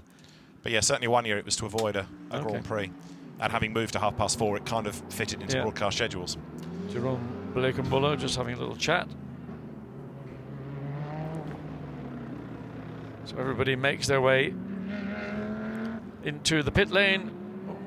Thank you. And it has been, as you pointed out, sort of a slightly, not to say disappointing, but hasn't fulfilled maybe the expectation that we had hoped for. We thought we were going to see some stunning laps. It's been a bit like having a glass of alcohol-free beer. Wouldn't know what that's like. Well, it's not what it should be. Under part fair-make conditions is the Maxime Soulet Bentley, hence the sign on top of it, so that nobody goes and does the wrong thing. Just a recap of the times then, they've not changed a huge amount, but the significant thing in all of this, look, number 63 Lamborghini and the number 9 Bentley, they were the two big movers in that second session, but it means that Raffaele Marciello, we heard from him at the end of, if you like, Q1, remains the fastest going into Super Pole, ahead of Conor De Filippi and then James Collado, Felix Sorales and Danny Juncadeo with Tristan Vautier fourth. Good effort from them, ahead of Maxime Soulet, then Mirko Bortolotti from Jordan Pepper, Johnny Adam 8th, heading Pro-Am by a country kilometre, 9th Alex Buncombe, and 10th the Ericsson Buch Pereira Mercedes, ahead of the quicker of the two Jaguars and then the quicker of the two Rover BMWs, 12th fastest the Eng Martin Alexander Sims car, the winners of course of last year's race. Keep scrolling down, you get to number 50 Ferrari 13th, ahead of the first of the ISR Audis, indeed they're 14th and 15th. Bentley 7 stopped on track, that's 16th. And then to round out the 20 for Super Pole is the British Audi, as it were, of Stuart Leonard, Jake Dennis and Jamie Green at WRT. Just missing the cut, Dries Van Thorp. Then you've got also missing the cut, the Christodoulou, Berman, Stoltz, Mercedes, and keep on going. Mathieu Jaminet and Sven Muller, Park Trackside, they missed out, as also did the 59 McLaren. That, of course, got bumped. It was in, at the end of Q1, but fell away as Andrew Watson rather feared. And again, it means that the McLarens, thus far, aren't really at the races. They're outside the top 20. Spa 24 Hours has never really been a very kind event to McLaren, whether it's this incarnation of car or the MP412C before it. And it looks as though, again, it's going to be a tricky 24 hours for them. Down 35th, the second of the Emile Frey Racing Jaguars. And number 58 McLaren, 33rd Ben Barnicot, having had problems with that, with what we thought was a hydraulic leak earlier on in the first part of qualifying. 48, the Ombra Racing Lamborghini. Now you're into a real mix of Pro-Am and AMs as you go lower down the times, which includes also, of course, the battered 0-0 Mercedes after its hefty impact into the barriers, with Kamui Kobayashi going off the road at the end of that first element of qualifying. And still they come, because 63 cars we have in the entry for this weekend. A long way down is the 48 Mercedes, the Indy Doncia, Patrick Assenheimer and Kenneth Hayekart, and even 15 with Jeroen Bleekemolen. I suspect doing very few laps actually and giving the track time to his less experienced co-drivers. That too, quite a long way down in terms of its classification, even though the times, of course, are very evenly matched indeed. So that is how the times look, and let's just have a quick look at some of the best bits of qualifying at the end of this big chunk of track time during the course of the evening. So, of course, the second session taking place in the darkness, with the cars making their way down the pit lane, the relevant driver getting on board, everybody having to do laps, and drama we never really got to the bottom of for the 52 Ferrari, the Matt Griffin car, being pushed back into place on its stand as everybody then made their way out on track. Some, in fact, going out early looking for a time, others going out a little bit later, taking a rather more relaxed attitude to this session, but it wasn't relaxed at all at RJN after Matt Parry suffered this big off, and from every angle it looks and was a big impact. Matt Parry, we understand, is okay, but it has left RJN as a team with a lot of work to do overnight. And fingers crossed we are going to see that car in the warm-up tomorrow when they make sure it's absolutely 100% ready to go into the 24 hours of Spa. Everybody trying to push on early on new tyres to get into the top 20, at the end of which it was Raffaele Marciello's top time that was still good enough to hang on, but the circuit was so busy. Alex Demerjian had a couple of dramas. One was at Les Combes when he rotated. He had another one a bit later on in the session down at Campus, rotated, and that brought out a full course yellow for a time as the 7 Bentley was pushed out of harm's way. Because Ordonez, Alex Buncombe, Ketsu Masachio cycled through 23 Nissan. That was Demerjian off the road. Yellow flags flew, full course yellow to neutralise the session, and he was able, Demerjian, to get himself back into the right direction and restart the session. 17, which was the Brits in the Audi, cycle through the drivers, especially as the full course yellow was there. You weren't losing too much time within the session. McLaren's dotted about the order as 961 eventually rejoined, and Alex Demerjian made his way back into the session. That car in the end ending up outside the top 60. As the light faded, visibility was less and less. You were reliant entirely on your headlights and measuring your pace against the tail lights of those ahead. Adjustments were being made in the AF Corsa pit. 7, having stopped on track, was retrieved and brought into the pit lane, whereas Mirko Bortolotti got himself up to 6 at the very end of the session. So that is the end of qualifying for today. Super Pole will start at 7:30 local time tomorrow from John Watson and David Addison. Good night. We'll see you then.